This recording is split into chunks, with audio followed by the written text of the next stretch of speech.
Will I end up as a hero or a demon king? Volume 4 Part 1 by Naito. Translated by Nike's Translation. Audiobook by Masquerade at Masquerade Audiobooks. Chapter 104 Temporary Heartbreak. Without thinking about anything in particular, I just kept looking out the window at the scenery. After passing through the grain-growing region, the scenery didn't change much, and the endless rolling grasslands that seemed to be everywhere continued. It had been about 3 hours since we left the city of Bizut. In the carriage, where there had been no conversation, a woman's quiet voice resounded. "Have you calmed down a bit?" "Yes, a little." "Geez, if you get like this just leaving the city, you'll never be able to travel the world, you know?" "Maybe that's not true. It's because it was Bizut. I think I'm feeling so down because it was this city that I first came to." "Well, it's unexpected that I feel this way. I'm even surprised myself that I'm feeling this way, an emotion that would never have occurred to me when I was in Japan. But I also understand what Amanda-san is trying to say. There's no point in being depressed forever. After all, I made that choice myself. I feel lonely and sad, but that doesn't mean I want to go back. So, I have no regrets about leaving Bizut. I can't get rid of my desire to become stronger, no matter what I do. Then, I have to pull myself together. Otherwise, it's been like a wake in the carriage for a while now, and I'm causing trouble for Amanda-san and Horio-san.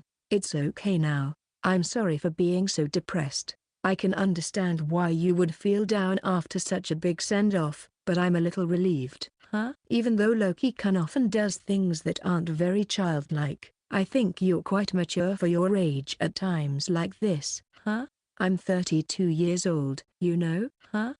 Wait, did I not tell her my real age? Did I only tell Zink-kun and the other two?" "Oh no, I must have done it absent-mindedly." The carriage suddenly started shaking, and it looked like Horio-san heard me.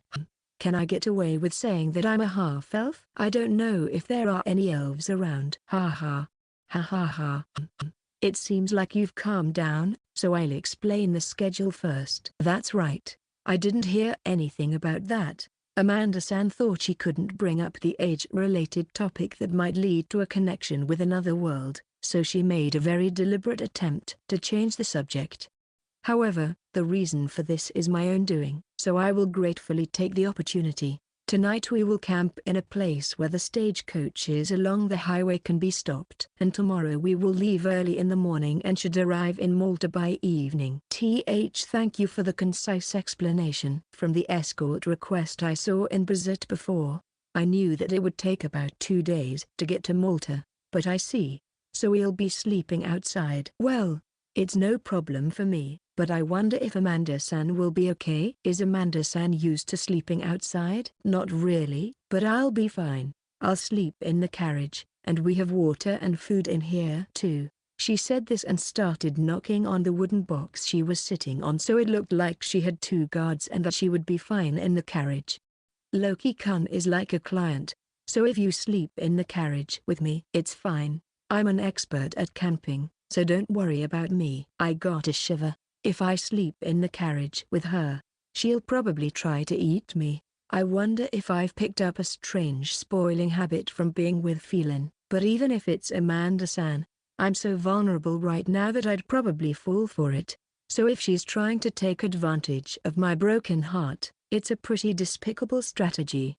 I have to change the strange atmosphere that the person across from me seems to be creating with her tongue licking first. I thought and handed over a few sheets of paper I had kept in a duralumin case. It's not something that should be done around Horio-san, but the 3 of us will travel together as a set until we reach Malta. Sooner or later, if I don't give too many details, he'll probably just think I'm an inventor. These are things I thought would be good for ordinary people to have in the next few days. I also drew some pictures, although they're not very good. What I gave Amanda-san was probably something like a guide to the modern umbrella and bicycle. It describes the structure, uses, and materials that, to the best of my knowledge, could be used as alternatives in this world. Even if a person has no knowledge at all, if they read this, they will be able to understand what it is and what kind of improvements it could bring to their lifestyle. So I think Amanda-san will be able to grasp the general content from this alone.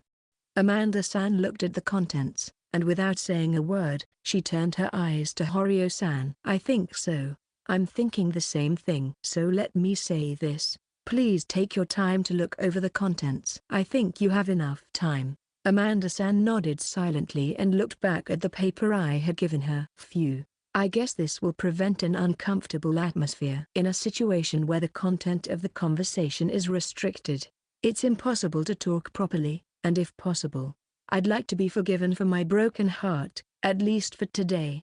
After that, I continued to look at the unchanging scenery outside until the carriage stopped. I wonder if everyone is still celebrating in the guild's dining hall. Chapter 105, Hunter Discussion. It was about sunset. We arrived at a large open area that could almost be called a stagecoach stop between Bizet and Malta, and we quickly ate our meal. After Horio-san took care of the horses, I made a fire using the same magic lighting tool I had borrowed from Chan's house earlier. I wondered if Amanda-san was going to make us some food as she was fiddling with a wooden box behind her. When I looked over, she was handing me that thing that looked like horse manure. What? Didn't she just say she had ingredients in the box? I thought she was going to make us something, and assuming the worst, I'd already bought some of that horse manure-like thing myself. So I couldn't help but ask, aren't there any orcs around here? If there were, I'd go and get some ingredients. Boy, no. Loki. Highways are built in places where the kind of monsters that kill people are unlikely to appear. That's why they're called highways, you know? Of course.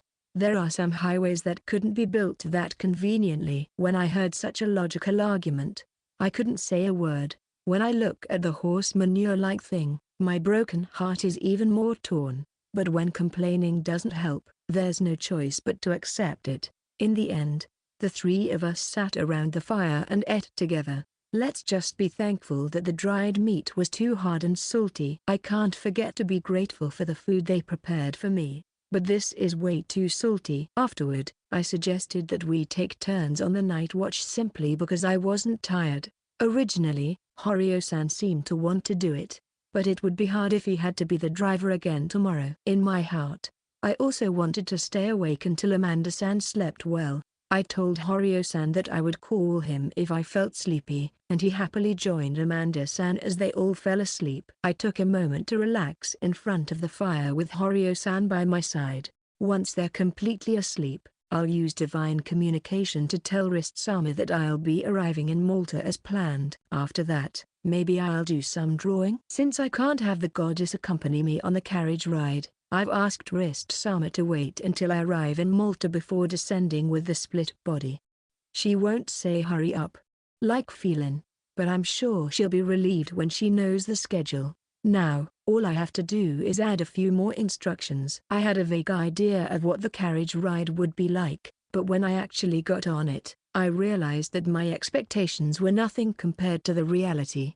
I think my butt would have split even more if I'd been shaken around for a long time. Even if it's unavoidable that the road's surface is not paved, another major cause is that the carriage has no suspension. So, I don't think it would be easy to make a hydraulic or air suspension, but I thought along the way that an orthodox spring suspension, like a spring, would be possible even at the level of civilization in this world.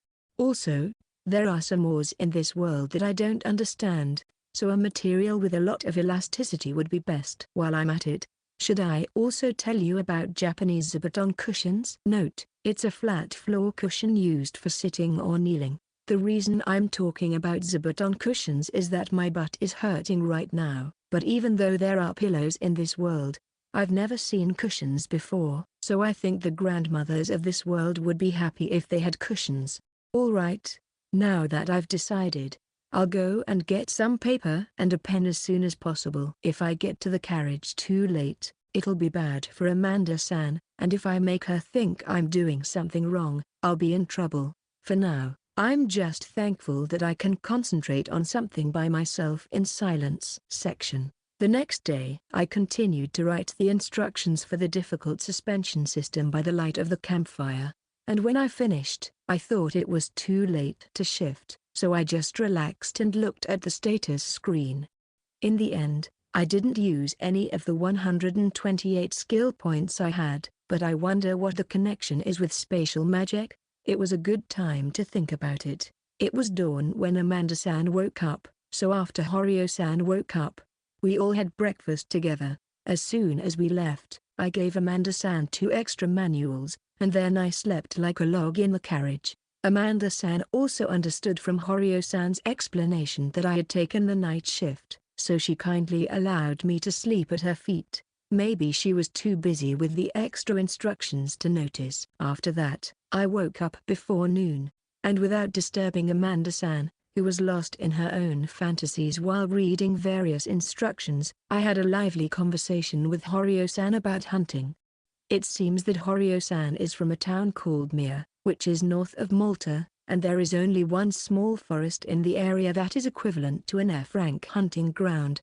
So, it seems that he used to operate from a base in the town of Lipsum, which is further north. I thought I had heard the name Lipsum before from Yaguf-san, so I asked him if it was the location of a D-rank hunting ground, and bingo. That means I've pretty much decided which town to go to next. What's more, if you go north from Lipsum, past a number of towns, you'll come to the royal capital. And if you go even further north from there, you'll come to the only C-rank hunting grounds in the kingdom of Lagrith. Horio-san, who was employed by the guild, is a hunter who specializes in driving carriages around the southern part of the kingdom, so he said he only knew that much about the north, but it was still more than enough information for me. The stories of the senior hunters who travel to various places are all eye-opening for me, who has no idea where my next destination will be.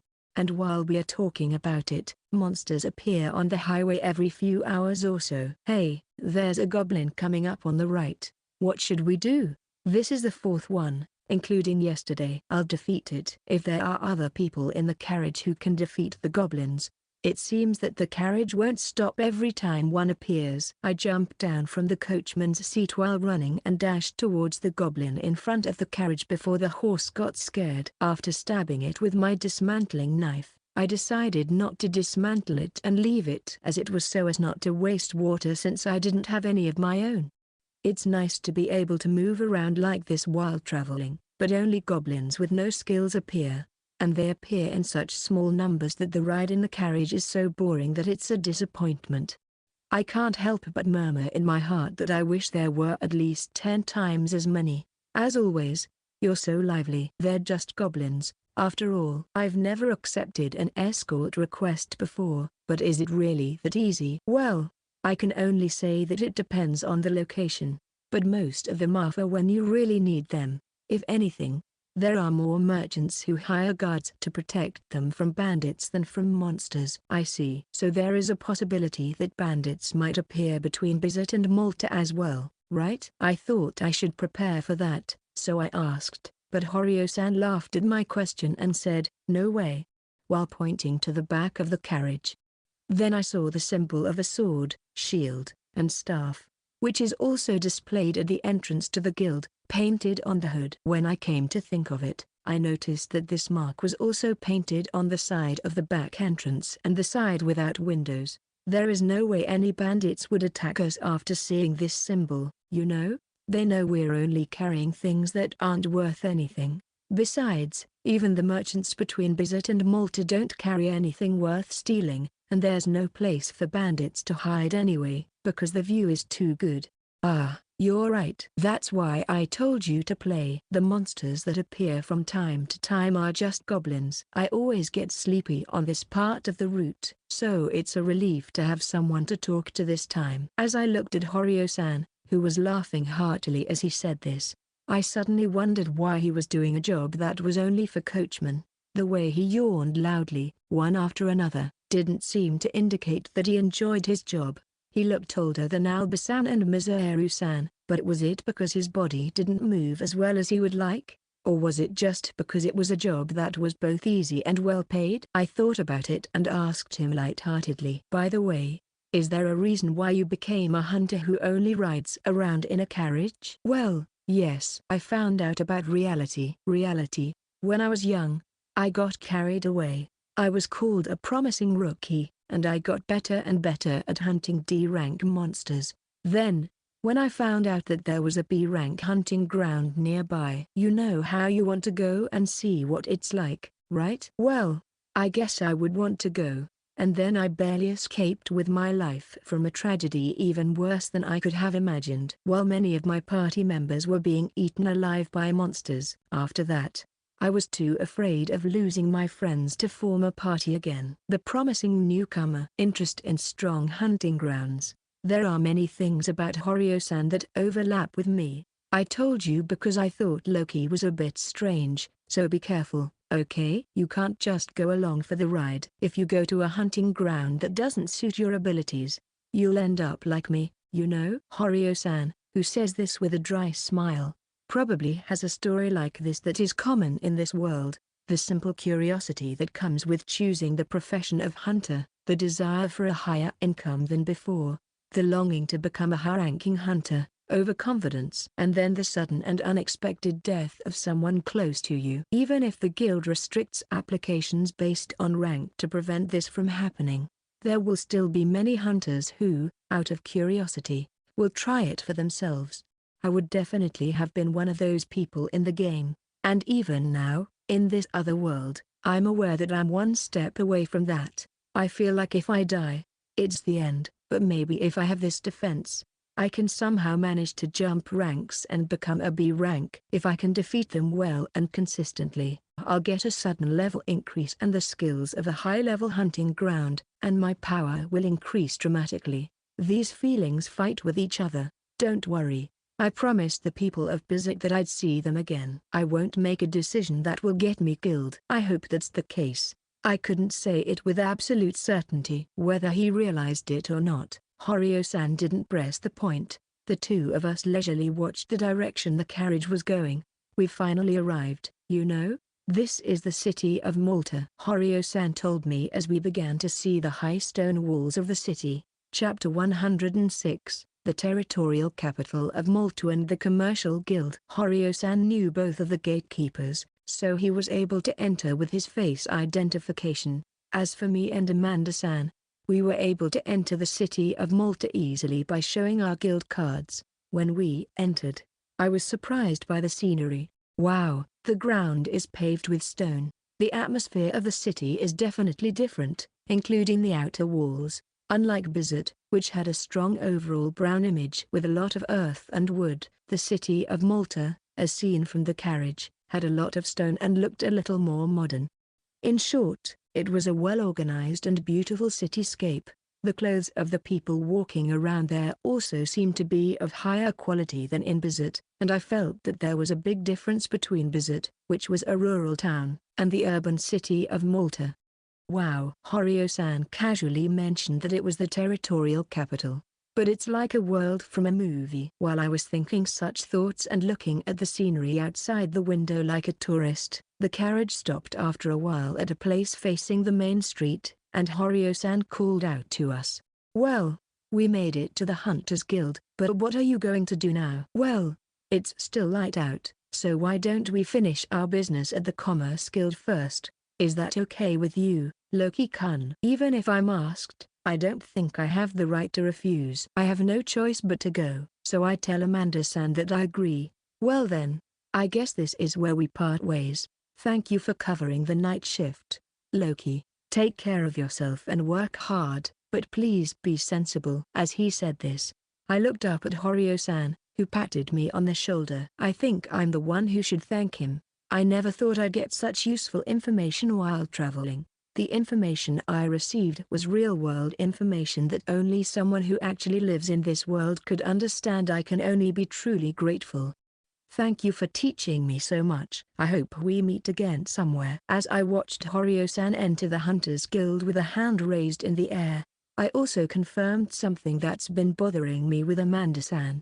Even though the carriage moved at a speed close to walking, it took about half an hour to get around the city. Just from that, I could tell that the size of the city was different from Bizet, so I wondered if Amanda-san knew much about Malta. This is the first time both of us have visited Malta. In such a situation, it was inevitable that we would get lost.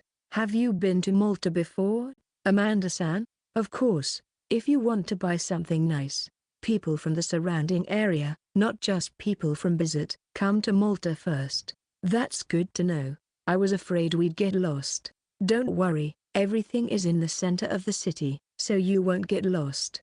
Let's go. It seems that whether in Japan or in another world, people who live in the countryside go shopping in the prosperous city. Even if it's just the next town, the time it takes is the same as traveling overseas. And you have to camp overnight, too. This is the story. If a bicycle were invented here, I guess it's still impossible to avoid camping overnight. It would be quite amusing to see a large number of people riding bicycles at full speed on rough roads with leather bags or baskets on their backs. Maybe what this world really needs is asphalt.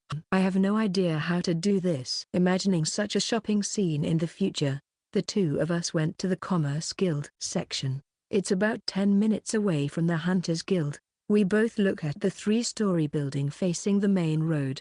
I see. So the trademark of the Hunters Guild is equipment, and the trademark of the Commerce Guild is coins. If you look at the sign above the entrance, it's very obvious. At first glance, the image of what looks like a circle is easily recognizable thanks to the gold coloring. Amanda-san doesn't come to the Commercial Guild very often, does she? Even standing next to her, I can feel the slightly tense atmosphere. And for some reason, I'm feeling a little excited. I find myself increasingly curious about the atmosphere and conversations within the merchants of this world. As a former salesman, the prospect of this exchange piques my interest. Well, I'll be off then. Loki-kun, can I borrow the sword that Pacer-san made? You can get a room while you're waiting, huh? Even though we came here together, I don't have to go? Has Amanda-san gone crazy? Then what's the point of coming with her? Then she leaned close to my ear and spoke in a low voice. First, I have to show and explain to the higher-ups here what a ballpoint pen is. If you were there at that time, Loki-kun, there's a good chance that they would suspect you of being an otherworlder. You have a skin color that's almost never seen in this country, and if they suspect you, they'll probably try to contact you. Is that so? If you want to team up with the Commerce Guild and become a successful merchant in this country, I won't stop you. But considering our past interactions, I don't think that's what you want. Is it? This country? I thought the Commerce Guild was an independent organization that had nothing to do with the country. But isn't that the case? It's a fine line. Like the Hunters Guild, it's an organization that transcends national borders, but its relationship with each country is much closer than the Hunters Guild's. When something new and advanced comes out, the usual procedure is to present it first to the royalty of the country where it was registered, so you should expect some information to leak out. Ah, I can sort of imagine it. First of all, the majority of people who come in and out of the Malta Commercial Guild are probably merchants who are based in or around Malta. If this is the case, merchants and researchers would be happy to report to the government on the presence of excellent and useful human resources. And if the interests of the Commercial Guild are considered, it is obvious that the upper management would want to keep people from other worlds around who are a treasure trove of ideas. So the plan is to give the king a bunch of reasons and then bind these otherworlders with titles and honors? If the otherworlders refuse, what will happen? I don't want to think about it too much. It seems like it would be better to do what Amanda-san says. I'll hand over the bestowed sword to you as well. There's just one thing I'm not sure about. Is it okay if you register my name with the Commercial Guild as a consultant fee or something? That's what I'm worried about. If registering my name is going to cause me a lot of inconvenience, then I don't want my name registered at all. I can make money by hunting, and even if I want to make money as a merchant, I can do that when I'm stronger. Don't worry, your name, or rather your business identification number, will only be listed as one of the profit distributions, and there will be no mention of you as an advisor or originator. So if there's any possibility of things developing in the future that you find troublesome, although the guild master and I think it will be fine, it will be when you withdraw money, right?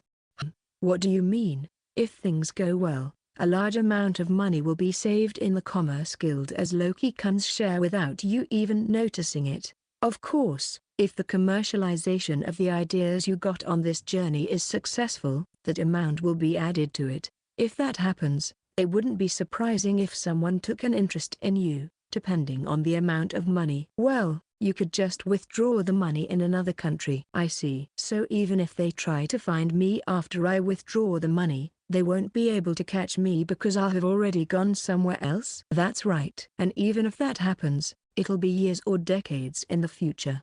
We still can't produce enough to sell explosively. That's true. You're right. Then there's no problem. The handicap of not being able to choose a profession is incredibly painful.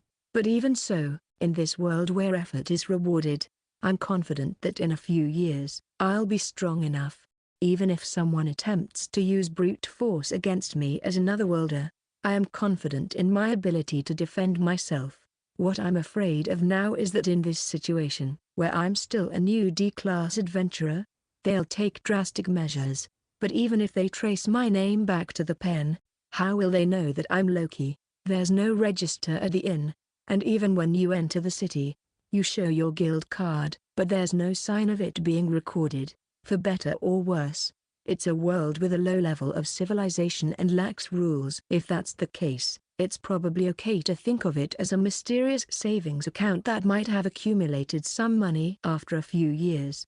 Yes, I understand. It seems like it will be okay. Then, while you're waiting for the review to be finished, why don't you go and walk around and look for a place to stay? If it's decided that the business registration is okay, then I'll make the business registration card for you at the reception desk afterward.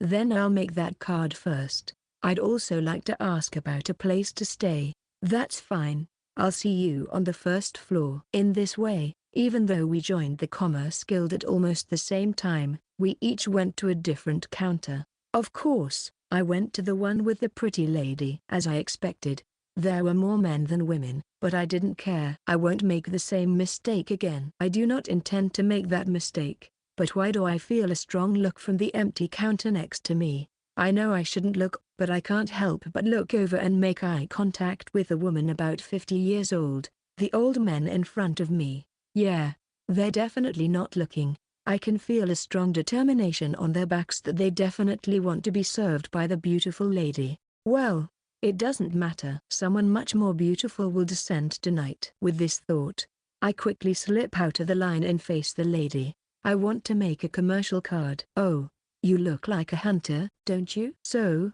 are you going to be a peddler or a street vendor when you travel? For now, please write your name here. From here on, the process was similar to the Hunters Guild. I wrote my name and age on a wooden board, and when asked what kind of business I wanted to do, I wrote peddler because the old lady had given me a hint earlier. I think if I could travel around with an oversized basket on my back, I could actually do things like peddling. Then, in exchange for the 20,000 beak, which was the initial cost, I was given a brown card. The card itself was quite hard, and the material looked like copper. The card had my name and a 9-digit number on the bottom right, like a credit card number. I could understand what Amanda-san meant by business identification number, but could it be that the material and color at the card is used to divide the ranks? The receptionist waited for this question and explained it to me. To summarize, young merchants who do not have a store or small producers who only deliver their crops are classified as copper, the lowest rank. From there, merchants with their own shops and medium-sized producers are silver, medium-sized merchants with several shops in the country and large-scale producers are gold, large-scale merchants with shops in several countries are mithril, and if they are nobles with titles, it seems that most of them have platinum cards. There are good and bad things about each rank. The copper rank has no annual registration fee but has higher guild and brokerage fees. The silver rank costs 300,000 beak per year, but the guild fee is lower than the copper rank. The gold rank costs 3 million beak per year, but the guild fee is lower than the silver rank. The annual fee for the mithril rank is 30 million beak, but the guild fee is even lower than for the gold rank. When you reach the platinum rank, the annual fee is 100 million beak, but the guild fees are completely free.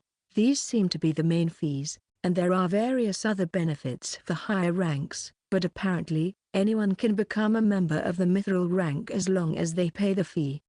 And at that rank, you are considered a merchant. In other words, It determines whether you are considered a mid-level merchant or a large-scale merchant. So many merchants are said to be desperate to increase their rank as long as they can pay the annual maintenance fee.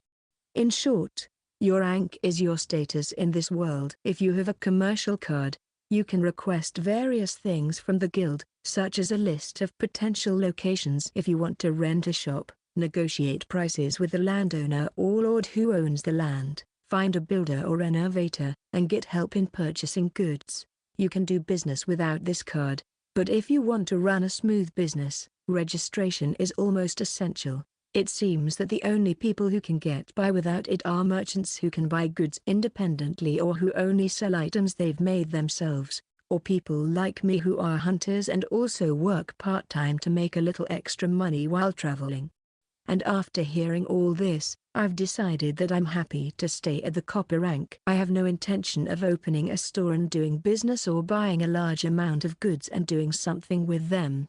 I would like to increase my hunter rank. But since I don't want to be a merchant, I don't care about my merchant rank. However, if the Commerce Guild has what I need, I might change my mind. The Commerce Guild also deals with information, right? When Pacer-san managed to bestow the same skill twice, he said that if we registered the results, we might get requests for nominations, and other bestowers might use it as a reference. And paying a reward for useful information could also be seen as buying and selling that information itself. We do that too. But, oh, is that why you signed up? No, that's not it. I have my own basket, so I also do peddling, but if there's information I want, I'd like to buy it. I see. It looks like that basket is going to be full. So what information do you want? When she said that, I wondered what I should check. I thought about whether it would be okay to check. Is it a bit risky to check something that people in this world are unlikely to ask about? But if I ask anyway, there's a chance they won't look at me suspiciously. What I want to know is if there are any high-level bestowers living in Malta. Also, could you find out the requirements for acquiring spatial magic? We can look into the matter of bestowers. However, there aren't many bestowers registered with the guild, so we don't know if there are any high-level ones. As for spatial magic, the answer is that the acquisition requirements have not been clarified. I knew it. Don't be so disappointed. It's a magic that all merchants dream of learning at least once. Everyone wants to learn it, but it's only been confirmed to be used by people from other worlds. That's why they say it's a magic that only people from other worlds can use. This answer was a pure disappointment. If I could have learned this here, I would have spent all my money, or if that wasn't enough, I would have stayed in Malta until I had enough.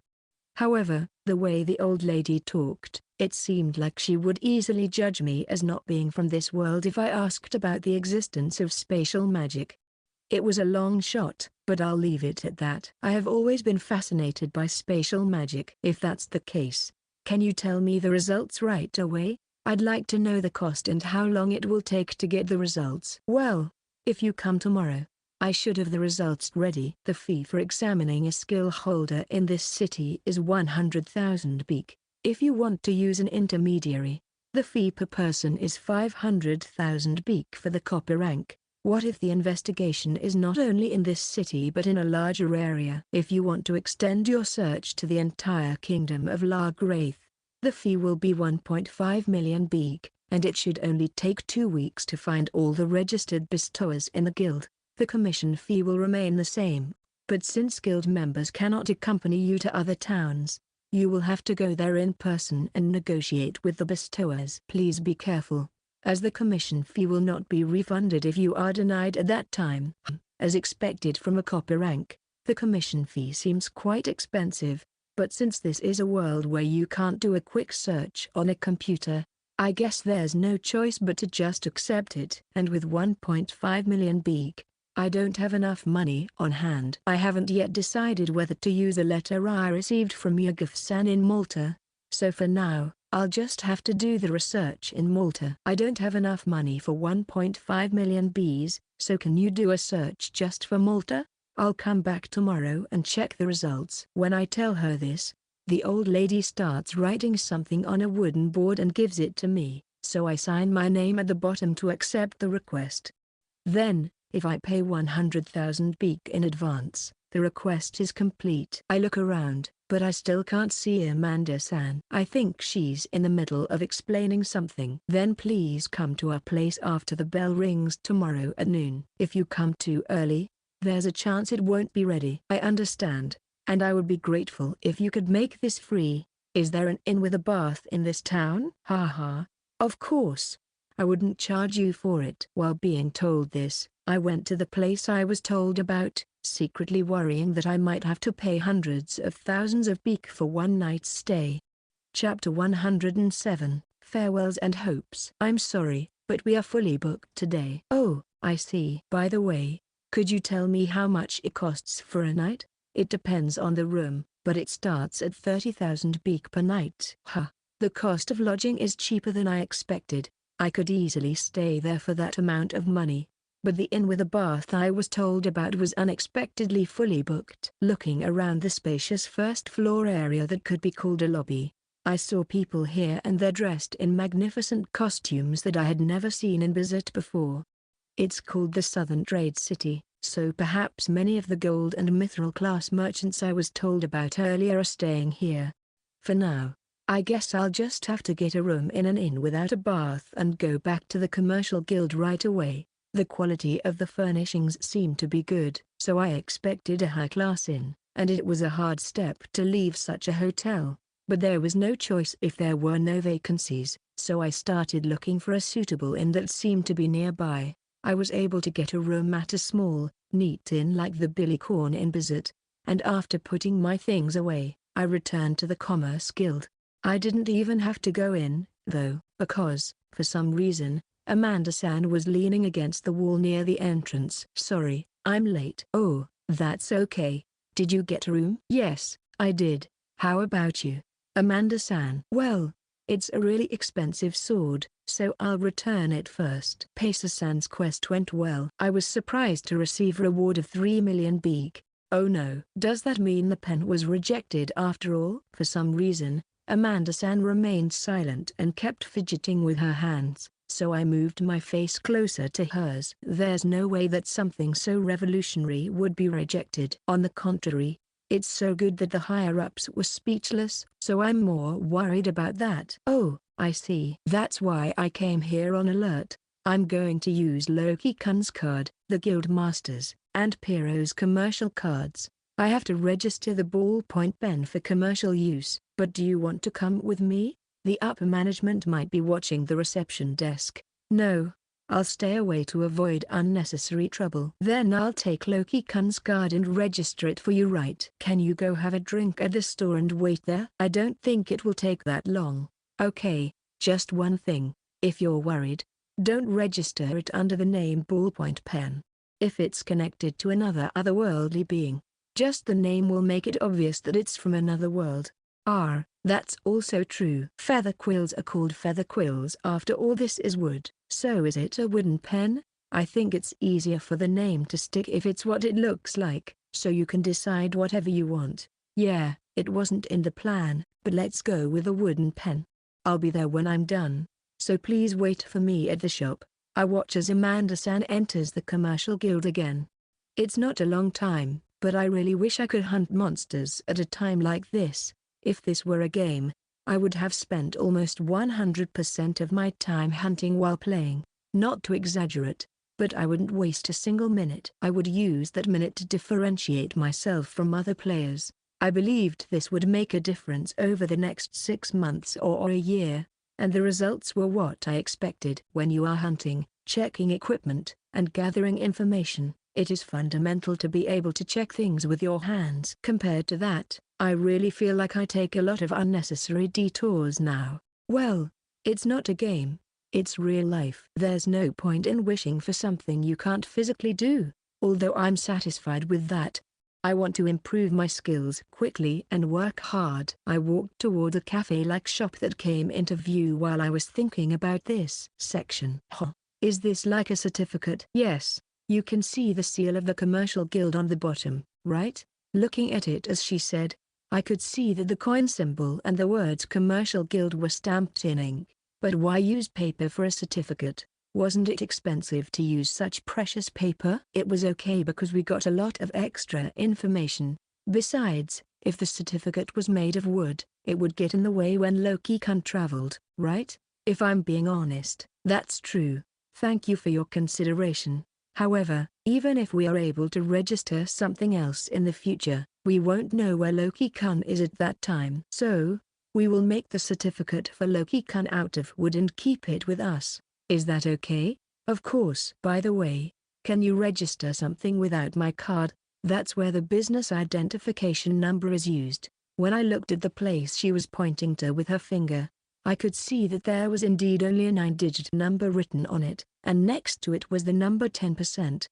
Actually, it's this business identification number that's registered, not the name, so I wrote down Loki-kun's number this time. I see. But are the other numbers okay like this? The 4 numbers were written down in that order. One of them was pointed at, so I can assume that 10% is me.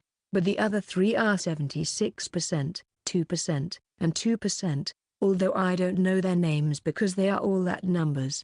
I can somehow guess who the low 2% is. Just so you know, 76% is the guild master, 2% is me and Piero, and 10% is Loki. That makes a total of 90%. The remaining 10% is the commission for the commercial guild, which is written below.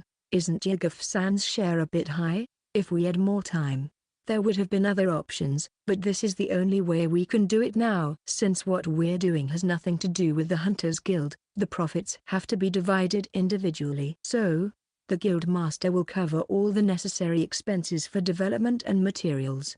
The guild master has already decided in advance that his share will be 3%. I see. On Earth, all you have to do is establish a company, but in this world, you don't even know what a company is. Considering the level of civilization, I feel that merchants are all private businesses, and it would probably be easier to centralize the profits with someone you can trust than to collect the expenses after distributing them in a haphazard way. Yaguf-san is scary in many ways, but I think he's a man who would never do anything dishonest. So I think it's a much better distribution than leaving it to someone I don't know. After that, I'll go over the ideas I've put down on paper. I knew that bicycles and suspensions existed, but there was nothing even close to them in this world, and it seems that the difficulty level of processing techniques for minerals increases as the processing becomes more complex, such as twisting and bending, so the chain part of the bicycle, in particular, seems to be quite difficult. On the other hand, umbrellas and cushions also seem to exist in this world, as the wealthy, such as the nobles, have similar items, but it seems that they will try to make folding fans and round fans for the common people. In particular, they've never heard of the flat zabuton cushion, and if it makes carriage rides, which are generally considered to be painful, easier, the demand will increase dramatically. In addition, Amanda-san seems to have judged that commercialization is possible even at this level of civilization, and she was very enthusiastic about this being the next product to be registered. I don't want to say this, but the hunter reception business, which is her main job, always seems to be quiet. If she could make good use of her free time and develop the product vigorously, it might one day become my savings, and it might lead to an improvement in the lives of the people of Bizet and ordinary people. Thinking about this, I silently encouraged her to do her best without letting it interfere with her main job. Well, I've boiled down the main points, so I guess this is goodbye to Loki-kun for a while. By the way, when will you return to Bizet, Amanda-san? It depends on the stagecoach schedule, but it'll probably be tomorrow or the day after. Where will you be staying? The employees of the Hunters Guild can usually stay for free in the dormitories in the cities where there are other branches. Wow, that's like the welfare they have in the world I came from. As I thought, big organizations are good at that kind of thing. Of course, if you're willing to let me stay in your room, I'd be happy to stay. Please, I'm only 13 years old. What are you trying to pull now? Besides, it was a joke. If Loki-kun doesn't like me, I might be excluded from this plan. Ha ha ha ha ha. You have to come back alive, okay? I'm not going to ask you to calm down. But you have to show your face again in a few years. This is a must, okay? Of course I will. I made a promise to everyone else, too. And after all, I'm the advisor. I'll put all my ideas together by then. Fufu, I'm counting on you. See you soon. Take care. Yes, take care of yourself too, Amanda-san. Good luck with the reception work and the development. It was almost sunset. I watched Amanda-san's back as she walked back to the Hunters Guild, feeling a mixture of emotions as I realized that everything related to Bizet was over for now. I felt both sad and excited to move on. I suppose both of these feelings were honest ones. But still, if you were to ask me which was better, it would be the latter. I don't know how big the world will be on my journey from now on, what kind of monsters I'll encounter, or what skills or magic I'll need. Just thinking about it makes me want to go to the hunting grounds right now. The first thing I need to do is go to the Hunters Guild and get information about the hunting grounds in the area, and then I need to secure the thing I couldn't find in Bizet. However, if I go to the Hunters Guild now, there is a possibility that I might run into Amanda-san, who I just parted with, and the atmosphere might be a bit awkward. Thinking of this, I looked around and decided to start by looking at the shops around the inn. I started my search in the opposite direction of Amanda-san. Chapter 108, Map Existence. The center of the city of Malta. It's a zone where the shops facing the main street are densely packed, and I walk around and around, visiting different shops. The whole thing is to find what I'm looking for, but nothing. Why don't they sell maps? I don't think common sense on Earth applies here. So I've come to accept the fact that some things that exist on Earth may not exist in this world. But even so, there must be a map for sale somewhere. Even if I don't ask for the luxury of a world map, surely someone somewhere has at least made a map of the entire kingdom of Lagraith. I checked the general store on the last day just to be sure, but I thought there wouldn't be one since Bizet is a small town. However, it is hard to believe that even a city as large as Malta would not have one. Maybe there is a specialty store called Map Store? I even find myself wondering about such a question. Maybe it would be quicker to just ask the shopkeeper. With this in mind, I approach the lady who seems to be bored at the counter. Excuse me. Do you sell maps here? I've seen the product with my own eyes, so I'll probably be told that it's not for sale. After that, I would ask where I could buy it. But, a map? What's that? I froze when I heard that answer. What is this? Have I ever seen a pattern like this before? My different language comprehension skill is quite good. Instead of deciphering the language exactly, it translates it into words that the skill owner can understand with his senses. Even with the Hunter Guild ranks, the Roman letters are not actually written on the cards. The information I can see is the writhing, worm-like letters and symbols of this country, but it translates and conveys them so that I can understand them by applying my knowledge. In a world where there are no calendars, the word week is understood, and meter and time can be used in the same way as on Earth because different language comprehension translates and conveys the content in a way that the other person can understand. And this is also the reverse pattern. In other words, it should work even if the other person has a different language comprehension. So I don't know what to do about this strange, almost unprecedented phenomenon. Well, there have been various things like this in the past. The most recent example was when I told the landlady of Billycorn that I was going to leave a tip. She had the same reaction. The landlady didn't understand the concept of tipping at all. So I had to explain what it was, and only then did she understand and accept the tip. This means that there is no such thing as tips or gratuities in this world. If there were no such custom, it would be inevitable because there would be no way to supplement it with the knowledge you already know. So does that mean that maps are things that don't exist in this world, things that people in this world can't even associate with, like bicycles? No way. Well, they also call it a map. It's like a bird's eye view of the general layout of the world, showing where countries and cities are located. I've never heard of anything like that. Where do you think you can buy something so fancy? Seriously? People in this world travel without maps. The distances between cities are pretty long, and there aren't many landmarks along the way, So surely this world needs maps more than Earth does? So what's wrong with no one making them? At this rate, I'm going to get lost on my travels. In the end, it was all for nothing, and I trudged back to the inn. Not good. This is a matter for the goddess. I'll ask her directly when she comes down. With that in mind, I took my first meal in Malta on the first floor of the inn and prepared to greet the goddess. Section. Koju-san's bag is ready. I would have preferred a bath, but a quick body wipe is fine. I didn't use any magic, so it's perfectly fine. Okay then. Let's get started. Divine communication. Wrists armor. This is Loki. The preparations are ready. I see. Then I'll descend next to you, Loki-kun. I wait for wrists armor to descend, thinking that she's become quite good at understanding casual Japanese terminology. Then, the usual thick fog appears. Phew, I'm so nervous. Even though they're all goddesses, they all have different personalities. Feline is cheerful and carefree, but once she sinks, she drops considerably, and her emotions are quite unstable. Feral seems like a bundle of motherly love, but sometimes, she gives off the vibe that she's thinking about something behind the scenes. Ryu is, well, I guess you could call her a tsundere, and although Rigel-sama and Alicia-sama haven't descended yet, from what I've heard, Rigel-sama has a super athletic, honest vibe.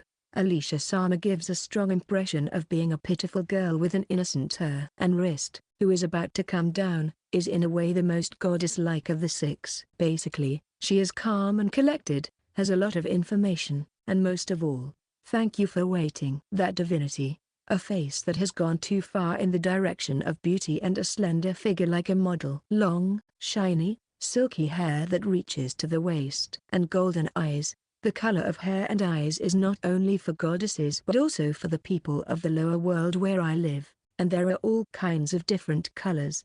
When I saw the people of this world, what surprised me the most was not that they dyed their hair or wore colored contacts but that they naturally had colorful personalities. Still, I've never seen anyone with such a mysterious aura. The atmosphere is so illusory that it almost gives the illusion of a halo, which naturally makes you want to bend down and prostrate yourself. Oh, it's been a while. What's going on? Just do what you normally do. No, when I see you in person, I get so nervous because you're so divine. I think I'll calm down eventually, so don't worry. Correction. You should treat me like everyone else. Huh? You don't have to use polite language. You can call me Wrist. So this is how it goes? I had a hunch, but, in the case of Wrist-sama, it is especially harsh. First of all, Wrist-sama's words are so polite. And even if I point it out, she probably won't fix it. Just like Feral. In a situation like this, I can't help but feel that if I just keep talking to her in a familiar way, I'll end up being the rude, low-life scum of the world. While I'm writhing in agony, I suddenly hear a hoarse voice. I'm telling you it's okay, so there's nothing to worry about. Or am I the only one who's being left out? Her words startled me, and I looked up. What? She's covering her eyes with her hands. Who the hell is making this incredible beauty cry? Is it me? Is it me? I am sorry. I'm not going to use polite language like I do with everyone else, and I'm going to call you by your first name, so please don't cry. Fufu, that's good. When I looked up, there were no traces of tears, and Wrist-sama was suddenly smiling, so all I could think was, if she's in a good mood, that's fine. But, could it be that the goddess is a skilled performer? The room I am staying in is a bit bigger than Billycorn's, and since it has 2 chairs and the price is 5,000 beek for one night without meals, I sit down on one of the chairs first and urge Wrist to sit down as well. Now, there are several things I want to check and tell her about, but where should I start? Can I ask you about your schedule for now? That's fine. Am I in the right place, Malta? I'm planning to investigate for about a week to see if there are any transmigrators in this city. I also want to check the level of civilization in the city directly. So you're saying that you'll descend in the morning with me as your point, and then when there are fewer people moving around at night, you'll disappear? That's right. I won't stand in the way of what you want to do, Loki-kun. So, I was wondering if I could have some special shoes, too. It's a regular thing by now. So, Let's go to the shoe store tomorrow morning. I don't know where the shoe store is yet, so I'm not sure if it's a good idea to look for it with you on my back, if possible. Well, I guess there's no other way. Then would you be able to buy something that would fit me? In that case, I'll have the split body come to this room tomorrow at noon. Wow, it's the usual routine, but an unexpected alternative route has arisen. A quest to buy something for the goddess herself. And finding shoes that fit her is a tall order. I don't even know her shoe size. Shoes come in different sizes, so it's quite difficult, isn't it? I thought the sandals everyone else bought would be fine, but you can measure me now if you want. Wrist stood up and put her hand on the table, holding one foot in front of me. Excuse me. What is this strange situation? I can't afford to worry about this,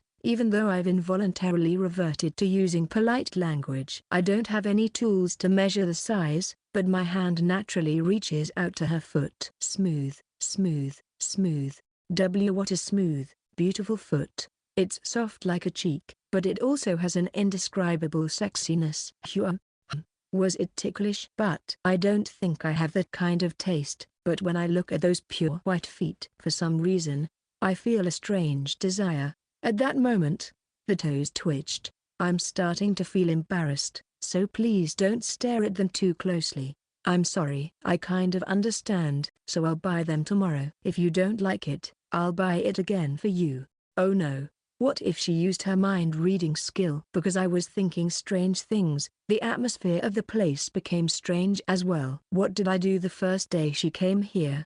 For now, I'll have to try and change the subject as best I can. Well, assuming the shoe problem is solved, there's one thing I want to check out right away. Once we start talking about Koju-san's belongings, it's guaranteed to be a long conversation. So I should check this first. What is this? Do you know what the word map means? Wrist. Yes, I see. Today, I looked around to buy a map for my travels, but I couldn't find one. In fact, the store owner didn't even know what a map was. Is this just a coincidence? Then, with a wry smile, Wrist seemed to be having trouble thinking. Can I have a moment? That's fine, but perhaps because I gave my consent, like feeling before, Wrist's split body stopped moving like a doll. The fact that this has happened means that Wrist's main body is talking to the goddesses. I don't want to make the same mistake as before, but I'm surprised that it was such an important issue. If I still can't get maps, well, in that case I'll have to rely mainly on traveling by carriage and making my own maps as I go.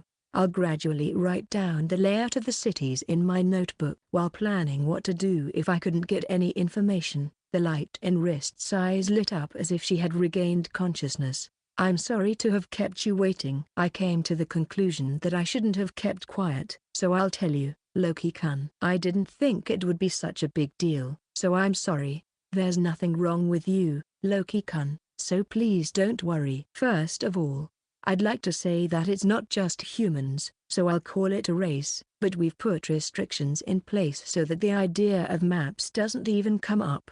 So, you're saying there were maps in the past? That's right. There were all kinds of maps, from crude ones made by humans to more accurate ones made by bird-like people who could fly. And in the past, all these things were erased from this world. So you're saying that something went wrong and the concept of maps was erased from this world? It's not as big as you think. If you ask someone who knows about maps what they are, they'll understand that they exist. What we're doing is using the power of Felser-sama to make it so that those born into this world will no longer be able to think of writing down a map of the world. That's all. They can't write it down. So you mean that everyone can imagine an outline in their mind? That's right. Although there are individual differences in scale and system, I think everyone lives their lives with a mental map of the world in their heads without even realizing it. It's amazing that the people of this world don't feel any discomfort. But it's even more frightening that Felser-sama is able to do something so outrageous. It's because we really asked her to do it.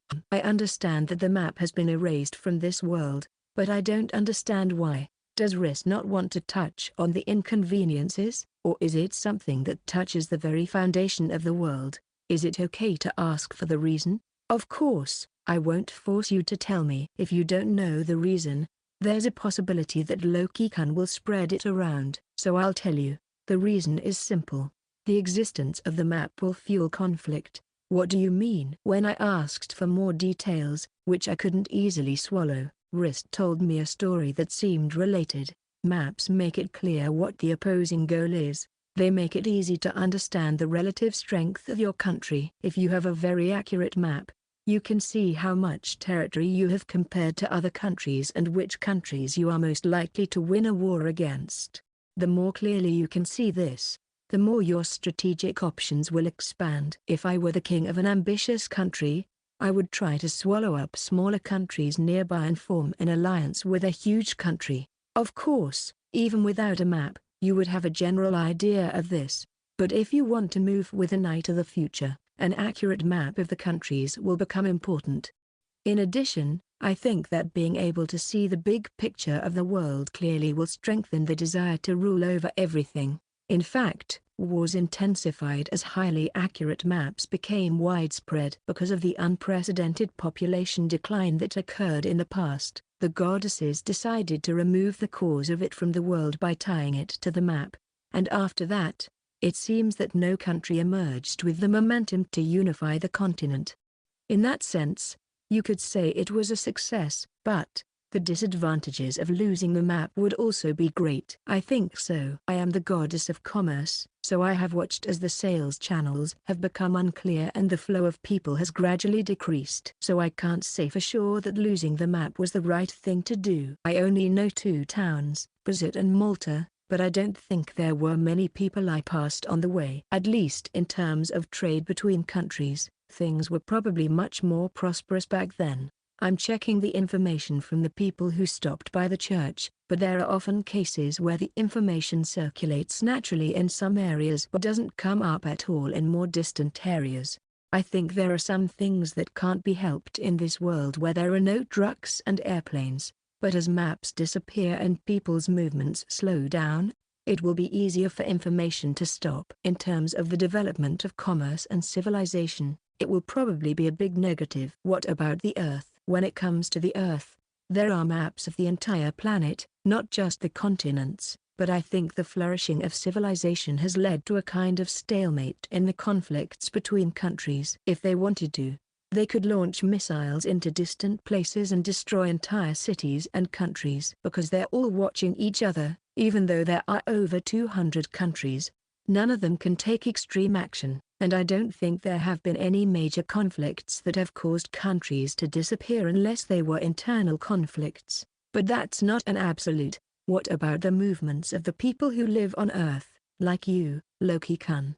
Do you think that the advantages of having a map are strong? I think it's extremely powerful. Ordinary citizens can go to the places and countries they want, even if it's across continents or to the other side of the world, as long as they have the money and time. Also, thanks to the maps, logistics have developed, so it's easy to buy things from other countries that you need for your daily life. You can even buy things from other countries while you're at home and have them delivered right to your door. I see. I thought we lost the map in hopes of bringing peace to the races, but in the long run, that may have been a mistake. Just for reference, I believe that the civilization of this world is about 1,000 years behind that of Earth. And since Earth has only recently settled into its current situation, I think it's an option to consider the next 1,000 years as a transition point and see how things go. I don't know how things like magic and skills will affect things, though. I see. 1,000 years. Just 1,000 years.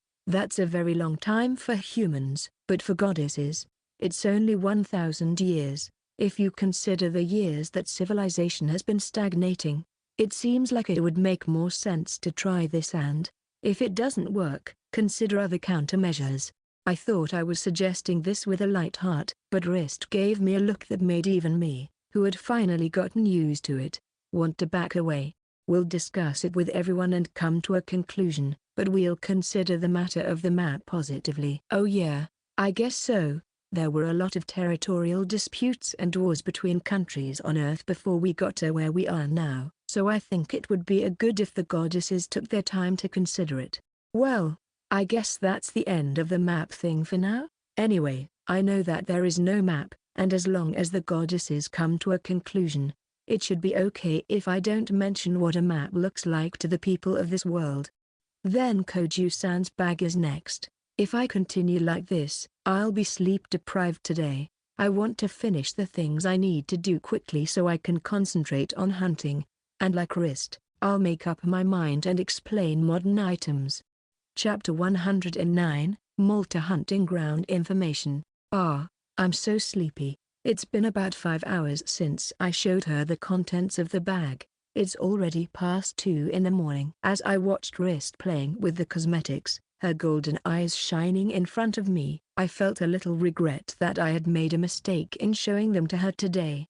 I usually get more than enough sleep, so it's no big deal if I go to sleep at 2 or 3 in the morning. But today, I only managed to take a nap in the carriage in the morning. Even then, the vibrations of the carriage were so strong that I was awakened many times, so the intense sleepiness was coming at me like a wave of attacks. Deep in my heart, I want to shout, "Use your mind-reading skill to read my mind." But looking at the situation in front of me, I don't think it's the right time to use that skill. Is this some kind of powder? It's color-coded, but is it supposed to be painted somewhere? I look at the case and see something square, color-coded into several different colors. Being a guy, I'm not really sure what it is. Rist seems to have a keen interest in cosmetics and has been firing off a lot of questions since earlier, but I can't answer them satisfactorily, and it makes me feel frustrated. If there's a bluish color mixed in, I don't think it's blush, and it's probably something you put on your eyes. The eyes? You mean you change the color of your eyes with it? No, you put it here. With that, I closed my eyes and pointed to my eyelids. I felt like I was going to fall asleep right there. I knew that white powder was put on the face, but do people on Earth put on such vivid colors? I wonder if there are similar things in this world. In the city of Bizet, I hardly ever saw anyone wearing makeup, but in Malta, there were some people who wore quite flashy makeup. I see. It's hard to understand if you only get your information from merchants. It changes the impression of the eyes a lot. I think it changes a lot because Rist is probably too beautiful to begin with. Is that so? Yes. I think it suits you very well. Whether it's good or bad, I think it gives you a kind of bewitching atmosphere that the other goddesses don't have. Bewitching? Yes, bewitching. Loki-kun. A seductive Rist is too much. Loki-kun. Whoa. Sorry. I might have been a little distracted. Oh, I am sorry. I got carried away and forgot the time. No, I showed you this because I thought you'd be most interested in it, so don't worry about it. Anyway, we'll meet at the inn tonight, and if you're curious, I can explain as much as I know about it tomorrow and beyond. Thank you. If I can see such wonderful products from Earth in person, I'm happy anytime. Oh, but I might be changing inns, so I don't know what to do. Is there something you don't like about this inn? I was hoping for an inn with a bath, but since it's full today, I might change to that inn if there's a vacancy. I see. By the way, are you going to hunt monsters tomorrow? No, tomorrow, or rather, today. I'm planning to do some research and things I need to do in the city today. My goal is to get it all done today, right? Then, would you like to work with me tomorrow? Of course. If it's inconvenient for you not to be alone, I'll just have to take it off. Yes, that's fine with me. Thank you. I'll be back tomorrow around noon, so please just leave my shoes here. I'm sorry for keeping you up so late tonight. After sending Rist off with these words of apology, I rolled over on the bed and thought about tomorrow's plans. Tomorrow, I'll first check the monster information at the Hunters Guild, and then after buying some shoes, I'll meet up with Rist and check the results of the request at the Merchants Guild. Then there's the accessories shop that seems to be in this town. I'd like to get 2 types of accessories with a bestower as soon as possible, but the problem is whether or not I have enough money. Even if there is a high-level bestower in this town, if I request a bestowal, I definitely won't have enough money. If that happens, I wonder how much I can make in the hunting grounds around here. Even if I say that I'm checking my schedule, it's only for a minute or 2. I was already at my limit, and sleepiness was calling to me. So before I could finish my answer, I fell asleep, and then in the morning, I was awakened by the sound of the bell. and after having breakfast at the inn, I thought calmly with a clear head after a second's sleep. Actually, I'm supposed to go on a date with Wrist this afternoon, right? Because I was too tired to think clearly, I agreed to go out with her last night without really thinking about it. But when I think about it now, I realize that going out with someone is basically the same as going on a date. I opened my Duralumin case, took out a mirror, and looked at myself. I'm lucky I haven't grown a beard yet because of my age, but my hair is already long and shaggy, and my clothes are just a rag with lots of bloodstains on it. Am I really allowed to go around with someone of such high standing dressed like this? I didn't really care when I was with Phelan. In Bizet, many people were dressed similarly, and the atmosphere that Phelan gave off naturally made me feel like as long as it's fun, that's all that matters. But Wrist is different. She gives off an aura that makes you think she's a member of royalty, so even if I'm just a squire, I think it would be bad to walk next to Wrist like this. It's not like I'm short on money, and it's possible that my skills are slowing me down, so maybe I should buy some decent clothes. It would be best if I could find a hairdresser or barber shop, but if not, I'll probably get some scissors. As I was thinking this, I looked at my watch and saw that it was already 9:30. I decided it was time to go, so I made my way to the Hunters Guild with only my leather pouch of coins and my guild card hanging from my waist. Section. The size and number of books are the same as Bizet's. I called the guild's receptionist and came to the reference room of the Malta branch, where I picked up one of the 2 books on a chain in the space of about 2 tatami mats. Of course, I took the thinner one. I have been looking forward to this book since yesterday. If I can understand the monster, I can imagine what kind of skills it might have, and if I can acquire those skills, I can imagine what I'll be able to do afterward. Besides, there's a B-rank hunting ground near Malta. I wonder if I can defeat it with my current abilities. Although I promised myself that I wouldn't push myself too hard when it comes to information about hunting grounds where strong monsters appear, it's probably inevitable that I'll be interested if I'm the kind of person who looks at information about future strategies in games.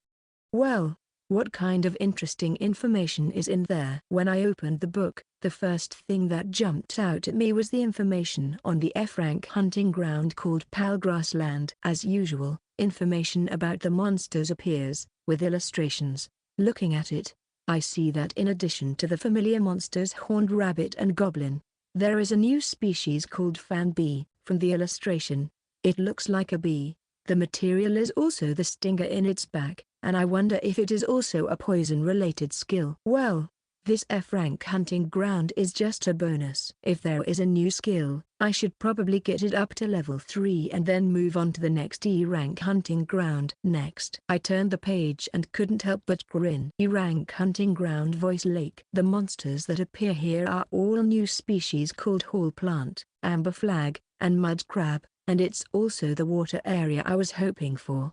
It's not written in much detail, but I wonder if the person who made it is different from the person who made Bizet. I can't stop getting excited now, thinking that if I do well, I might be able to acquire water magic. I'm sure this place will be easy to defeat, and I just hope there are monsters with high skill levels here. There was also some very interesting information written. Sometimes golden amber flags appear on rare occasions. Huh? Is this some kind of rare monster? If something like that appeared, I think I'd be too excited to deal with it. It's common knowledge that monsters like that have rare skills. I really want to see one. I'm getting excited all by myself. First, I need to check the information. Turning the page, I found information about another E-rank hunting ground, Corridor Forest. Unfortunately, the monster composition here is almost the same as in Lulub Forest. There are small wolves and rig spiders, and among the monsters I've hunted so far, there's a new species called snakebite. So, it also depends on the skills that this snakebite monster has. If there are any skills I don't have, I'll probably have to raise the level to around 3 and be done with it as soon as possible. Even from the information I've gathered so far, it seems that not all the monsters you'll encounter in new hunting grounds will be new species. So, as you kill the monsters in the hunting grounds, the rate at which you will encounter new species will gradually decrease. I don't know if I should be happy about this or not, but if that's the case, even if I go to a new town, depending on the nearby hunting grounds, I might have to leave right away. It's a journey to find new monsters and new skills. Fufu, fufafafu. This is so much fun. It's really fun to plan and fantasize about how to get stronger. It would be even better if I could go to a new hunting ground and find something rare and unexpected, but that's only if I can survive. Phew. Let's take a look at the B-rank hunting grounds in question. B-rank hunting grounds Divorce Great Pit. A huge cave located in the green zone in the northwest of Malta. It is known for the two types of higher-ranking individuals that rule the area. The soldier ants, which are about 1 meter long and always move in groups, and the killer ants, which lurk and attack from hiding. Although the monsters themselves are low B rank, the difficulty level is much higher than normal B rank hunting grounds, as you have to fight several battles in quick succession, and you are in a huge maze where no light can reach the inside. In addition, there is a queen ant at the very end, which is recognized as a high-level A monster by itself. If the queen ant is defeated by someone, the difficulty will decrease because the rate of monsters appearing inside will decrease significantly for about 6 months. Wah, I see. A nest full of meter-long ants, and a queen ant to top it all off. There were many scenes in the game where I had to fight ants. I would fish out the ants that were swarming around and defeat them all at once, but I don't think I could do that in real life. Alright, I think I'll forget about the ant nest for now. First, I'll attack the other 3 hunting grounds. After I look at the skills and stats I've gained as a result, I'll think about it again. After that, I went to the dismantling site that was attached to the same place as Bizet, and I called out to the people I saw. They were busy, so they asked me while they were working, "What is it?" And my answer was, "I will be in your care here from tomorrow." While I was there, I tried to ask them for tips on obtaining a high price. But what? Go ask the hunters. I'm busy here, can't you see that? I was shouted at with such force. In fact, there were huge piles of frogs and crabs on the workbench, and behind them were several materials that seemed to be several times the size of the workbench, waiting to be dismantled. There are 4 hunting grounds in this town, which is already crowded with people. I guess there are a lot of hunters here too, so it's probably a lot busier than Bizet. There are a lot of people working on the disassembly, so I don't think Roddy-san was slacking off. I understand now that they're not going to teach me everything like they did at Bizet. I guess not everyone is that friendly and polite. If that's the case, I guess I'll just have to learn as I go. As a solo hunter with no acquaintances in Malta, it's the only option I have. I started looking for the next target, a shoe store, while reciting the material information I had learned earlier in the reference room. Chapter 110, Unresolved Tension. Bees have stingers in their behinds. Frogs are edible, so it's their whole body. Crabs are edible, so it's their whole body. Isn't the money efficiency of Voice Lake not good? Oh, it's fine. Somehow, the flower of the plant is the head, and the snake is the head, but the skin is also expensive. I mutter to myself and write down the information I've just received in my notebook. It is almost exactly 12 o'clock. It's about time for the bell to ring and wrist to descend. I take a look at the shoes I just bought.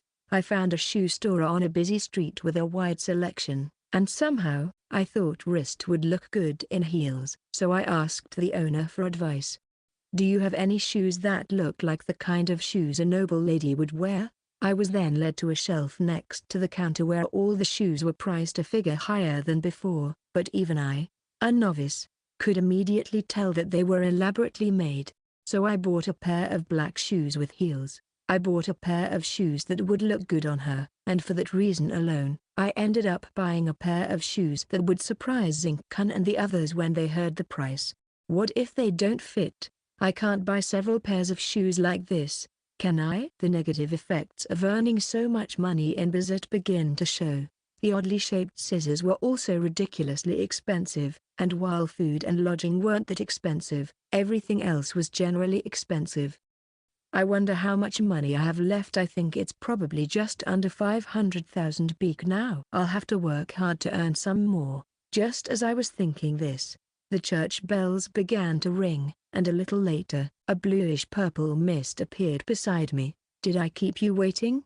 Just like yesterday, the beautiful wrist appeared. As always, when she stands in front of me, I feel an indescribable tension. No, it's okay. I already bought you some shoes, so why don't you try them on right now? Thanks. I've been looking forward to this. Oh no, did I make a big mistake in my choice? For some reason, I'm too afraid to approach wrist, who stares at the shoes frozen in place. Even if I did make a mistake, there's no convenient system for returning things in this world. First of all, there's no receipt. In that case, the shoes, which are uselessly expensive and useless, will go to waste, and I'll have to run out and buy another pair. Loki-kun, weren't those shoes expensive? Huh? Well, does Riss know about such things? I'm the goddess of commerce, you know? I check information from the lower world from the memories of the merchants who visit the church. Well, you said that yesterday. Haha. Well, I thought it would suit you best. I'm sorry if it doesn't fit. I see. If you don't like it, I'll buy you another one. I'll go get it right now. Just tell me what you like. No, it's fine. Can I try it on? Oh, of course. What is it? I feel a tremendous sense of intimidation from wrist. It's not that she's angry, but I'm starting to worry that I've done something wrong. I'm glad. They fit perfectly, Loki-kun. Ah, really? Thank goodness. I'm so glad. Thank you. I never thought you would buy such expensive shoes. Don't worry about it. If I were really poor, I wouldn't be able to buy them for you. But as it is, money is no problem. I'm the one who chose them. But I want to praise myself for buying something really good. Wearing black heels has tightened up the overall atmosphere, and I feel like it has added a polish to wrist's beauty. I want to confirm something. From Loki-kun's point of view, do you think I look better in something so expensive? Yes. Somehow, wrist's way of speaking, your appearance, and your atmosphere make you seem like someone of a very high rank. It's strange to say that to a great goddess, though. I see. Then maybe I should change my clothes. Huh? The clothes she is wearing now are white dresses that are the same for everyone except Troublesome. The length of the skirt varies slightly from goddess to goddess, and wrists is long, almost reaching her ankles. That's why I chose black. But, no way. Am I going to buy something that looks really expensive? No, I'd buy her whatever she wanted if I had the money. But I probably only have about 500,000 beaks. Can I buy the finest clothes in the world with that money? The prices in this world are high in places I don't understand, so I feel ashamed to worry about my own financial situation. While I was thinking such things to myself, wrist's body suddenly became enveloped in a bluish-purple mist. Please don't worry, Loki-kun.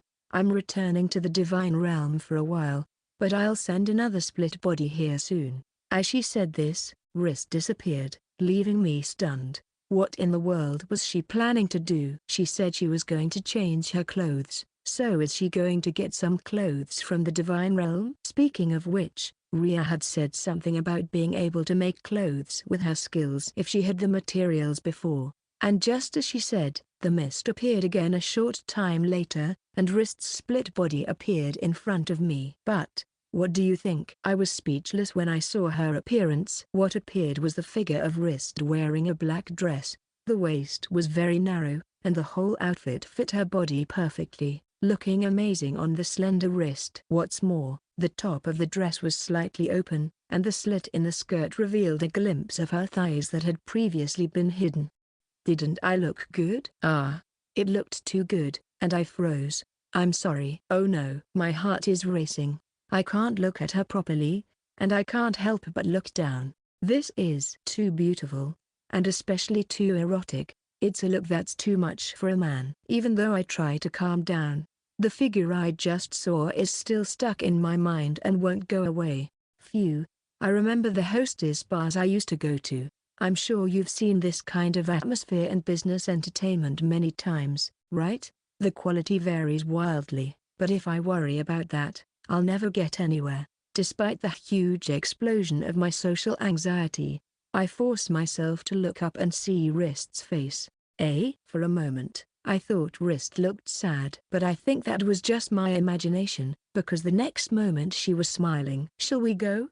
You have plans too, right, Loki-kun? Why yes. Without even noticing that I had slipped back into polite speech, we left the inn together. Do you want to eat lunch, Wrist? Yes. I've never had a proper meal, and the three who went down to the lower world said the food there was delicious, so I'm interested.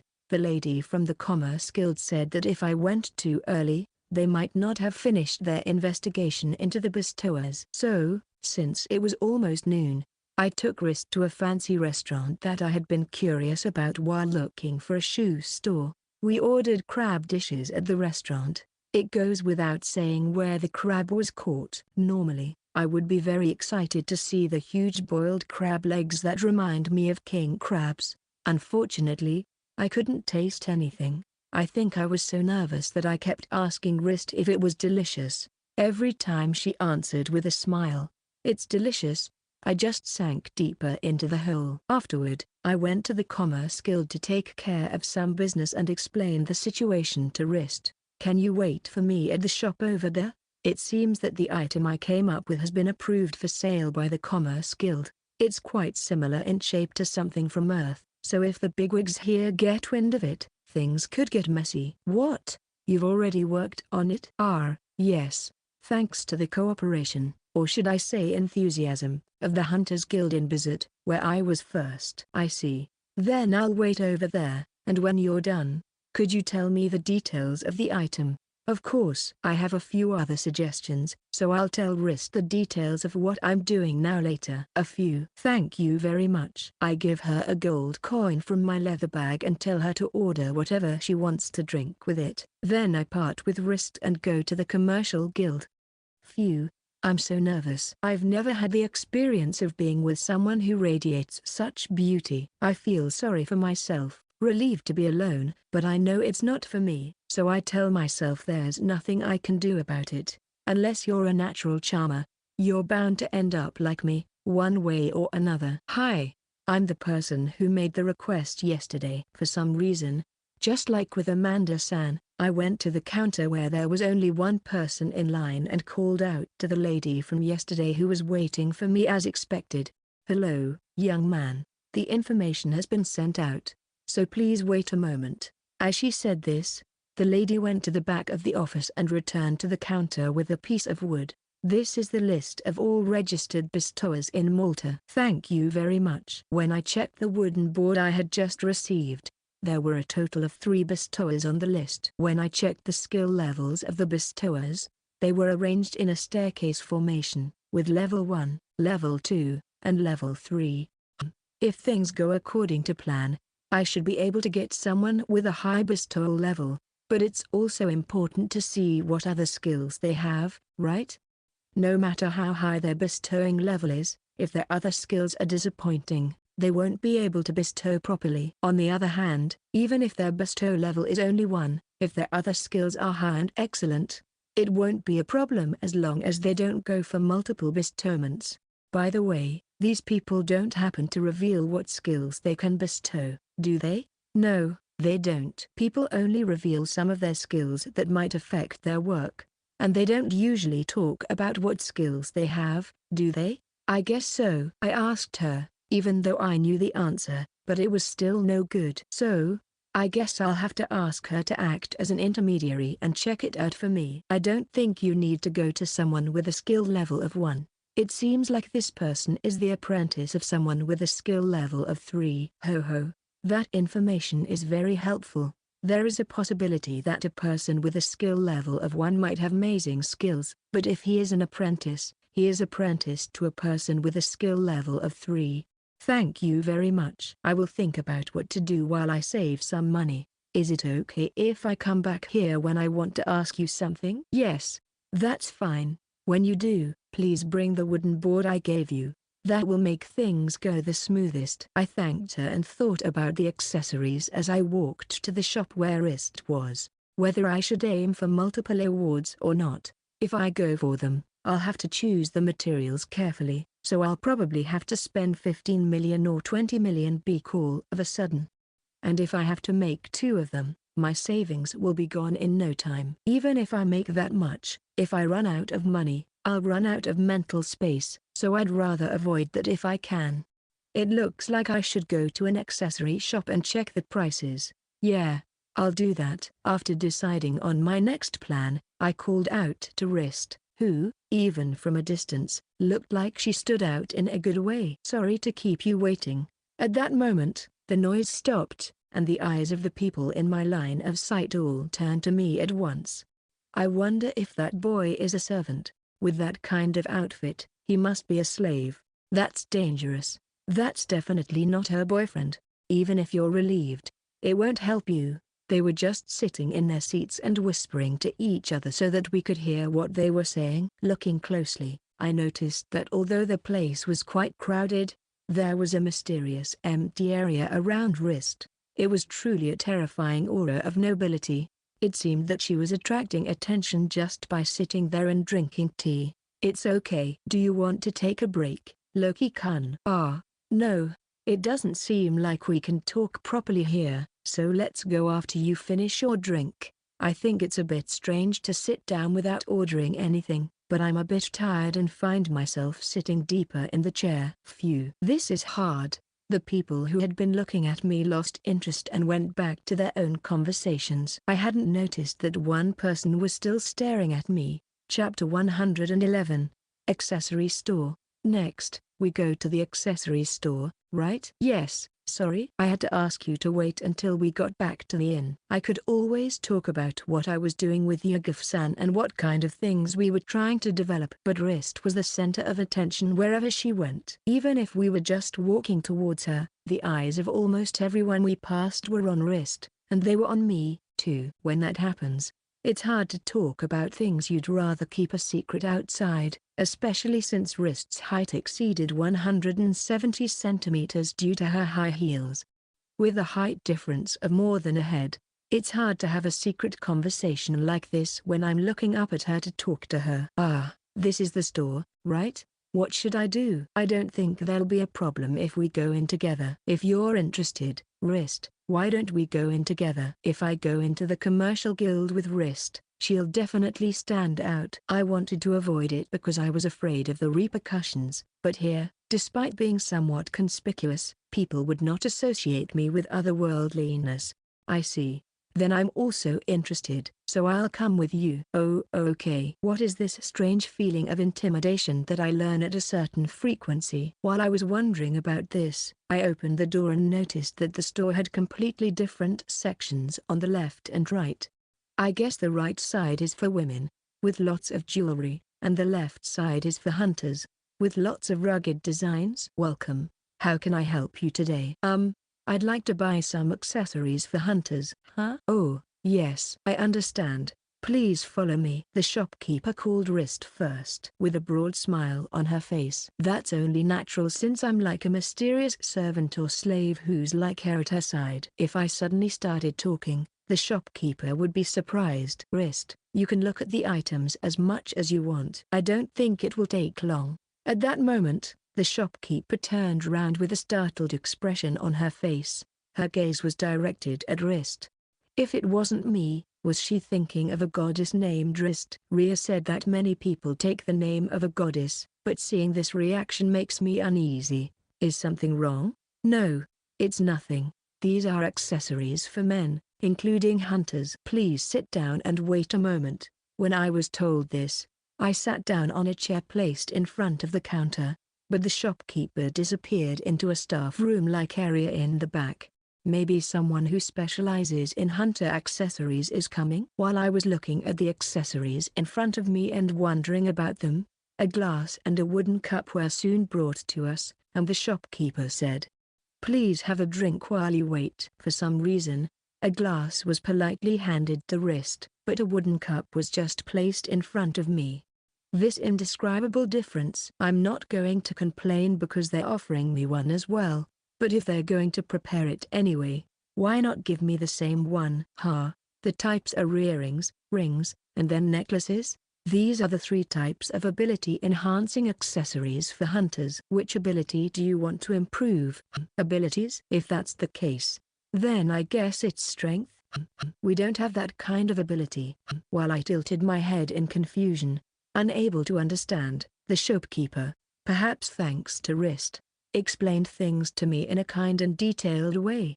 First of all, accessories that are used for purposes other than mere decoration can be divided into 3 types: earrings, rings, and necklaces. And it seems that the way to choose them when you want to improve your abilities is to equip 2 of the same type. Conversely, like the limit of bestowal, even if you wear 10 rings, it is said that the effect of improving your abilities is limited to 2 rings. And this is the common wisdom that has been verified over many years and is common sense in this world. This ability is also a little different, and first of all, in this world, no value for ability is revealed. So when we talk about improving abilities, we're talking about different things, and the creator makes the accessory hoping for one of 4 things: increased attack power, increased magic attack power, increased speed, or increased accuracy. It seems that accessories are worn in a way that makes them like an amulet in order to benefit from them. If that's the case, then, of course, there are things that are worrisome. Are all the skill improvements the same, or are there variations? If they're all the same, then I'd just go with the best design. But if there are variations, then I'd prioritize the skill value, and the design would be secondary. The priority is low for things like the avatars you often see in games or equipment that focuses on appearance. There are differences in ability. It is said that it depends on the skill level of the creator who has the decoration creation skill. As she says this, she points to the accessories on display. The ones on the left from here are those that have been appraised and are considered to have a minor ability, and the one on the right from here is the one with a small ability. The price for minor is about 30,000 beak, and for small it's about 200,000 beak. They're not that expensive. All of our inventory has been appraised, so unlike street vendors, there are no false claims. Oh, I didn't know that. Without an appraisal, you wouldn't be able to tell the difference between micro and small. You're right. I can't tell the difference. By the way, do you have any accessories above small? Unfortunately, we don't. I've heard that some stores in the capital and other places deal in accessories with a medium ability. I see. So the limit of what you can buy in the world is up to the medium ability level. I guess anything higher than that, like large, can't be made by the people of this world because their skill level isn't high enough. I don't think the reincarnated people would intentionally ask the goddess for a skill like decoration creation. And there's something else that bothers me. I haven't decided what I'm going to do yet, but is it possible for you to create something from scratch with slightly better materials for the purpose of bestowing? Of course. In that case, we can discuss the design with you, and if necessary, we have a bestowal specialist in our shop, so we can handle the bestowal as well. What? You have a bestowal specialist here? Yes. Some accessories are mainly bestowed, so if you can't answer this, it's fine, but is this bestower a level 2 skill user? What? That's right, but did you know him? Oh, no, I had the commerce skill check out the bestower. I see, so there was someone with a level 2 skill here. Then, it might not be necessary to get someone with a level 3 to act as an intermediary. If they are an accessory specialist bestower, they probably have skills that are in demand. So what should I do from here? Looking at Pacer-san's bestowing case, it might be possible to achieve up to a double bestowing by using high-quality materials like mithril, and when I look at the accessories for hunters, they don't use any jewelry at all, just ores. So if it's just a matter of the amount of simple materials, it seems like it would be much cheaper than weapons. If one of them manages to get a double grant for 5 million, or even 10 million, I'll still have a certain amount of savings, so I won't have to live in fear of running out of money. The only problem is that the stats of the accessories themselves are either micro or small. If I order one here, it will definitely be one of those 2. What if it's micro when it's made of high-quality materials? Wouldn't that be ridiculous? Or rather, what's the difference between micro and small? My thoughts went round and round, and the shopkeeper got worried when I stopped talking. See customer? Oh, I'm sorry. I was trying to think of the right answer. I'm sorry. I shouldn't force a conclusion here, should I? First, I'll collect skills in the F&D rank hunting grounds, where it doesn't seem to matter if I don't have any accessories. Then I can just give them the answer in the meantime, and more importantly, if I keep thinking about it, I'll keep wrist waiting. Then I guess this is what I should do now. Maybe I can find out something. For now, I want to try out what kind of accessories are available, so please give me 2 necklaces with a minor attack power increase. I don't care what the design is. Huh? Oh, yes. Thank you very much. The necklaces are the easiest to wear and won't get in the way of hunting. I'll hunt with and without them and see if I can feel any difference. If it works, the presence or absence of the necklace might show up as a change in my ability stats on the status screen. Having made a decision for the time being, I turned round and saw that Wrist was looking at the section of the store that sold women's jewelry. Sorry to keep you waiting. I've decided what to buy, so I'll be done soon. Don't worry about the time. It's a valuable opportunity to see such things in person. Did you find anything interesting? I couldn't help but look at the display shelf with the women's ornaments lined up. I see. The prices vary, but the cheapest start at less than 100,000 beak, and the most expensive go up to a little over 10 million beak. Just like on Earth, the size of the jewel seems to be directly related to its price. Yes, many things. We don't have the custom of wearing jewelry. I see. I think it would be rude to ask if she wanted to wear one here. If I asked, I could see a future where I would be refused. But I think Wrist's behavior was a little strange at times. It takes a lot of courage to say something like this, but I guess this is where I have to make a decision. I think these earrings would look good on you. They're the same color as Wrist's eyes, and they're not very noticeable when you put them in your ears, but I think the way they catch the light is really nice. Or maybe this silver necklace would go really well with this outfit. I don't have a lot of money, so I can't afford anything too expensive, but I think I can afford something like that. That's okay. But I think it would look good. I'm declining. Oh, I see. I'm sorry. The unusual atmosphere froze the shopkeeper, and I looked up timidly. Wrist was staring at me, looking more sad than angry. Chapter 112, True Feelings. Wrist. I'm sorry. After paying for our purchases, we quickly left the store. Or rather, Wrist left the store first, so I hurried after her. To be honest, I'm not really sure why things turned out this way. I'm sure it's my fault that Wrist is in a bad mood, and when that happens, the only thing that comes out of my mouth is an apology.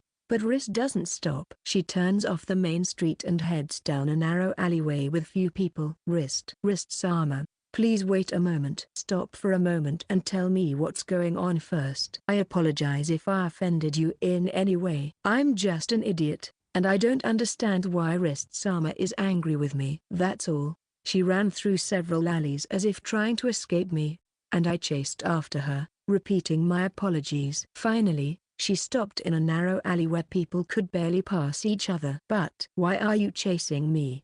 The words she spoke with her back turned were directed at me. Of course I am. We agreed to go on this adventure together today, didn't we? This is all my fault, isn't it? That's why I'm trying to apologize. It's not that you did anything wrong, Loki-kun. Then why? You know, Loki-kun, you probably get bored with me, right? Huh? The 3 who went down to the lower world first told everyone about it, but the most we talked about was you, Loki-kun. I can understand why Frill and Phelan talked about you, but even Rhea, who was with you, liked to talk about the conversations she had with you and the things you did together. That's why I was looking forward to this as well. I failed. That's what I thought. When she first arrived, Wrist didn't like the way I called her, saying it was like she was being excluded from the group, and she felt uncomfortable with the way we were interacting. I thought she was half joking, but, you've noticed, haven't you? Loki-kun is always being considerate of me. In other words, I make Loki-kun feel uncomfortable. That's last night, Loki-kun stayed up with me even though you were tired.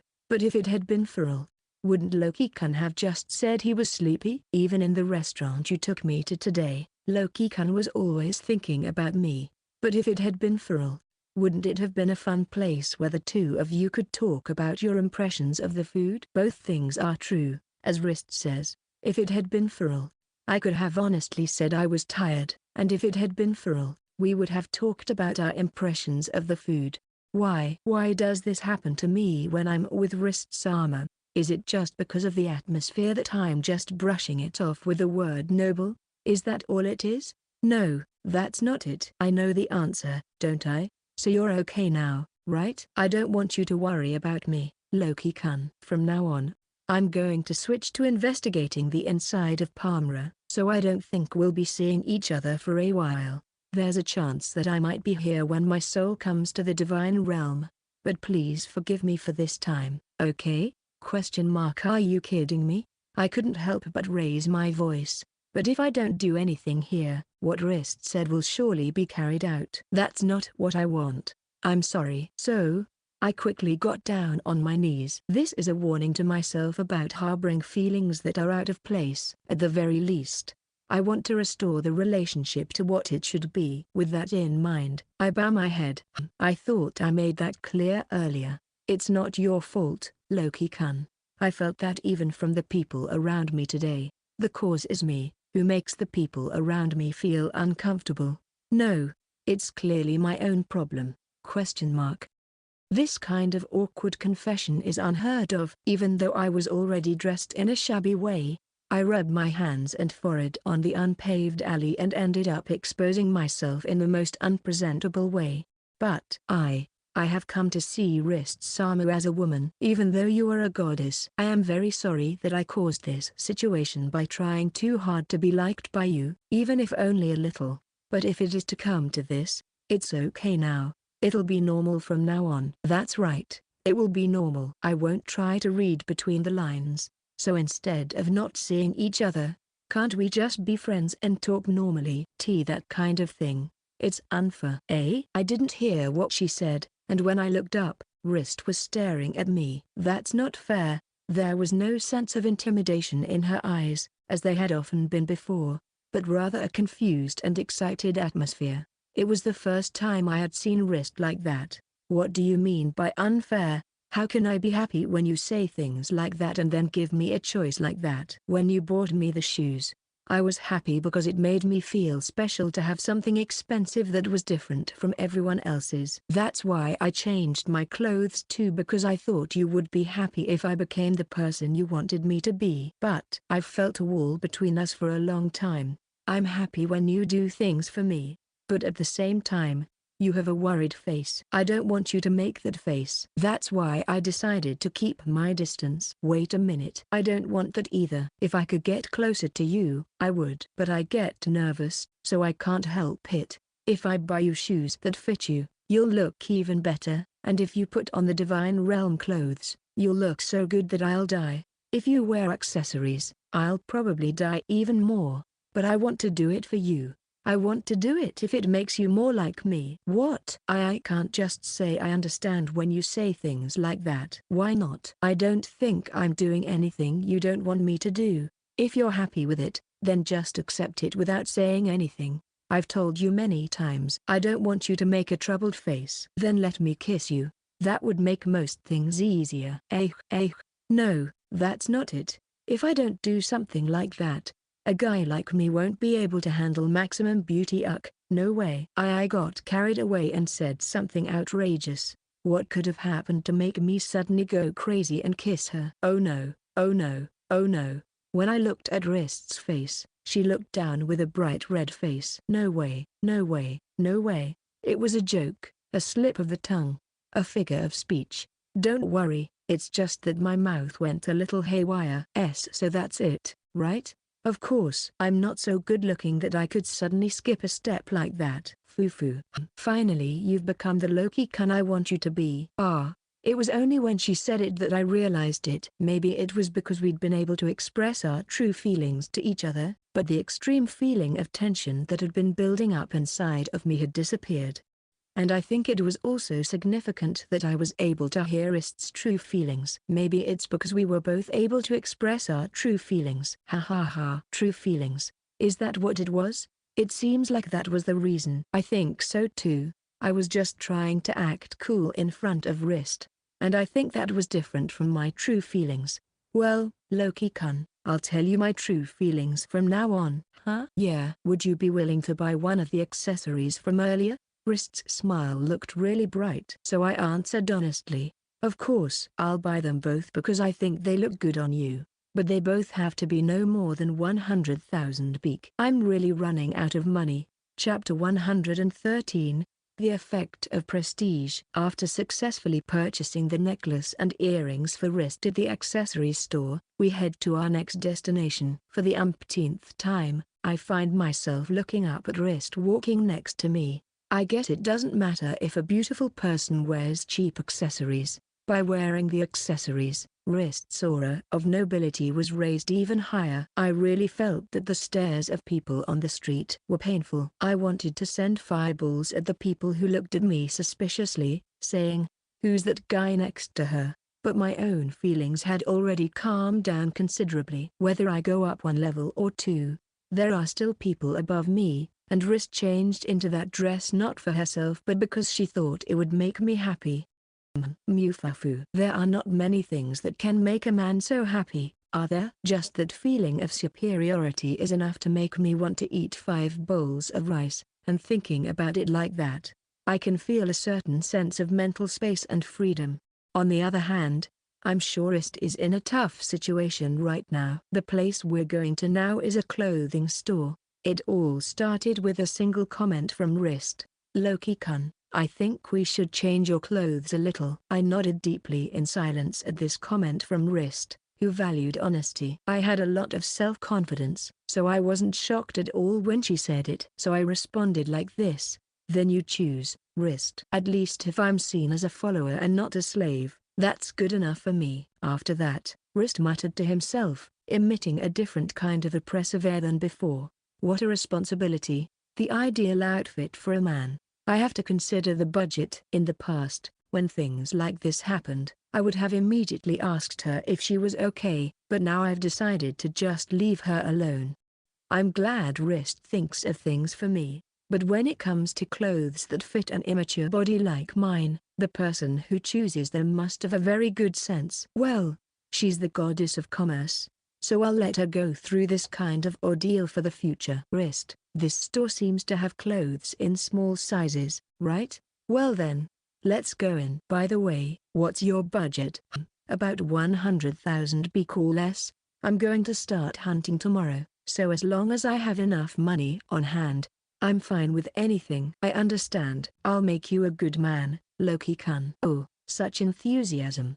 I really need to count the remaining money. If I deduct the cost of food and lodging, will I have enough to cover any eventuality? While thinking about it, I secretly started counting the contents of the leather bag section. Oh, how about this? I check my upper body in the small mirror on the wall. Wow. The image of myself reflected back is quite similar to the clothes I used to wear on Earth. A gray shirt with a mysterious string around the neck that doesn't seem to be tied in any way. I want to ask what the hell this string is for, but this kind of clothing, which you can buy at any time at a cheap mass retailer, is something that even I, a human from Earth, can accept without any resistance. I don't know what the material of the pants is, but they are ordinary black pants made of some kind of fiber that is not leather.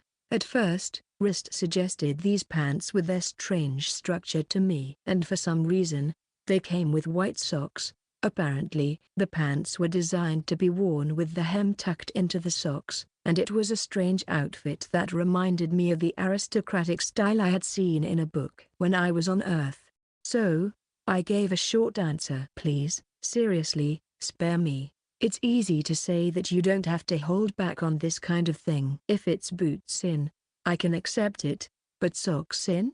It's like a punishment game, right? I thought to myself. So I firmly refused, no matter how advanced the nobleman's style was. After that, I continued to avoid Wrist's suggestion of tucking the hem of the pants into something, and finally, I requested the commoner's style, which is often seen, and it became the current form. Like this, I can accept this without any resistance. Thank you. I wanted you to wear something that looks more like a high-ranking person. Wrist seems a little unhappy, but considering our financial situation, a neat commoner's outfit is probably the safest option. I also bought 4 sets of second-hand clothes that looked relatively good for use as hunting clothes. I bought more than I needed because I was worried that my height wouldn't grow for a while due to my skill. But if each set costs around 10,000 beak, I shouldn't regret it even if I suddenly grow taller. The total is 156,000 beak. Here you go. While paying, I looked at the clock in the leather bag and saw that it was already after 5 p.m. It's time to check the availability of the high-class inn with a bath. Wrist, shall we check if there are rooms available at the inn next? Yes, I understand. The clerk who received the money watched this exchange with his eyes wide open. Hey, it seems like I shouldn't casually mention your name in public, right? Why is that? Well, the clerk and the person from the accessory shop both clearly reacted to the name Wrist. I'm sure there are a lot of people who name their children after us, so I don't think you have to worry about that.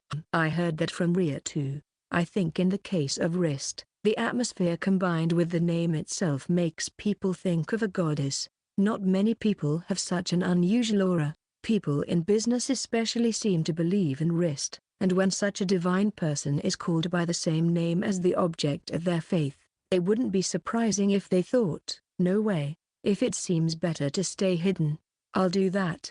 But what do you think? Please continue as you are so quick to make a decision. Have you really thought about it? I have thought about it. I don't want to be called Wrist, so I will refuse.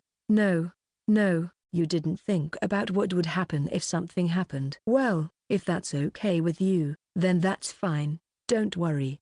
There is no precedent for a goddess descending to the mortal world, so even if you think no way, it will just stay no way. I see. And if you're not called Wrist, that means you have a temporary name, right? You could make up a temporary name, or maybe even make up a nickname based on the name Wrist. As expected, calling someone Kimi, without making up a nickname would be too distant, and the oi or omae pronouns used to say you, would be too rude. Oi, omae, oh no, I think I screwed up. No, that's not what I meant. I wouldn't say something so rude. I wonder if you could just say it once, huh? Just once, to know what it's like. Hey, you, oh my, let's go to the inn quickly, okay? Rah. At that moment, Wrist's body, which was walking next to me, started to shake slightly. When I looked up, expecting the worst, I saw that she had a surprised yet ecstatic expression on her face. Wrist. I have a bad feeling about this. I've finally gotten used to it, but I feel like I'm going crazy too. That's right.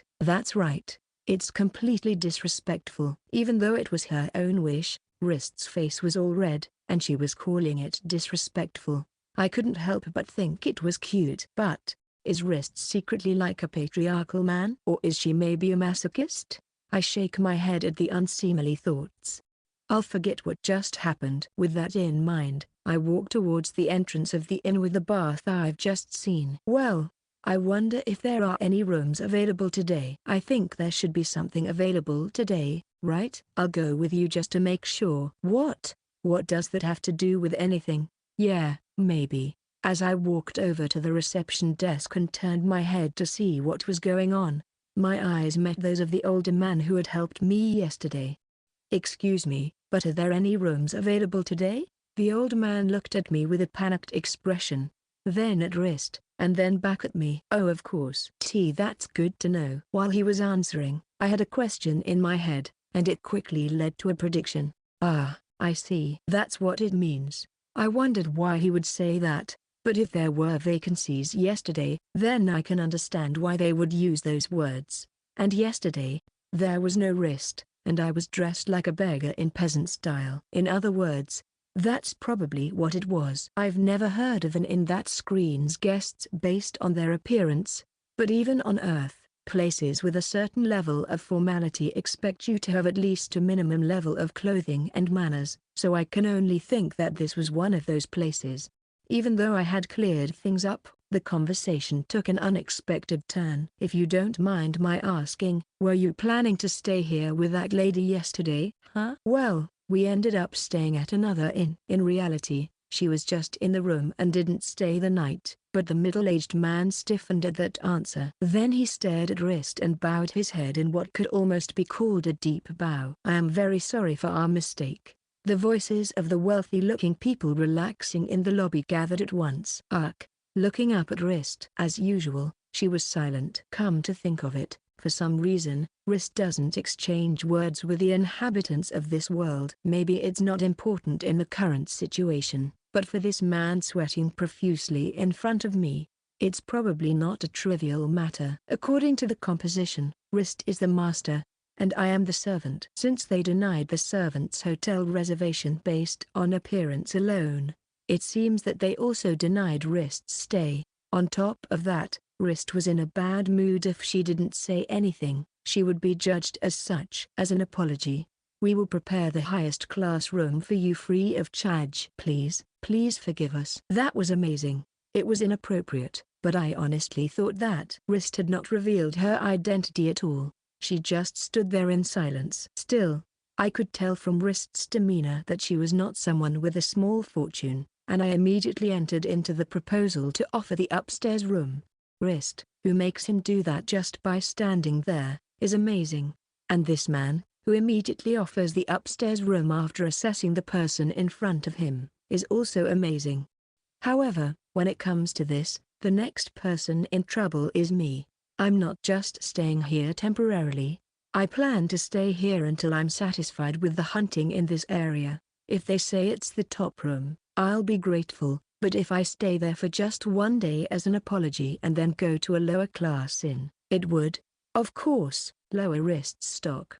On the other hand, the inn wouldn't be able to let us stay in the top room for free indefinitely, and I don't know if I can keep paying for it. Just out of curiosity, how much does the top-level room usually cost? Including food, it's 200,000 beek per person per night. I see. This is hard. That's 400,000 beek for the two of us. If I were to try my hardest to earn that money just for lodging, it might be possible, but for me, who thinks that as long as there's a bath and good food, everything else is just a waste of money, it's too much.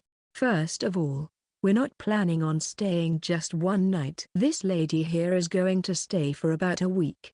I looked up at Wrist, but I couldn't see any change in her expression. I thought it would be bad to mention Wrist's name here, so I was relieved to see that she read the situation correctly. It would be hard for you to keep it free all the time. What do you think? If you say today is free, how about reducing the lodging costs for the duration of our stay? I understand. Then for the duration of your stay, we will charge 100,000 beek per night for the first-class room. Is that for one person or two? Of course, it's for two people at 100,000 beek. That's dangerous. If he had said 100,000 beek per person, I would have chosen a cheap room, but with two people, it's still within my budget. But if it's 100,000 beek for two people, it's probably within our means if we consider it a temporary luxury. Is that okay? I asked, looking up at Wrist, who nodded silently. I understand. Then please follow me. We will bring your meals directly to your room in the morning and in the evening. On the way to our room, they wondered, who are they? The men in the lobby, who looked like merchants, looked at us curiously. Although I was getting used to it, I still felt an indescribable sense of uneasiness, and we followed a woman who acted as our guide to the upper floor of the inn. Chapter 114, Mysterious Magic Tools. Actually, I'm the only one staying here. This inn, Hanfairest, is a 4-story building. Even the shops on the main street are usually 2 stories high, and there are only a few 3-story buildings, so this 4-story building is the tallest in the area. When I reached the top floor of the inn, I could see at a glance that a single corridor stretched out in front of me and that there were 3 doors on either side of it. 1 on the left, 2 on the right. That means this is the biggest room in the inn. I knew it. It seems that the room on the top floor takes up half the floor. There's absolutely no need for that much space, is there? A space of about 6 tatami mats, 9.72 square meters, would be enough, wouldn't it? I think so in my heart, but I can't stop now. as soon as I open the door and step inside. It's amazing. A single large room with no partitions, where you could easily run 50 meters from one end to the other, jumped into view. 1, 2, 3 huge beds. How many are there? When do you want to eat? Could it be about half an hour after the bell rings? Yes. Of course. There are several magic tools in this room. If you have any questions about how to use them, or if you need additional magic stones, please come to the counter on the first floor. Why yes. Finally, we understand that you will be staying for about a week. Would you like your sheets changed during that time? We won't be here during the day, so we would like them changed every day if possible. During your absence, our staff will be entering your room, so if you leave your luggage in the room, please use the storage room at the back on the right. Storage room? It is a luggage storage room that requires personal authentication to open and close. The method of use is written in the room, but if you have any questions, please let us know. Our staff will explain it to you. I understand. Please make yourself comfortable. As I watched the staff member leave with a beautiful bow, I held my head in my hands and thought to myself that I had come to a most extraordinary place. What is this place? It's much more amazing than I imagined. Isn't this room cool? Is there even air conditioning in here? When I went in and looked around, I saw that there were all kinds of mysterious-looking magic tools installed in various places. However, unlike the familiar household appliances, I couldn't associate them with any particular purpose, so I couldn't really tell the difference between them and the furniture. This is a wonderful room. Wrist is surprisingly normal. I'm already at my limit with all these mysterious magic tools. Fufu, I'm interested in magic tools too, and we have time before dinner, so let's take our time looking around. Yeah, okay. Well, can you enjoy this room first, Wrist? I have to get my stuff from yesterday's room. Oh, that's right. Then I'll figure out how to use it and explain it to Loki-kun later. Oh, that's a big help. As expected from Wrist. See you later. The distance between the inns is not far. I rushed to the inn where I stayed yesterday to get my luggage section. So there's a magic tool that produces cold air, a magic tool that produces hot water, a magic tool that cools things down, and a magic tool that produces water. The magic tools that produce hot water and water need to be operated each time they are used, but they are both easy to use because you just have to lower this stick.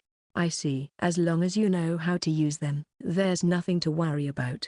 Then what I don't understand is this one. That's right. I've figured out how to use it, but I don't know what magic is in this one. The two of us looked at the storage room they had just been given a brief explanation of. The inside was about the size of 3 tatami mats, and there were no shelves or anything like that, so it just looked like a storage room. However, the door, or rather the heavy metal door, has a pattern carved in the middle that looks like a magic circle. All you have to do is put your hand on it, right? That's right. Why don't you try it? As if it were natural. I put my palm on the magic circle, and it glowed. Wrist then puts her palm on the magic circle, but it doesn't react at all. It seems that only the person who activated the magic can open it. Wow, this is amazing. On Earth, there are ways to identify people using voice and fingerprints, but I wonder how this works. Even when I look at the magic circle, it just looks like it's been beautifully carved, so I can't imagine that it has a device to identify fingerprints.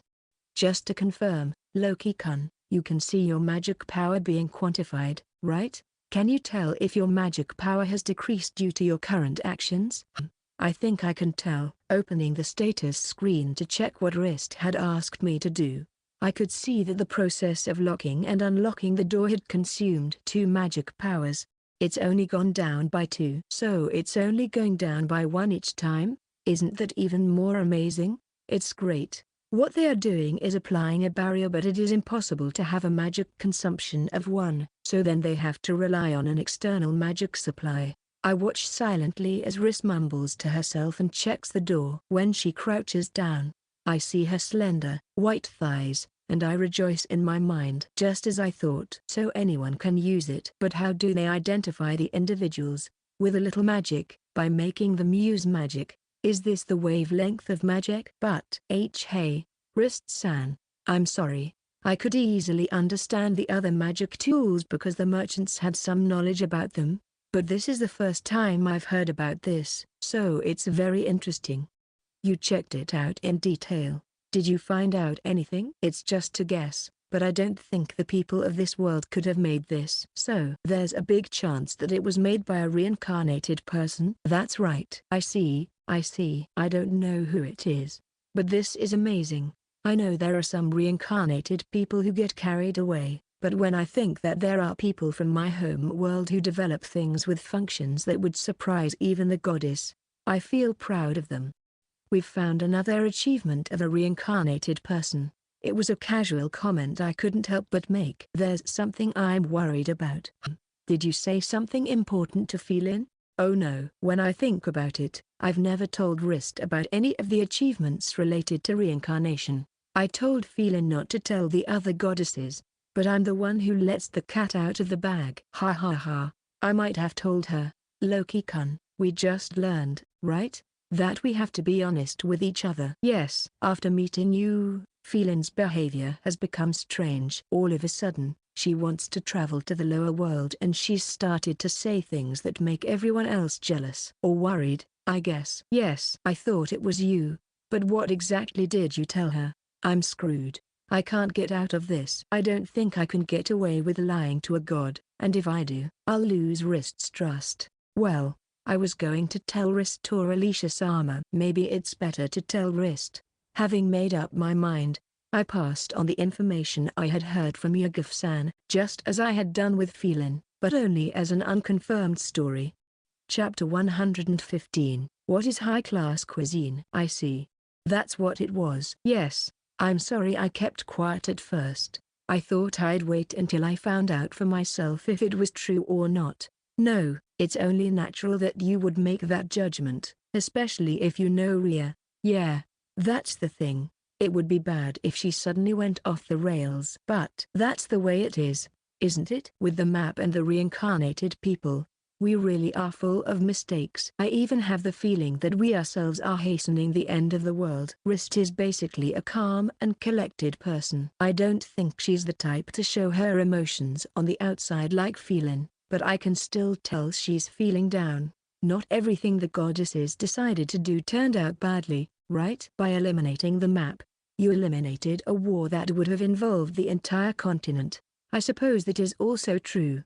And by inviting the reincarnated people, they created facilities with functions that even I, an earthling, would be amazed at, like the one in front of me now. For every advantage, there is always a disadvantage. It is important to consider what to do from here based on the results. There's still a lot of information that can't be determined yet. You're right, Fufu, as expected from Loki-kun. No, it's just for my own sake. Letting me, the foreign element, go around is a big disadvantage for the goddesses, but I'm sure there are some advantages as well. I don't think there are any goddesses left who feel that Loki-kun's existence is a disadvantage, are there? Alicia is the only one who worries about unnecessary things. Unnecessary things? Yes. Well, let's leave that aside for now. Huh? What is this blatant change of subject? Aren't we supposed to be honest with each other? Well, I know I can't just interfere in the gods' affairs. We know that many people in the lower world have been harmed by some of the reincarnated people. And Loki-kun will confirm this fact. Is this understanding correct? Yes, that's correct. But as something really important, I don't intend to become a world hero or savior of any kind. I understand better than anyone that I don't have those qualities, so it's just a secondary goal. I want you to understand that it's not something I put above anything else. Your goal is to become stronger, right? That's right. In order to do that, I need to go around the hunting grounds of this world, so I think I'll be able to get a lot of information in the process. Of course, I'll pass it on to the goddesses. Still, it's more than enough. It was our fault for sowing the seeds in the first place, so I don't intend to let Loki-kun deal with it all. I will first think about how to deal with this, including the matter with Feline, on my own. Since Feline read my thoughts and found out about it, you might want to talk to her if necessary. Knock knock knock. I brought your food. Oh, well, Let's put aside this matter that we can't come to a conclusion on right now and enjoy the food first. I'm sure the food in a high-class inn will be amazing. A long dining table that could seat about 20 people, made of what looked like marble, was set with a variety of dishes that made me wonder how many people it was meant to feed. In front of me was a metal. Or was it silver? There was an array of metal forks and knives, unlike anything I'd seen before. There were hardly any wooden plates, and most of the cutlery was glass or ceramic. I'll be back in about 2 hours to take your plates away. After the employee left, I turned to Wrist. That's a lot of food. It seems that nobles have the idea that they should leave food on their plate, so maybe they'll follow that. As expected from the top-class room, it seems like a waste, but I guess I'll just ask them to reduce the amount starting tomorrow. Let's have a toast first. A toast? You know, clinking glasses. I guess you could think of it as a custom on Earth where people who are close to each other do it. Let's do it. Well then, cheers. Cheers. I have to earn some money tomorrow, so I have to be careful not to drink too much. But I want to drink at least the first glass of wine because of the atmosphere. I lightly touch my lips to the glass and quickly look back at Wrist. She really looks good. I've never seen anyone look so elegant while drinking red wine in a stylish dress, not even on TV. When she lifted her chin slightly, the earrings she was wearing, which were cheap, looked really good. Is something wrong? Well, I just thought you looked beautiful. I hesitated to say it. I wondered if I should try to cover it up, but the word honestly stuck with me, and I said it, even though I was terribly embarrassed. Thank you very much. Her translucent white skin turned red in an instant. When she reacts like that, it makes me even more embarrassed. I looked away, and through the large glass pane I had never seen before in this world, I could see the roof filling my field of vision. This city seems quite large. Do you think we can finish the investigation in a week or so? I don't know.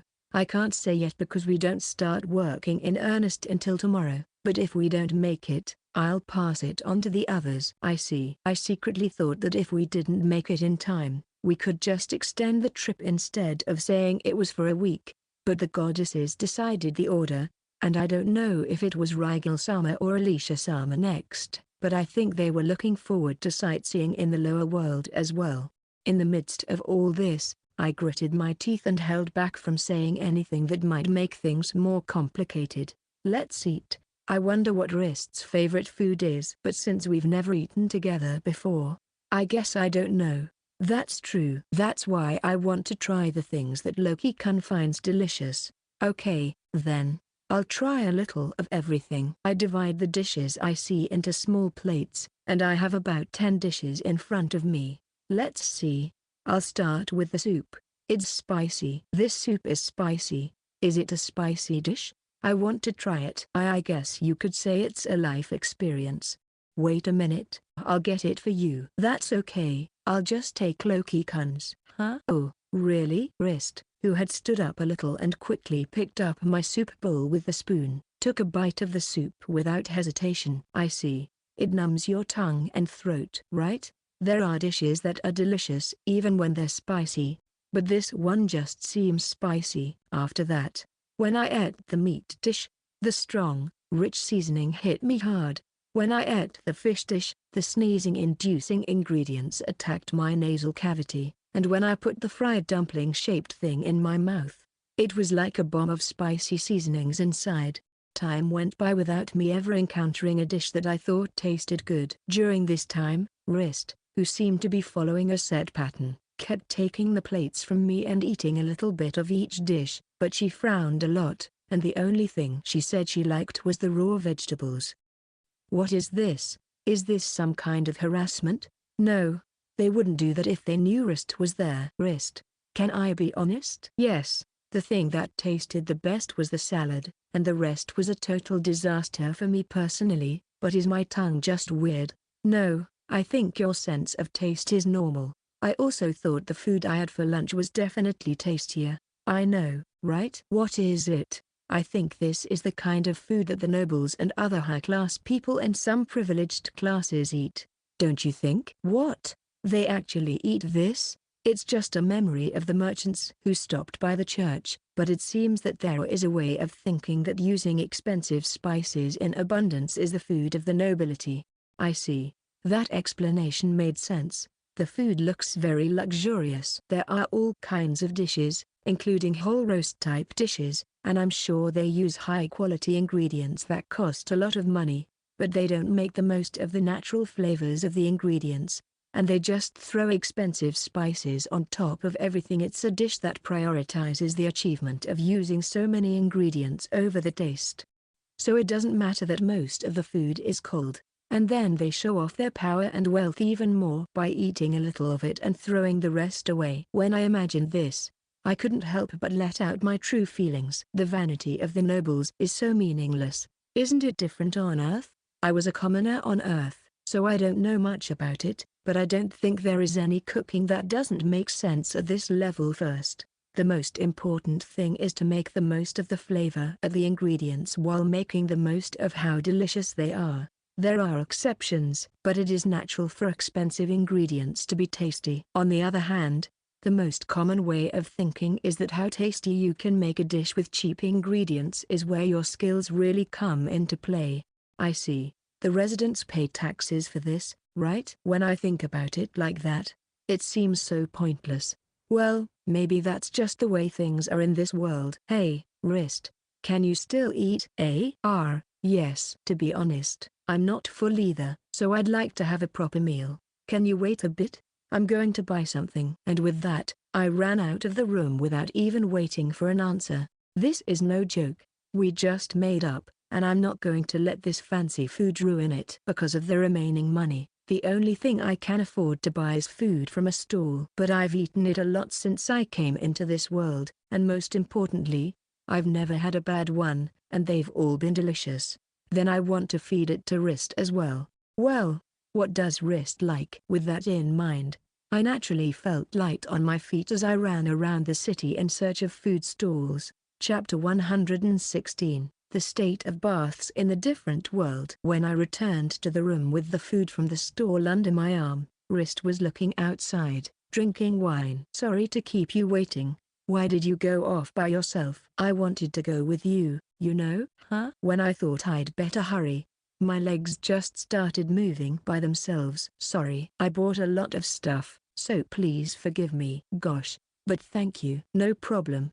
I was going to eat them anyway. Let's go to another table with just drinks for now, okay? There are several tables for unknown purposes in this room. Among them, there is a low table by the window and a sofa that looks like it can seat 3 people in between. We put the food from the food stall there and brought our drinks in as well. Even though we're not face to face like before, it's easier to pass the food around if we're all sitting next to each other. Let's see. First of all, this is my favorite potato butter. Also, a yakitori skewer, which is close to, but not quite the same as, the classic skewered meat of the street stall. They also sold something I've never seen before in Bizet, so I bought it. There are so many different kinds. That's the great thing about food stalls, you can choose what you want to eat and buy it. By the way, I've never had a bad one. The ingredients in this world are basically delicious. I pick up some skewered meat first. So far, I've only seen thigh meat, but to my surprise, there was even something that looked like chicken skin in Malta. Of course, I had to buy some. It's been a while since I've had chicken skin. It's really delicious. The familiar salty taste. The gap between this and what I just had makes me want to cry. I also really want a beer. Can I try some, too? Of course you can. I bought 2 of each, so don't hold back. Well then, this is delicious. Why did she go out of her way to eat the chicken skin from the skewer I was holding? I told her I bought enough for her to eat. But did she not listen? Wrist, I bought enough for you to eat, so there's no need to go out of your way to eat from my skewer. What? I'm just doing the same thing as before, aren't I? Well, if you put it that way, that's true. It's true that earlier, I ate a little bit, as if I wanted to taste it to see if it was poisonous, and then Wrist would collect the whole plate. But I feel like the food from the stalls that we've been sharing from the beginning is different. Didn't you like it? I think that's unfair. Of course, I don't hate it. If I put my hand on the skewered meat, wrist eats it, and if I put my hand on the chicken thigh, wrist bites into it. What's more, every time I eat, I feel like wrist is getting closer and closer. My goodness. My head feels like it's turning into a happy meal. What is this happy space? It's especially intense to see her taking it out of my hand with a smile on her face, especially since this is wrist, who doesn't seem to let her guard down anytime soon.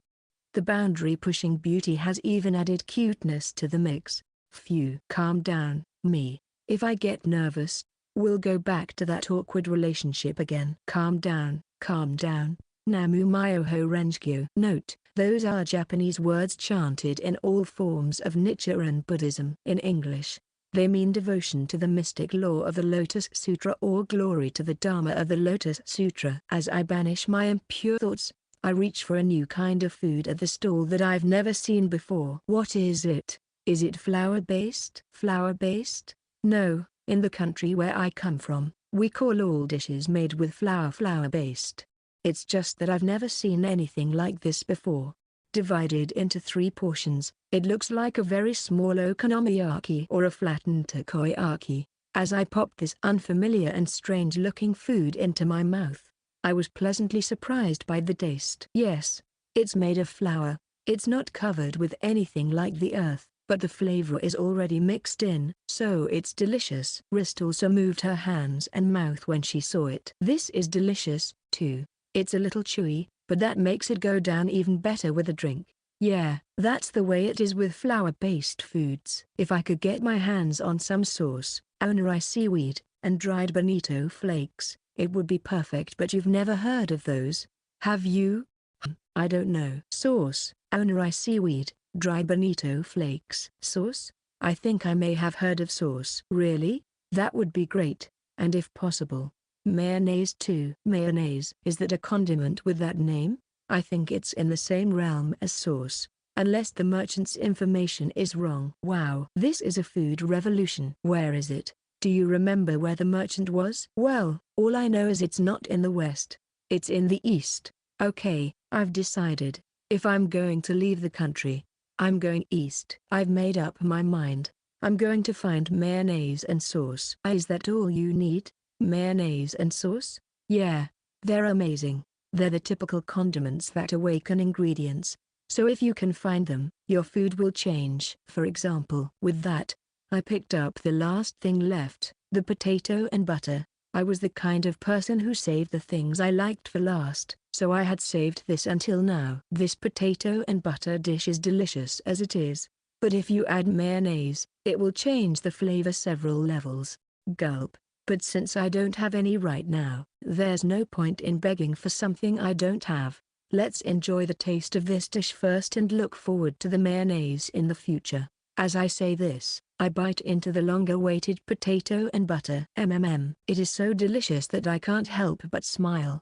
As I thought, the taste of the potato itself was wonderful. As expected, it's nice and fluffy, but the sweetness is much stronger than anything else on earth. And I can't help but wonder if it's been drizzled with honey. As if it were part of the same sequence when I offer Liz a potato with butter wrapped in a large piece of the leafy plant as a plate. She takes it in her mouth with bad manners you wouldn't expect from her. Hafu, it's so delicious, right? And each one is only 100 beaks, you know? It's unbelievable how cheap it is. My goodness. I told Phelan about it, too. The ingredients in this country are really wonderful. I think it's because of the influence of the skill, but the taste of the ingredients is better than on Earth. So you're saying that the food in this world can be transformed depending on how it's cooked? That's right. I think it's a field that won't be easy to crack because cooking is something that is studied, but if there were reincarnated former chefs, it would be a field that would develop quickly. But at the point where there are condiments with names like mayonnaise and sauce, it's pretty much set in stone. See? It's not all bad to bring in reincarnated people. There are definitely fields that have developed because of it, so you should have more confidence. Yes, thank you, Loki-kun. No problem.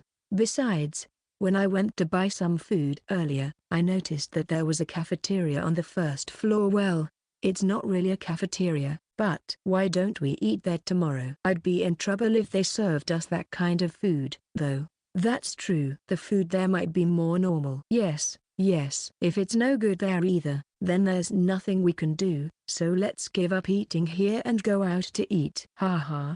I never thought I'd be able to go out to eat with you on a day other than today. That's how it was with Phelan. Well, we'll just have to wait until our schedules match up.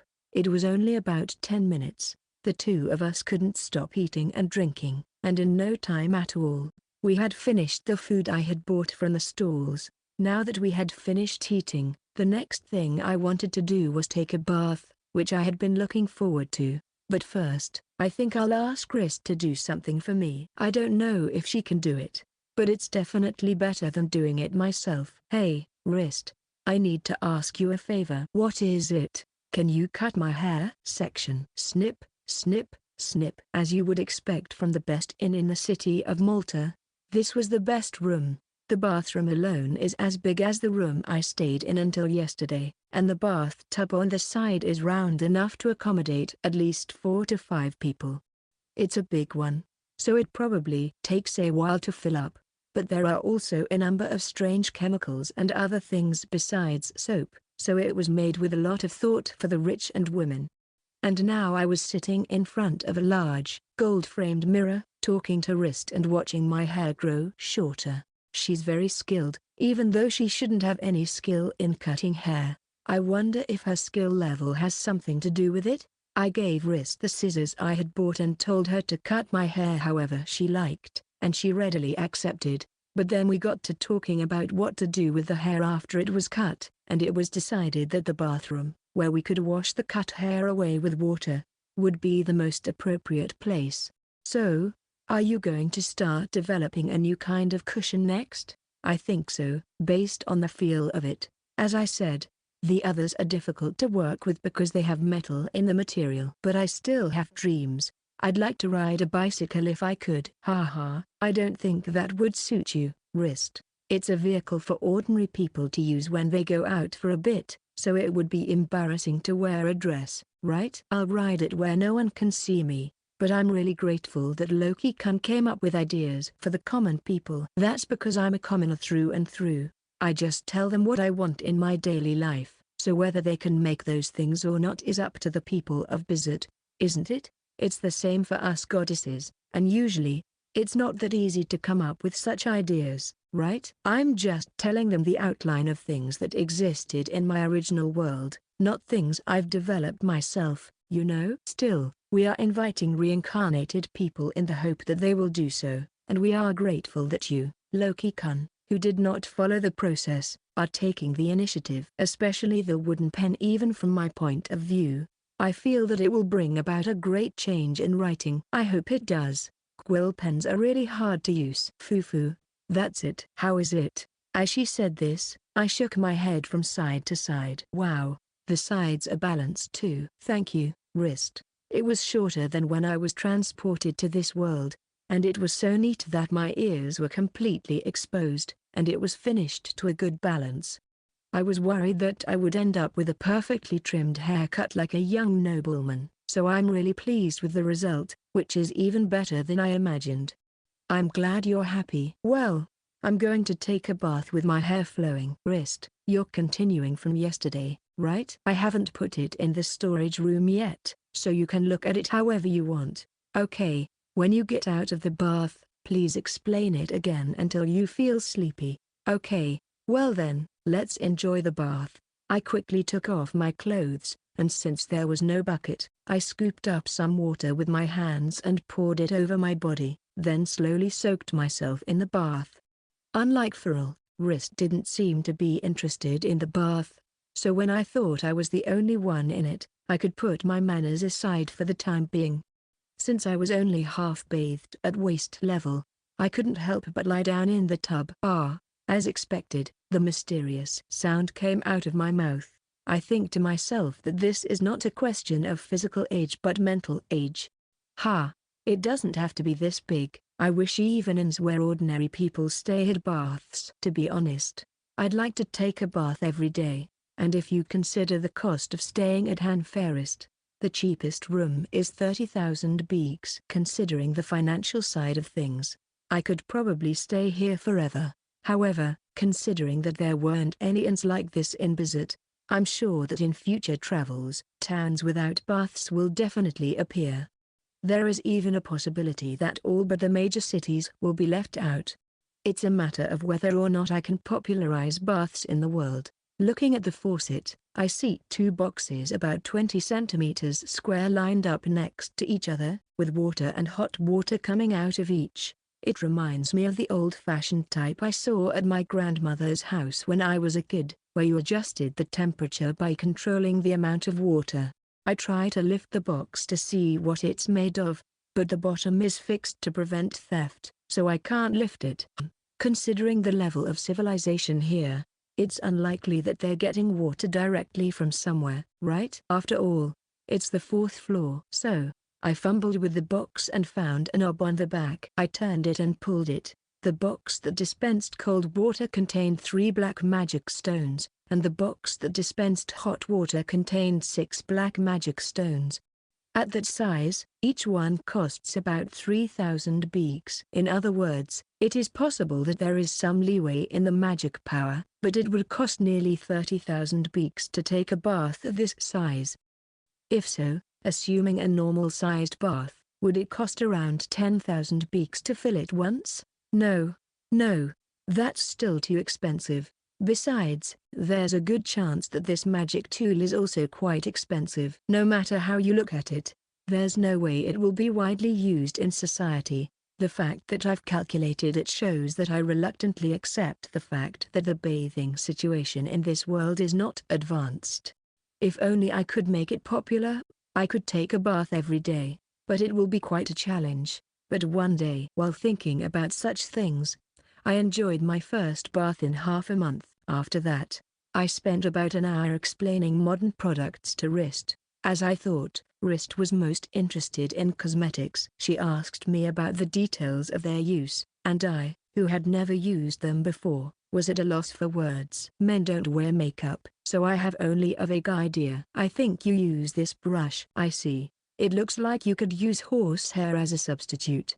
I'm sure they've done a lot of research on that. It feels really good, doesn't it? The question is whether you can use the fur of animals and monsters from this world to replace it. That's right. Saying that, I put the brush to my cheek and eyes and look at Rist, who is squirming. Rist is a woman, so you want to develop cosmetics in this world? Of course.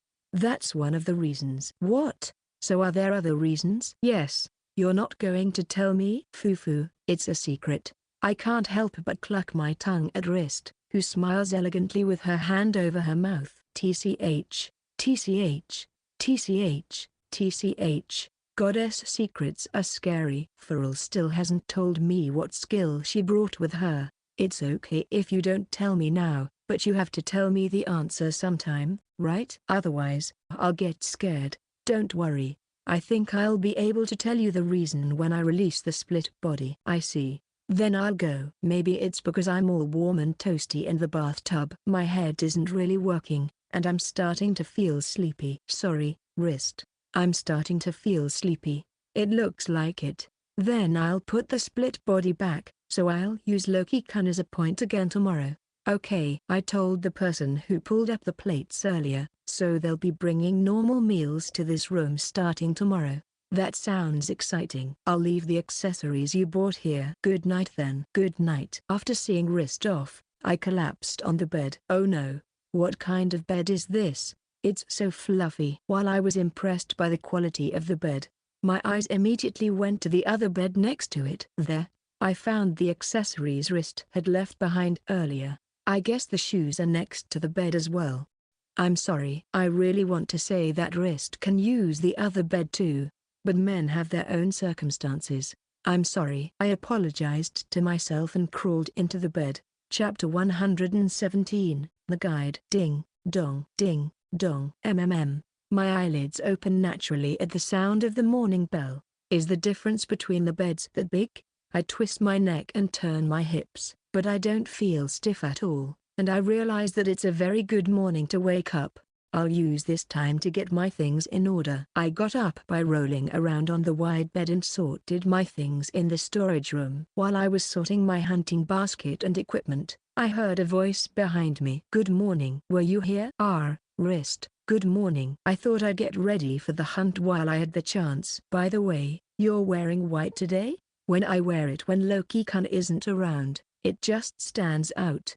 I couldn't see you, so I just peeked in to see if you were taking a bath in the morning.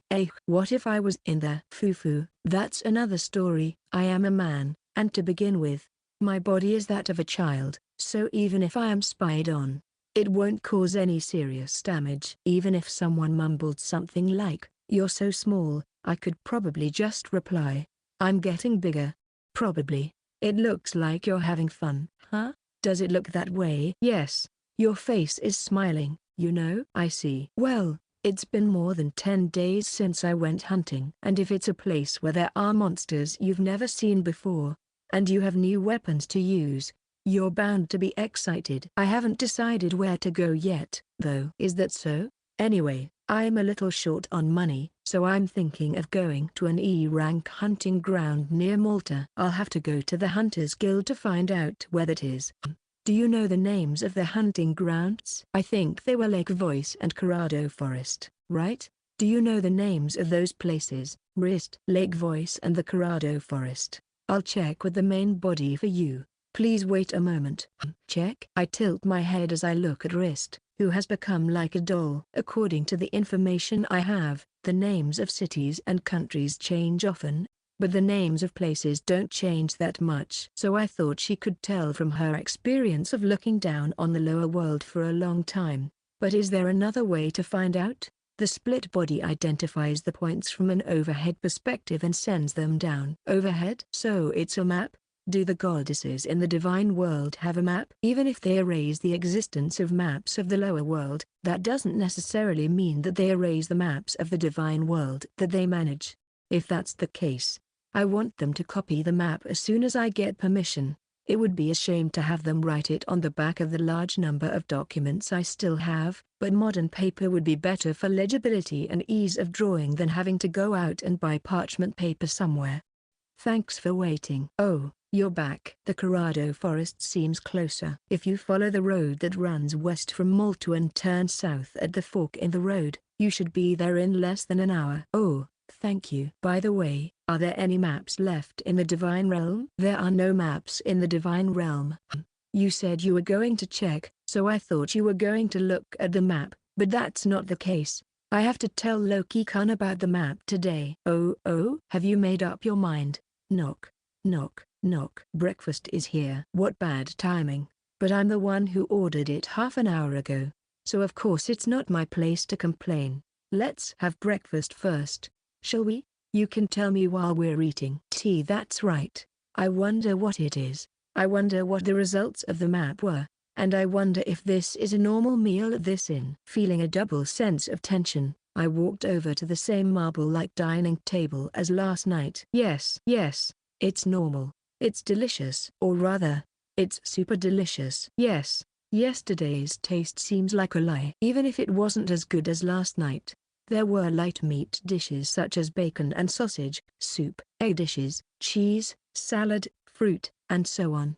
More than 10 dishes that could be called Western style were brought in and crowded the table.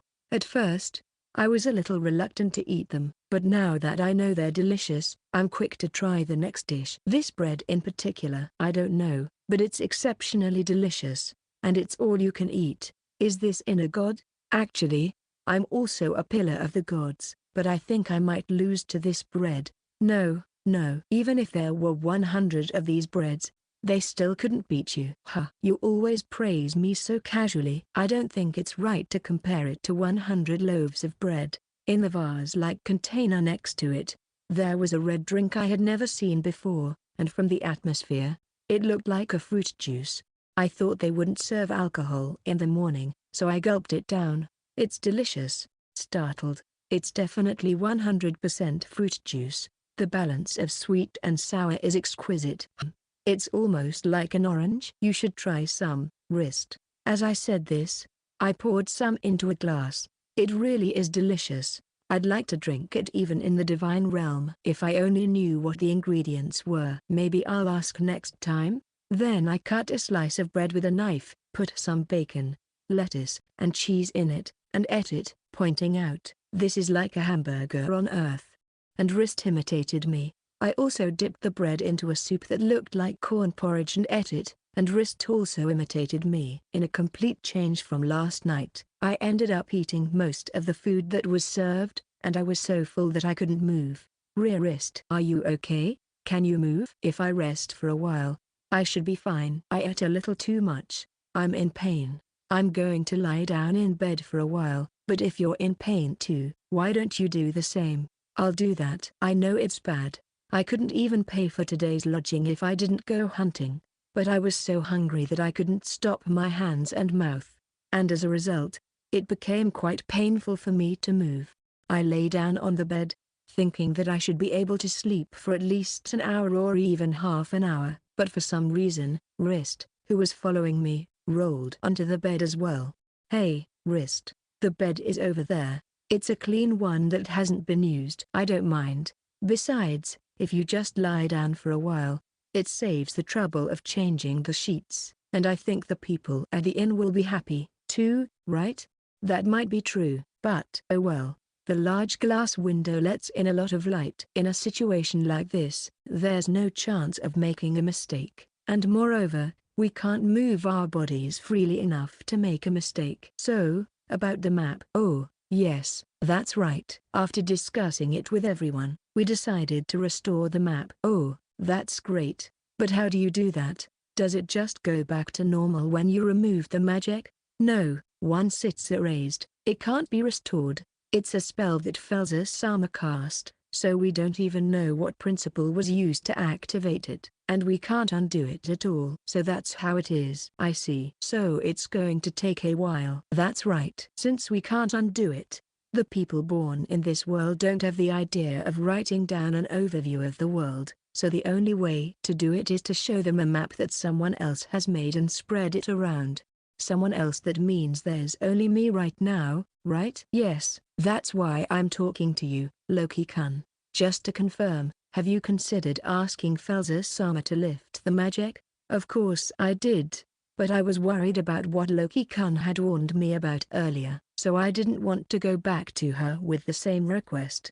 Besides, it would be rude of us to ask her to put it back on after we've already asked her to take it off. Oh, I see. There's a story that I'm in this world because a higher-ranking god is involved. Yes. I don't know if the one who brought Loki-kun is Felser-sama, but there is a risk that Loki-kun will be erased in the worst case. Seriously? Whether Felser-sama and Acorn are the same person or not. If they are different, then there is a good chance that they will erase me as a foreign element if they learn of my existence in the process of restoring the map.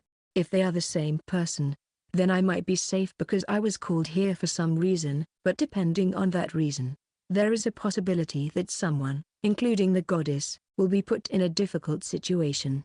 If that's the case, I can kinda understand why it would be the right thing to do to solve the problem without telling her. But, of course, I have never made a map before. Besides, I don't think I have much time to do something like that. Of course not. I don't want to put the burden of making a map from scratch on Loki-kun. That's why I'm going to give Loki-kun a skill. Huh? My highest level unique blessing is Guide. Due to Loki-kun's characteristics, I can't give you the same blessing as Alicia's Shrine Maiden, but the Guide's unique skill, map creation, should remain. Wait, what? The story is moving too fast for me to keep up. Please don't worry. I'm sure it's a skill that will help you on your journey, Loki-kun.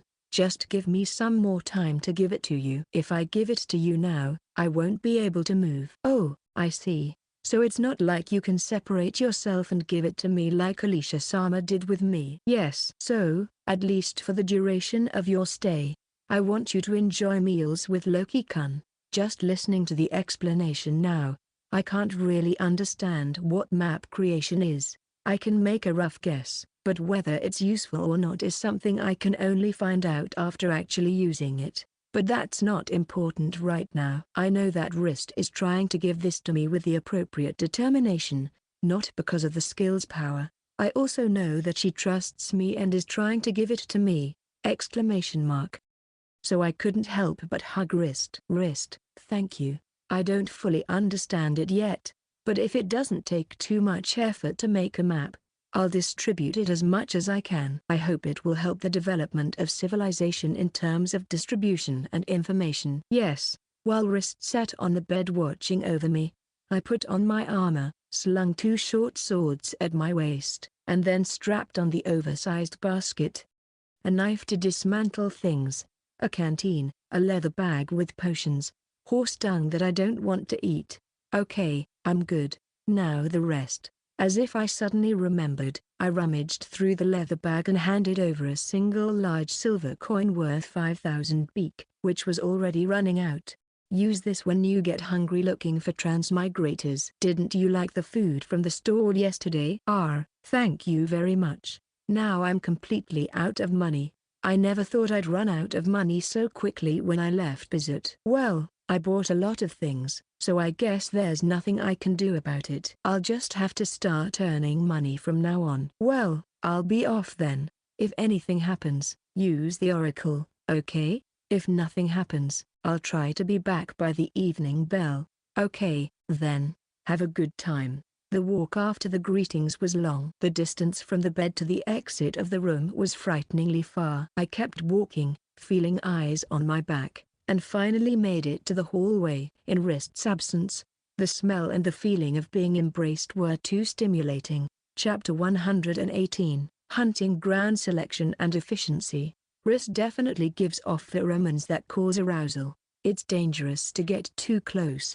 There's a chance I'll go berserk. Or rather, it's huge. While muttering words that anyone would find suspicious, I made my way to the Hunters Guild. I learned where the Corrado Forest was, but I also had to check the request board. If there was a good deal on it, I'd miss it if I didn't check it out. That's why I opened the guild's front door. No, it's too crowded. Or rather, it's turning into a bit of a brawl. It was so chaotic that I quietly closed the door. I'm not sure I'm going to get a good request if I blend in with these muscular men who are 180 centimeters tall and probably 190 centimeters inside. Even if I stretched or jumped, I don't think I could check the details of the request because there were too many people. Insisting on cutting between them was out of the question. I thought I'd come a little late, but it's still so crowded. If that's the case, I might as well give up the idea of getting requests other than the ones that are always available because it's a waste of time. I hate my own height, but since I asked for it myself, I can only complain to Acorn, even though I'm sure he could kill me as easily as a water flea if he really wanted to. For some reason I can't help but complain to Acorn. It's so strange. While I'm thinking about these things, if I don't accept the request, I'll just have to make up the time by hunting. I walked through the west gate of Malta and headed for Corrado Forest, and about 20 minutes later, because I was able to run well after a long vacation, I arrived at the Corrado Forest earlier than expected, so I immediately started hunting. To earn money for me and Wrist's lodging, I have to hunt for magic stones and rewards for killing monsters with all my might today. For now, I'll try to match the exploration with the first snake bite and then move on to other monsters in moderation. I think the others are the familiar rig spider and small wolf. It's annoying when the rig spider spits out its string, but first, I want to determine if the snake bite is a monster that can be reliably defeated. With that in mind, I moved as far away from the sound of human voices as possible and found a snake about 3 meters long. The snake's head was disproportionately enlarged and looked strange, and it was entangled in the branches above. Its entire body was brown and blended in with the branches, so it was the kind of monster that would be hard to find without exploration or presence detection. In this case, it's not hard to guess what this type of monster is after. As an experiment, I passed under the snake bite with the short sword I had been using, activated the presence detection, and pretended not to notice. I knew it. The snake that was trying to bite me from above is cut off, and only its head falls to the ground. The tail was still tangled in the branches, and only the body was hanging down, making for a rather eerie sight. But without paying any attention to that, I casually throw the head, which is the proof of subjugation, into the basket and then pull the rest of the body down and tear it apart. If I were to go underneath it, it would come down to where the sword could reach it, so a snake bite would be a piece of cake. But this one isn't the type that can be captured, which means this place is less efficient than Lulub Forest. In Lulub Forest, if you just run around, the orcs and small wolves will follow you. If you keep up with the pace of the monsters, you can fight 40 or 50 of them forever. However, here, both rig spiders and snake bites wait patiently for humans to approach without noticing, so they won't be defeated unless you go to where they are. Well, there are 5 of them for now. Depending on the results, I'll decide whether to retreat for the short term or stay for the long term. I found the magic stone inside the body that was a little closer to the head, and while looking at the whole body again, I took in the distance between the head and the place where the magic stone was. I've heard that there's a demand for skins, but I'm not going to waste my time skinning them one by one right now. First, I need to investigate the density of the monsters. If it turns out that I'll be spending more time looking for monsters, then I'll decide to go for the skins as well, and I'll head to the next target that responds to exploration.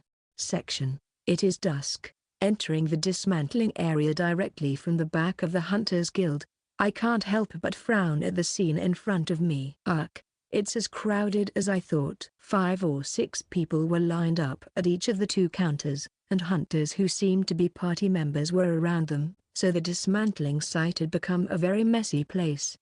It was okay in the morning because they were just about to start moving, but since everyone had been working, the place was filled with not only the stench of blood and skin but also the sour smell of sweat. Oh no, this is a day of disappointment. I want to see Wrist and be healed, but maybe with Wrist I'll be more excited than healed. While thinking about these things, I switched from carrying my basket on my back to the baby carrying style that was popular in junior high school. I could take it directly when I needed to get the contents out of the baskets, and I'm alone. I realized that if I could take the contents of my basket, then the person behind me could take the contents of my basket without being seen. So I had to defend myself. There are always a certain number of bad guys everywhere, and it's best to do it before there are people behind me. But most of them are frogs and crabs. Is Lake Voice popular with the people of Malta? And no one is carrying ant-like materials. As I look around, I see that most of the materials sticking out of the gaps in the baskets or over the top are frogs or crabs. I passed quite a few people in the Corrado Forest today, but if the area around Lake Voice is even more crowded, I'm going to want to wring my head in frustration. Oh no, I wonder where I should go tomorrow, Lake Voice or the Pal Plains. That's right, I'll change my hunting grounds tomorrow. The hunting grounds were not attractive, and I achieved my minimum goal. This should be enough to announce the end of the Corrado Forest. In the end, even after defeating the 4th snake bite, I still didn't get any new skills, and the mysterious skill I finally got with the 5th one was called Shed Skin. I immediately checked the details on the status screen, but it turned out to be a monster-only skill that I couldn't use. Just like Sticky Thread, the corresponding bonus is also a delicate balance with magic defense, and the snake bite's Shed Skin is only level 1. At this point, it was confirmed that I would stop at level 3 and withdraw early, so I hunted them intensively with exploration and finished them off in one day. Even if the skill level is 1, it only takes 45 bodies to reach level 3. If it's a lower level hunting ground, I can get away with that kind of number. Here you go. Finally, it was my turn, so I placed the oversized basket on the counter with a thud. As expected, when I put it on the counter, the person guarding it couldn't see what was inside, so I put all my energy into doing it alone. No, I called for help. The 2 of us lowered it to the floor. That's a pretty unusual way to hunt. I heard a murmur, but it didn't seem to be directed at me, so I checked the status screen while I waited. Wow. Nothing has a new mark on it today except Shed Skin. This is a terrible result. My level hasn't gone up, and I've just leveled up the useless Shed Skin skill to level 3. If this means that money is also miserable, I can't bear it. Sorry to keep you waiting.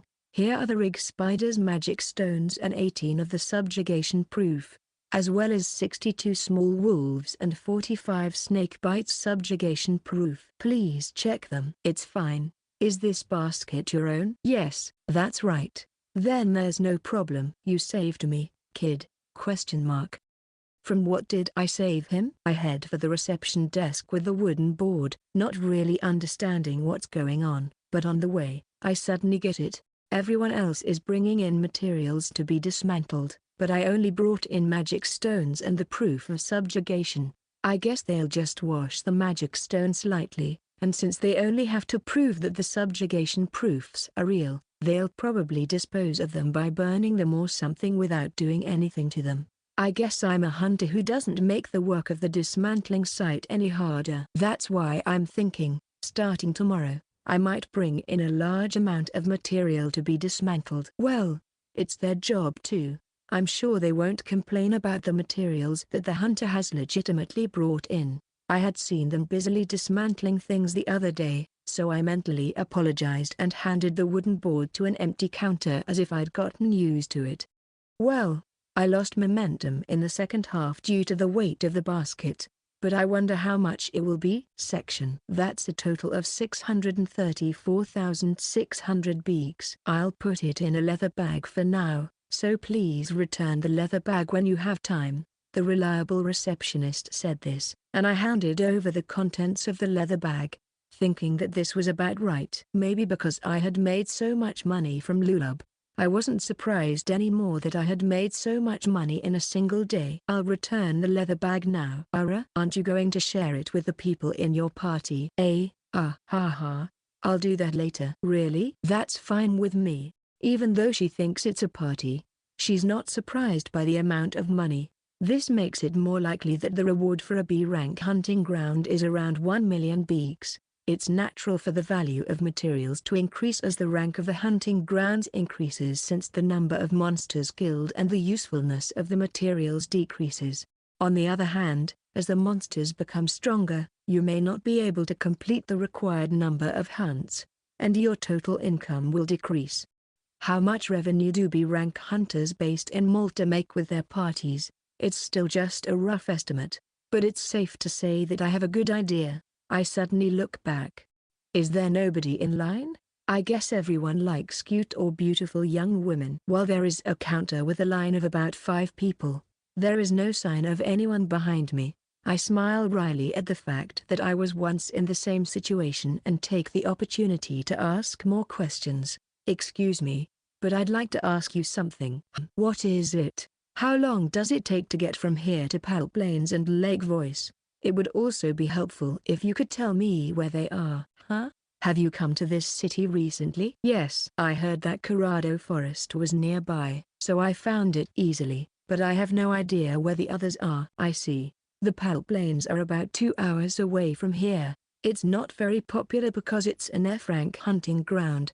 It's north-northeast from here, but you have to turn right off the northern highway, so it's a little hard to find because there are no landmarks. There are no other hunts in that direction, so if you go, follow the hunters who go there. Also, Lake Voice is about 2 hours southeast of here. You can easily find it by heading towards the mountain you can see from town. It's a bit far, but a very popular hunting ground in Malta. The monsters you can catch there are delicious. Oh, thank you very much. I see. The 2 hours is a bit of a tricky distance, but it's not impossible to get there if I want to.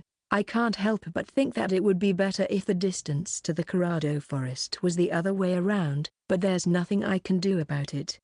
And the monsters are delicious. I can understand the crabs, but are frogs tasty too? I quickly activate presence detection to make sure there are no people behind me. If the ingredients are delicious, that means they sell for a high price, right? Of course, there are some individual differences and variations, but mud crabs are worth about 20,000 beak, and amber frogs are worth about 16,000 beak each, and even the guild buys them. What's more, the golden amber frog is considered the ultimate delicacy, and it's a rare ingredient that all nobles and royalty want to eat. If you manage to get one, it's worth at least 500,000 beaks. So if you get the chance, you should definitely try to get one. After hearing this, I felt that the reward was rather vague. The size of each one I saw in the basket earlier was about 50 centimeters, wasn't it? They're not small at all. Even if I put them in the special basket as tightly as possible, I doubt I'll be able to fit 10 of them in there. No, probably not even that many. Even if I put in the high-quality mud crabs, I'll only get about 200,000 beaks. Even if I throw in other subjugation proofs and magic stones, I'll probably only get around 300,000 to 400,000 beaks. It might be better than hunting F-rank horned rabbits, but if I can do a lot of them like I did today, I'll probably get a higher total profit by concentrating on magic stones and subjugation proofs. Taking advantage of the fact that no one else was in line, I asked her about the rewards for each type of monster and the price the guild would pay for the magic stones. Whether it was because she was bored or because of her years of experience, she was very talkative and gave me a lot of useful information about the hunting grounds and how to get money for the monsters you killed. And when I had heard enough, ding dong, the evening bell began to ring, so I thanked the lady and made my way back to my lodgings. Behind me, the lady was shouting, "I have a feeling you're going to do something great. If anything happens, come to me." I was impressed with her enthusiasm. Chapter 119, A Fleeting Dream. I went to the old gentleman at the desk in the lobby, who I thought was probably the manager, and got the key. "Your companion has already returned." "Oh, is that so?" "By the way, how was breakfast this morning?" "It was delicious. We both ended up with full stomachs." "Your companion, too?" "Yes, she said it was delicious." "So please make tonight's dinner a normal one." "Last night was too much for her." "I am very sorry about yesterday." "I already know your preferences, so I'll cook in a way that brings out the best in the ingredients." Good. The food here should be safe now." Maybe it was because I ate too much in the morning, but I had no problem skipping lunch, and it's not bad to have 2 delicious meals a day. Up the stairs, up again. It's a bit tiring to get to the 4th floor. Panting, I opened the door and entered the room, where Wrist was sitting on the sofa where we had eaten the street food yesterday, looking out the window, dressed in a black dress, unlike in the morning. "I'm home. Welcome back.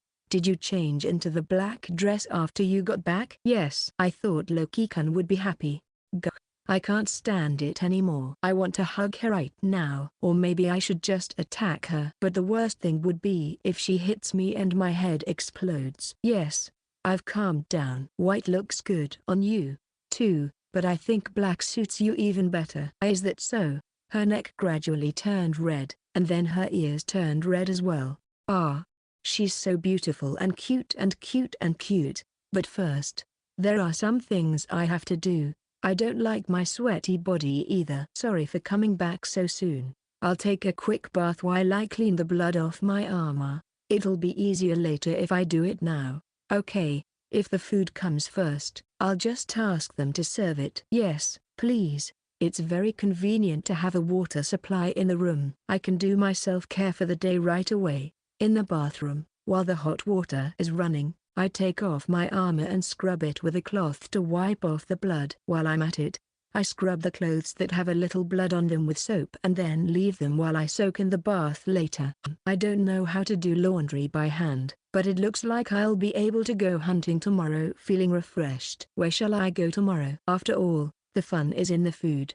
So should I save it for last? While I was thinking about this, I quickly finished my bath and came out to find delicious-looking dishes on the table. Wow, it's so luxurious today. It is, but unlike yesterday, it doesn't feel like there's too much, and everything looks delicious.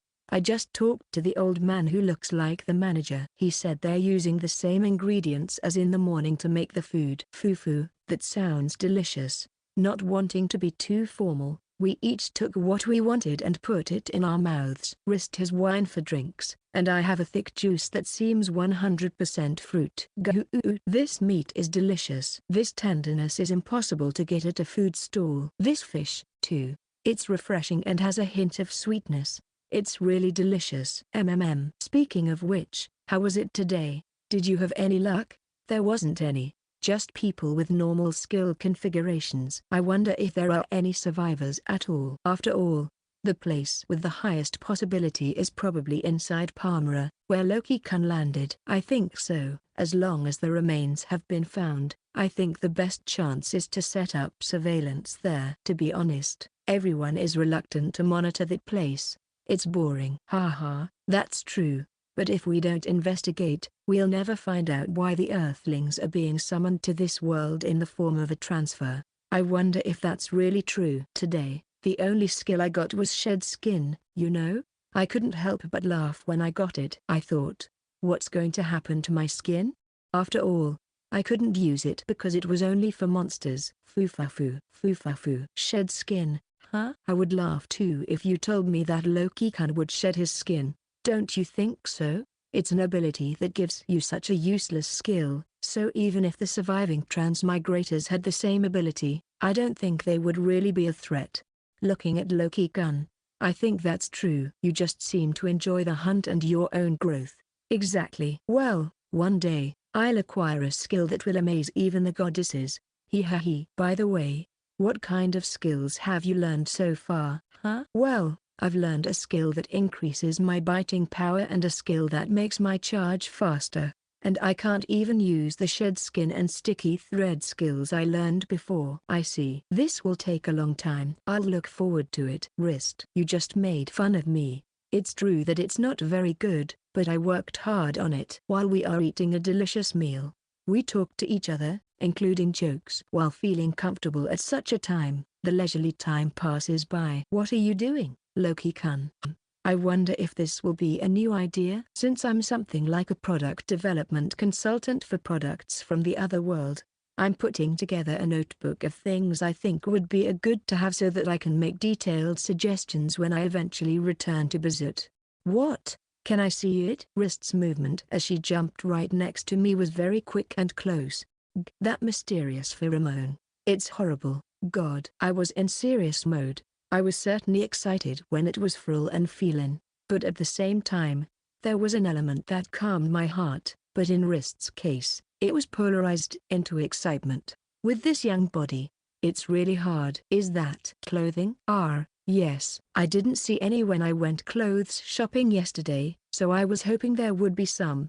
The one I had in mind was an ordinary button-down shirt, casual or dressy. This was the kind of shirt I wore most often when I was on Earth. So I was hoping there would be some in this world. Have you ever seen a shirt with such a shape in your merchant memories? Wrist. I don't think so. There are clothes with open fronts, but I don't remember anything with buttons. I see. Well, you don't have to button them all the way up. I wonder if the buttons are the problem. On Earth, most of the buttons would be made of plastic. So, in this world, they would have to use something else to replace them. Well, if it's just a matter of making buttons out of wood, I think Yaguf-san and the others will manage somehow. This one, is it a barrel? I have no idea what the other one is. This is a tub. It's for collecting bath water, but for some reason, it wasn't in the bathroom here. Well, this one is easy to make, so the problem is this shower thing, right? I don't think this world has that. A shower? What is it for? It's like a simple bath. Water or hot water comes out of this thing, but there are little holes in it, so it can both save water and wash a large area. A lot of Earth people don't take baths in the summer. They just take showers to wash off the sweat. Or they just shower in the morning.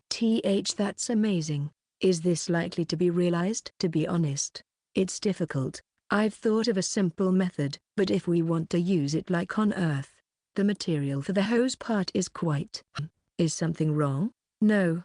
I was just thinking that the snake bite I saw today looked a bit like a hose. If we could sew the skin together, would that work? But there would be pressure, so there would be leaks. Oh, I'm sorry. I was just daydreaming about whether or not it would be possible. That's okay. I won't stand in the way when something groundbreaking is about to be born. I've said it before, but I'm not a technician, you know? Even if I come up with a vague idea, it'll only be a rough draft. After that, I'll discuss it with everyone and see if it's possible. By the way, what did you do when you were on Earth? Oh, didn't I mention it? I was originally a salesman, but I guess that's not really clear. I guess you could say I was in charge of closing sales deals for the products the engineers were making. Sales deals? So you mean you were a merchant? Well, that's how it is in this world, I guess. But sorry, what I do for a living and what I want to do are different. So, no merchant's way for me for now? I see. As a goddess of commerce, I'm a little disappointed. No matter how eloquent you are, if you get overrun by monsters, it's all over. And if you get killed by villains for no reason, it's all over. I also don't like being forced to use unreasonable and incomprehensible power. So everything will have to wait until I'm strong enough to fight all that off. Then I can set up a base somewhere and do things like development and business or other interesting things. It's true that death is a constant presence in this world, so it's a natural decision. But a base. Can I visit you then? A life where I build a house somewhere, and the goddesses come to visit. That would be nice too, of course, but if possible, I want to live with them. That's my true feeling, you know? The dreams I had in the beginning. After becoming strong through adventures, I want to marry a woman, have children. Although I don't know if that's possible, and live as peacefully as possible while making a living from hunting. My desire to do this has largely collapsed. That's only natural. I've never seen an ultra-beautiful woman of a different style come down right next to me on a weekly basis. So it's no wonder my way of thinking has gone crazy. In addition, I've grown to love Frill's gentle atmosphere and Felin's naturalness, which allows me to speak without restraint, and I've also grown to love Rist's indescribable eroticism.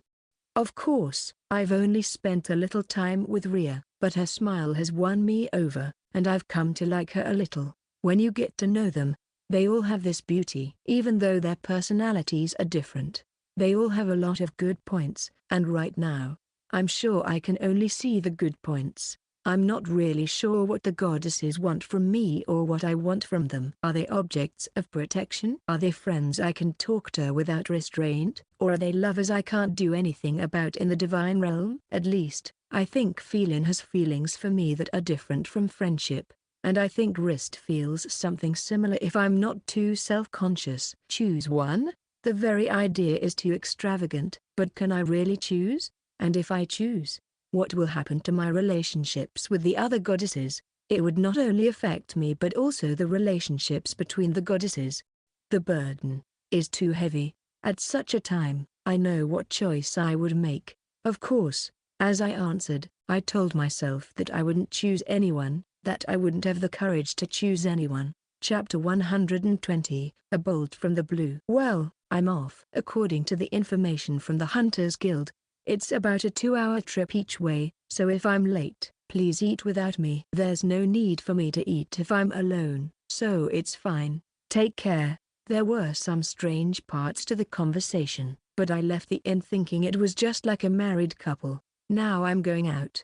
No, I just sorted it out in my head yesterday. I don't have the courage to choose someone. Don't think about unnecessary things. If I go too far, I won't be able to go back. Even though I am sensitive to lewdness, I don't want to push things to the point of destroying the relationship between the goddesses. That's why I should stop at this point, which is already considered the limit. Fortunately, there was no change in Rist's appearance after I gave in to my thoughts. I was quite panicked when I came to my senses, wondering what would happen if she had the ability to read minds. If she didn't find out, I would just have to maintain the status quo. Sorry, Rist. I can't be honest about this part. I shouldn't be. Smack. I couldn't help but slap my own cheek with my hand. If I have to worry, I have to worry about getting stronger. What I want is to have an adventure where I can defeat my enemies and feel like I've grown, right? I scolded myself like that, and then I started running towards the F-rank hunting ground, the Pal Plains. And about an hour later, when I spotted a group of 2 young men and women, who were probably senior hunters, I matched their pace and started stalking them. There were no monsters in sight, but I came to a place that looked like one. The reason why I can't say for sure that it was the right place is because it was a grassland. Unlike a forest, there was no clear boundary, and I couldn't really tell the difference from the scenery I had walked through so far. So I could only get a vague feeling that this was probably the place. If it turned out to be a picnic, It wouldn't be funny, so I called out to the two people who had been standing there for a while. Is this the Pal Plains? It's just up ahead, you know. Are you alone? Yes. I was in the Corrado forest until yesterday, but I thought I'd come and see what the Pal Plains are like. You're a real weirdo to come all the way out here when you can hunt in the Ranky hunting grounds. I guess so. Well, if you were hunting in the Colorado forest, that would make sense. If you go a little further, you'll come to a place covered with knee-high grass. That's the Pal Plains. Thank you. A duo, a man and a woman, about 20 years old. Are they a couple or lovers? It's a nice sight to see them drinking water from their canteens together in the shade of a tree. My surroundings are so different from the norm that I can't help but scream my heart out when I see a scene like this. I'm going to take all this indescribable feeling and vent it on this so-called funbee. With that in mind, I walked in the direction they indicated, and sure enough, I could see a grassy area. From a distance, I could see, there they are, the goblins. Thanks to my improved eyesight from my skills, I could make out several green objects wriggling around. I'm relieved to have arrived safely at the hunting grounds, but looking back, I wonder what to do next. There were hardly any well-traveled paths along the way. It's easy to see how unpopular this place is. If that's the case, I don't think I'll be able to get here easily tomorrow, so I decided to finish it today. I'll stick to the new species of funbee for exploration, and if there are any others, I'll just hunt them. It's not like it's going to make much money anyway. This is just a waypoint. If there are any new skills from funbee, I'll level them up to level 3 first. If there are no new skills, in that case, I guess I could go to Lake Voice for some scouting now. While I was thinking about this, I started looking for funbee both visually and with exploration. Then I saw something about 30 centimeters long.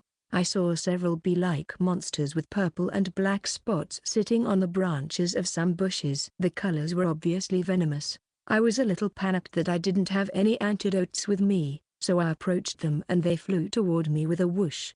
It's slow. This is my honest impression. As expected from an F-rank hunting ground, if I had arrived in this world at a different time, I might have had a different impression. But now it seems like a silent message is being sent to me, saying, please, I've gotten close, so please kill me. It's a pain to use a small sword, so I just stab it in the stomach with a utility knife.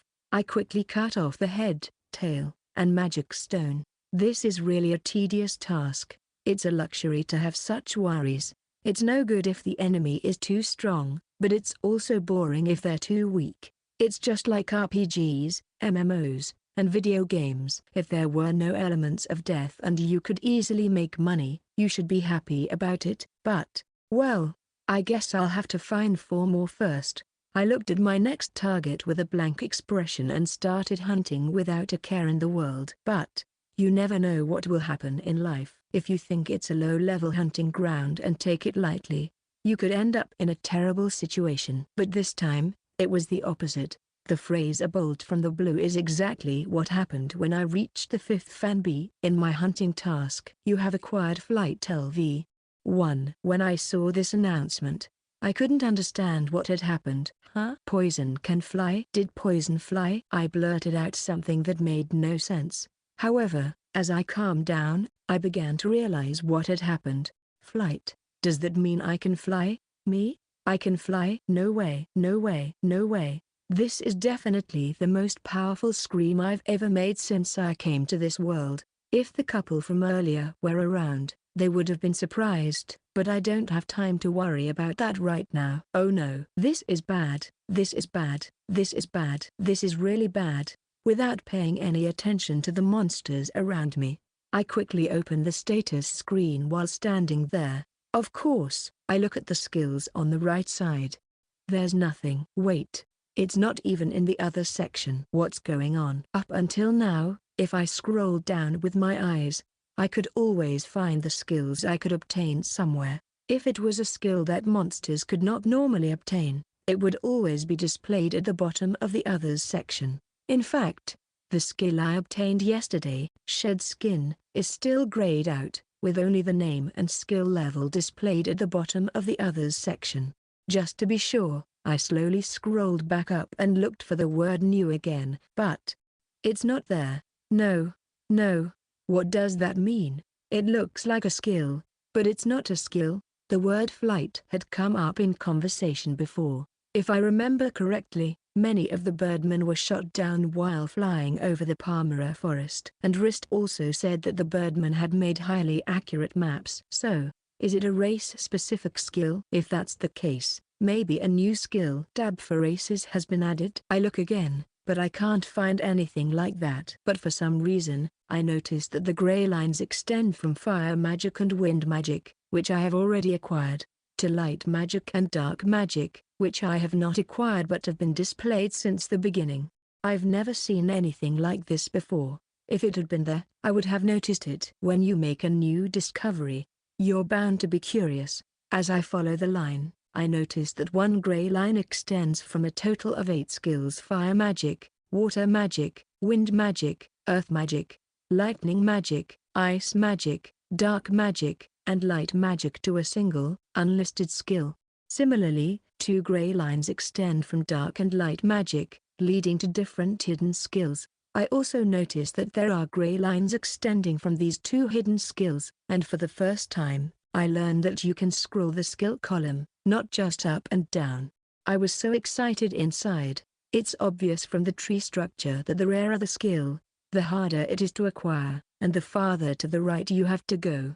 As I kept scrolling to the right, my breathing got harder and harder, and the gray lines from the 2 hidden skills came together to form another hidden skill, and another, and another. In terms of levels, it was the 4th level, and I was finally able to confirm the existence of the flight skill with the new tag.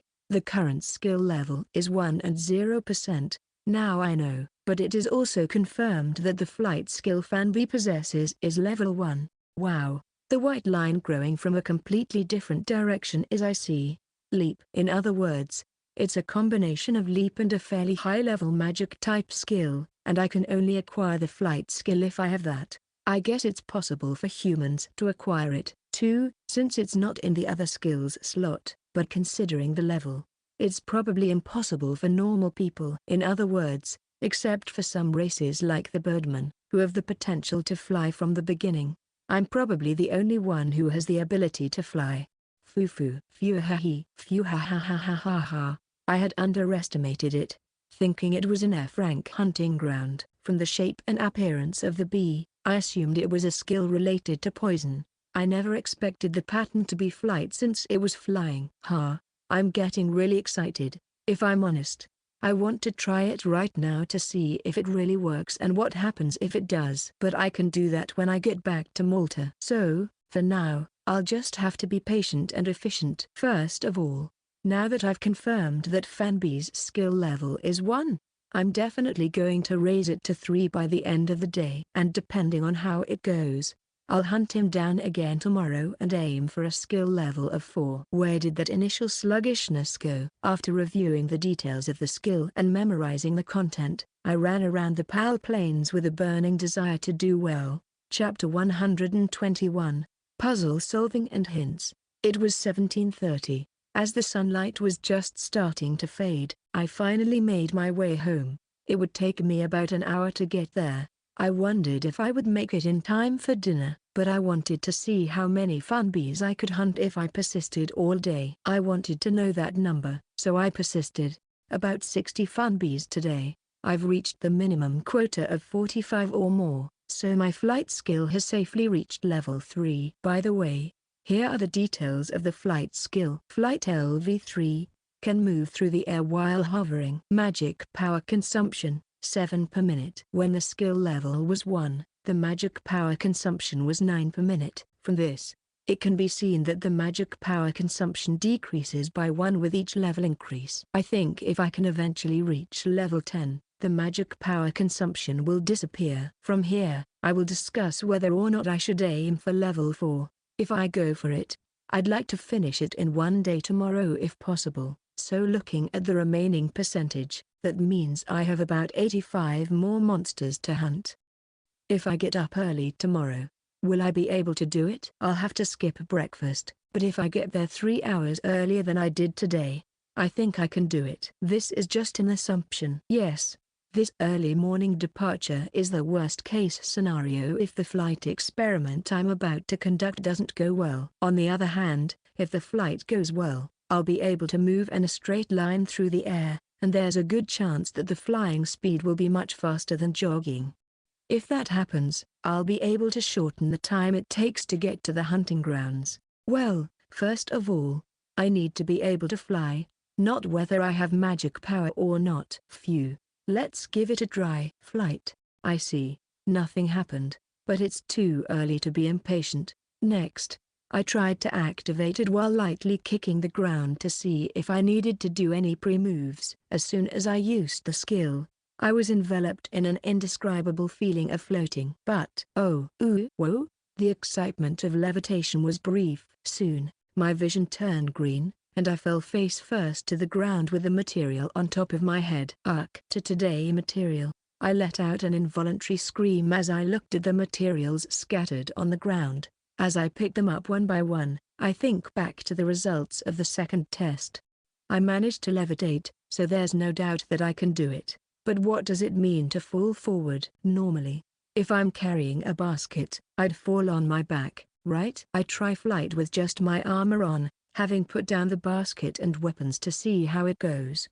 Whoa, it's like skateboarding, but it's harder. What the hell is this? Whoa! This time, I hit the ground with the back of my head. After that, I tried different patterns on the way back to town, spilling the contents of the basket over and over again. What I came to understand was this. Maybe it will be different when I get used to it, but it's better to give it a big start. This became a conclusion. When I chant flight while running, my legs leave the ground with a strong forward thrust. Then, poof, I was able to perform an airwalk that would have surprised a long jumper and landed about 20 meters ahead. Whether I can shorten the time or not is a delicate point, and it doesn't really feel like I'm flying at all. But for now, I'll start by trying to extend the distance I can fly. With that in mind, I returned to Malta, made sure no one was around and repeated my mysterious jumping movements. Wrist. It's an emergency. Listen.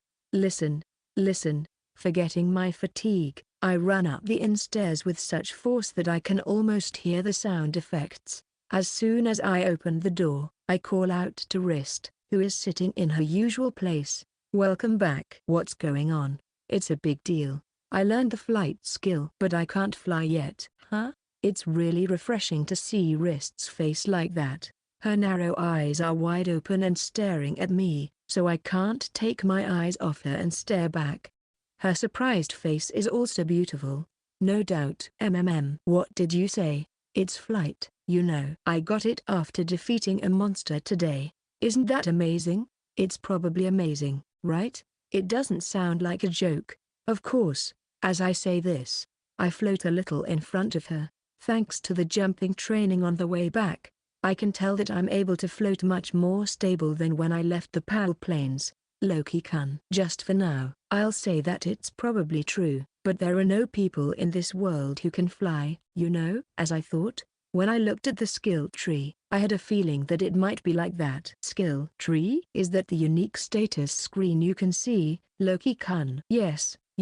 I realized that it would be pretty hard to get, so I just skipped it. I see. Could it be that it was a bad thing to get? It seems like I'm the only one who's happy about it, and Wrist has been looking surprised or thoughtful ever since. This makes me worry that I made a mistake by getting it. Don't worry, it's unheard of for humans to be able to fly, but that doesn't mean it will have a major negative impact on the world. I know. It seems like it's a skill that humans can acquire right from the start, but can you fly by any chance, Wrist? I don't know. I'm sure I have the skill, but I've never needed to fly before, so I've never tried it. I see. If you could fly, I'd like to ask you for some tips. Oh well, I'm going to take a bath for now. If no one but the goddess was watching, and if I still had some magic power left, I could practice a bit. I used the kinetic energy of my forward movement as I walked and floated to the bathroom. NGHH. Ouch. I can float, but I can't stop or turn. Still, one day I disappeared into the bathtub, fantasizing about flying through the sky, and after dinner, I sat down at the table, looked at the status screen, and wrote in my notebook, thinking about the various things I had discovered today. Wrist, who must have gotten bored with searching through the remains, sat next to me, looking through the contents of my notebook. As usual, we were close, but if I worried about it, I would lose.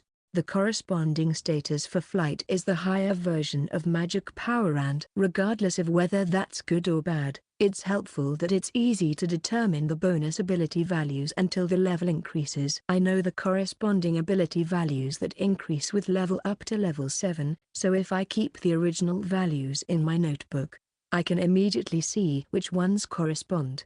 So far, so good. I can tell by comparing them. This is where the extremely important questions that can't be answered by comparison begin. The line connecting the gray and white skills that appeared in the skill tree for the first time today.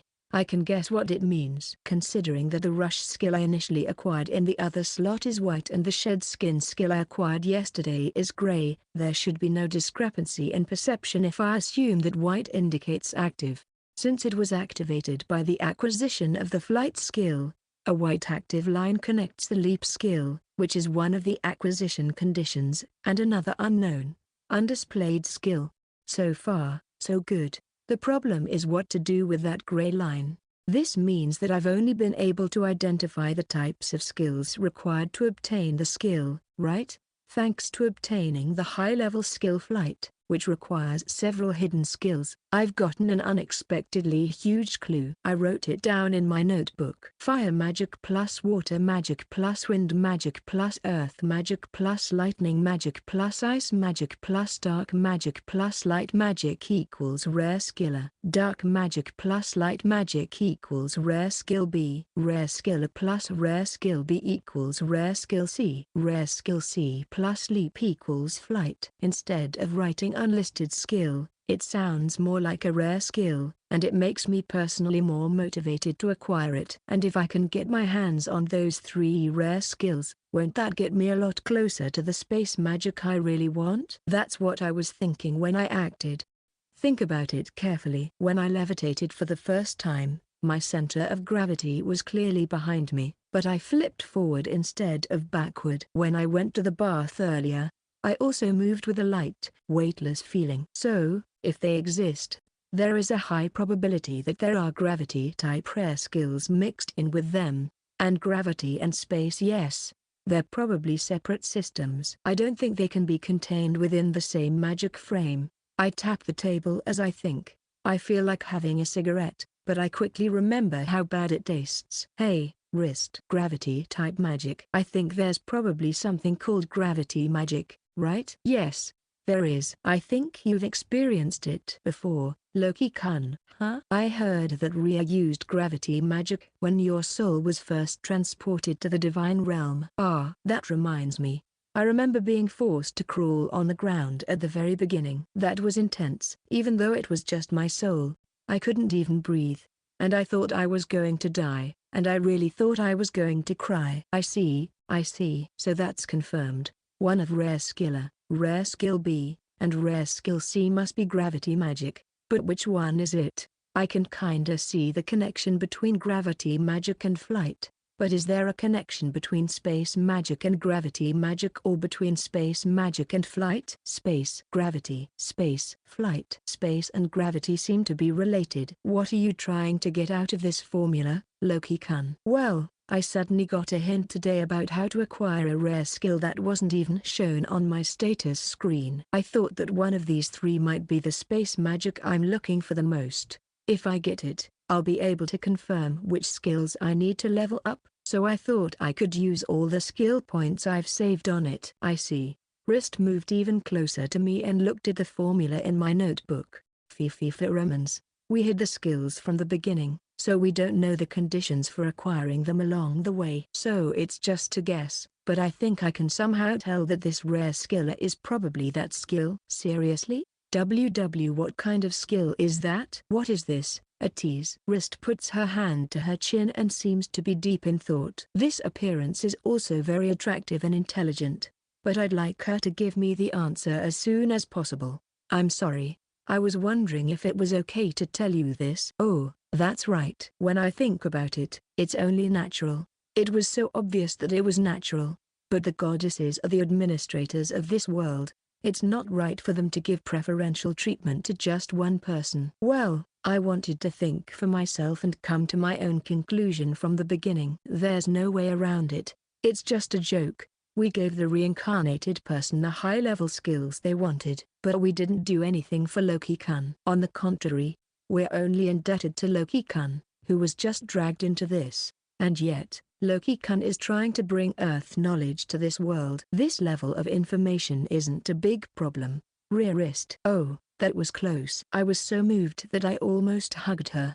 In exchange, if I teach you, will you give me a reward? Hearing those words, I thought to myself, that's definitely a reward for me too. Still, I couldn't resist the allure of her golden eyes, so I silently nodded my head. Chapter 122, Wrist Sensei. Wrist, who had a satisfied smile on her face, said this. I think this rare skill is probably spirit magic. I see, so that's it. In a sense, it could be called a standard, and since Wrist had mentioned the word spirit before, I thought there was a high probability that there was magic related to it. By the way, how did you come up with spirit magic as the answer? I think I told you a little bit about it before. But there are countless numbers of spirits in this world to help activate magic, and since the spirits are divided into these 8 types of attributes. I see. When you master a certain number of basic magic of all types, you can use the spirits themselves. I guess it's a little different, but you mean you'll be able to use magic that could be called a higher version of it, right? It would be more accurate to say that it's not so much a higher version. Spirits don't have much ability to think. So, for example, if there are 100 spirits and a human uses magic to get one of them to help him, it's possible. But if you were to deal with a spirit directly, then the power of 100 spirits would be activated in the form of magic. No way. But doesn't that mean it would be more powerful and effective? That would be the case as long as Loki-kun's basic magic skill level is low. But as the skill level increases, you can use more powerful magic by using 100 spirit powers to assist you in exchange for your magic powers. I see. I'm not sure why it has such a wide range, but I think I understand it now. It's a matter of numbers. There's a big difference between the number of spirits that help with basic magic and the number of spirits that work with spirit magic, but there are also some differences depending on the environment you're using it in. So if there's a water area, there will be a lot of water spirits or something like that? That's exactly right, but it's really only a small difference, so don't worry about it too much. Amazing, amazing, amazing. Amazing. I didn't expect to hear such detailed information, so I'm incredibly impressed. I thought for a moment that this might have something to do with the very foundations of the world, but I'm sure I wouldn't have been able to get such a detailed explanation if it weren't for Wrist.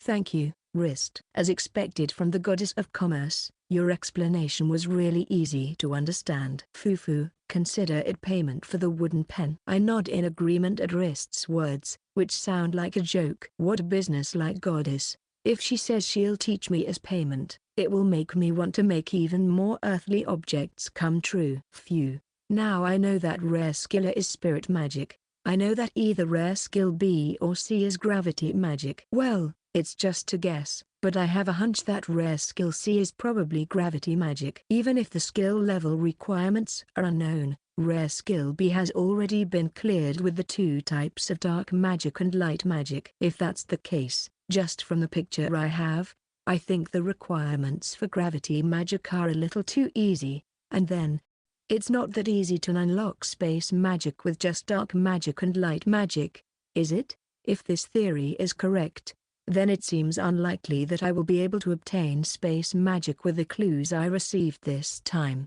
If all you have to do is break through 2 skills, then someone must have done it over the years. Regardless of whether the information is made public or not, I don't think the old lady from the Trade Guild would go as far as to say that it's an exclusive skill for people from other worlds.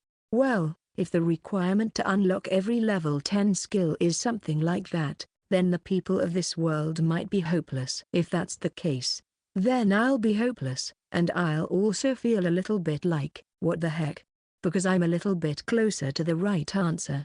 Tap, tap, tap.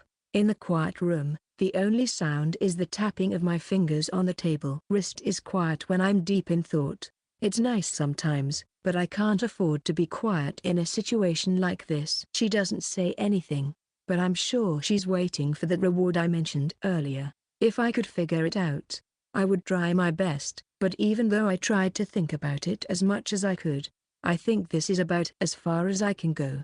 After all, I only found out what kind of skills I needed to free myself, but the skill level requirements are still unknown. If I can't meet the requirements for obtaining space magic, which I can say is almost certain, I'm too afraid to spend any skill points. Well, that's about it for now. With that in mind, I closed my notebook and, after taking a deep breath, called out to Wrist. "What would you like as a reward?" It was a question I had somehow prepared for, but the answer was something I had not expected. "Yes." "Shall we go for a walk?" It was just after 9 p.m. Wrist and I walked side by side through the streets of Malta, where there was still some traffic. I wasn't sure where we were going, but unlike at the accessories shop, she wasn't trying to get away from me, so I didn't worry about following her. "Looks like we're safe here."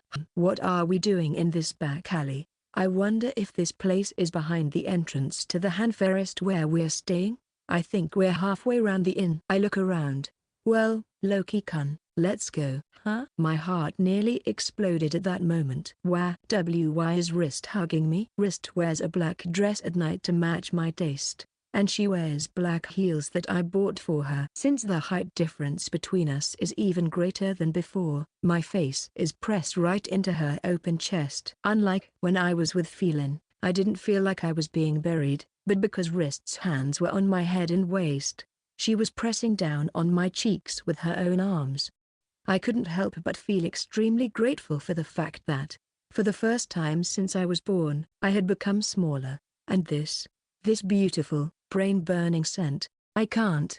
If she does this to me, my mind will fly apart. "Sorry, Feline." I also involuntarily put my hands around Wrist's waist. At that moment, Wrist's body reacted with a start, but the next moment, my body also reacted with a start. "Ah, my legs. My legs are flapping around. Loki-kun, if you make a fuss, someone will see us. Please be quiet for a while." Since my view is limited to her chest, I can't see what's going on with my body, but since my legs are flailing around and the wind is blowing from above, I definitely know what's going on, and I can't help but wrap my arms around Wrist, not just my hands but also my legs.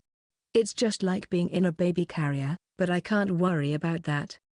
Scary, but I think I want to stay like this forever. In the midst of all these mixed emotions, the wind stopped in a dozen seconds, and then, with a stomp, my foot was grounded somewhere, and then, Wrist let go of her hand. "Loki-kun, you're okay now. How was your flight?" Phew. Wrist's hug was the best. "I think I might die now." No, that's not it. I want to attack her right now. With these feelings, I looked around and saw many roofs with a sense of unity in my field of vision. "Huh? Where am I?"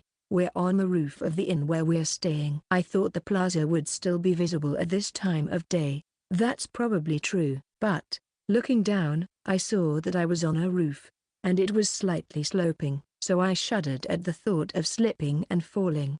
"Well, Loki-kun, shall we practice flight?" "What? Here?" "I thought you couldn't fly, Wrist." "I managed it after a little practice while you were in the bath, Loki-kun." "Oh, is that so?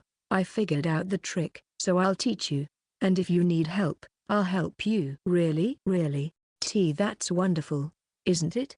Not only will I be taught the secret, but if I'm in danger, I can be carried again." What a blessing. I'm a 32-year-old man. I have just come here and have awakened to the art of being pampered. If the world knew about this, I would only be able to find myself in an appropriate shop or a rare girlfriend. But the other person I'm dealing with is much more powerful. She's a super beautiful older sister type who's been alive for so long that I don't even know how old she is anymore, and my body is 13 years old. If that's the case, it's okay. Let's say my heart is also 13 years old. It's not a romantic feeling, I'm just being spoiled. I tell myself as I make my request, assuming I'll be held in her arms. I would be very grateful if you could help me. Section. While you're still getting used to it, please use your arms and hands well. Yes. I practice drawing circles in the air while floating. You won't actually consume any magic power, but you should imagine releasing magic power from your hands and arms. Yes. As I'm told, I create the image of releasing magic power in one hand and try to change direction. That's right. Whether you want to go up, down, or stop, it's the same. Originally, races that have the innate ability to use flight always have wings. Since you, Loki-kun, don't have wings, you have to use your hands as a substitute. Yes, come here, hands down. Yes. I turned my palms downward and created an image of releasing magic power downward. Then, somehow, I was able to see the whole city, faintly glowing in the darkness, and it was different from the view of Han Fairest, which was already the highest in the area. If I jump too high, it'll be dangerous. It'll also be hard to hear Ist's voice, so I turned my palm up and imagined pushing the air. Now, please create a strong magic image that will make you stop suddenly as close to the roof as possible. Yes. Stop suddenly. Stop suddenly. Now. Oh no, maybe I got too close. Geez, there's nothing we can do about it. With a thud, I was picked up by Wrist as I hit the roof of the inn with considerable force and ended up in Wrist's arms. Where is my determination from last night? I'm contaminated with the mentality that it's okay to be spoiled, so I don't hesitate to cling to Wrist. By the way, it took me 2 hours to get here. On the way, I was saved by Wrist 5 times in the form of a hug, and to begin with, I couldn't possibly have lasted 2 hours of training with my magic power, so Wrist returned to the divine realm in the middle of the journey to restore my magic power each time. It's a skill that can be used to transfer magic power, but I can only imagine a situation where I would transfer magic power to someone, like when I was with Pacer-san, so I won't think about it too much for now. Loki-kun, your feet are almost touching the ground. Oh, that's right. I reluctantly break the heavenly embrace myself. You've gotten much better. The only thing left is to have a strong magical image, okay? That's right. I haven't had any experience using magic with that much power, so it's hard to imagine. Loki-kun, I've been wondering for a while, but why did you suddenly start using such polite language? Wrist is Wrist's sensei now. It's only natural to use polite language when talking to a teacher. Say sensei, please remember to change it back later, okay? Now, back to the topic. A strong magical image is, for example, the two of us sat side by side on the roof, looking out at Malta as the lesson continued. Wrist was really good at explaining things, and when I first stumbled over the part about the image of releasing magic, she demonstrated it for me while enveloping her hands in a bluish-purple mist. This is not a matter of skill but a phenomenon that is one step before the consumption of magic power. If you enter the process of releasing it from here, it becomes non-attribute magic. If you wrap it around your body or weapon, it becomes a magic wrapping technique, and so on. It seems to lead to multiple skills. It was an interesting topic, but I still didn't have time to think about anything else. I spent the first hour or more concentrating on the image of releasing magic power and somehow managed to get the minimum level of flying down in the second half.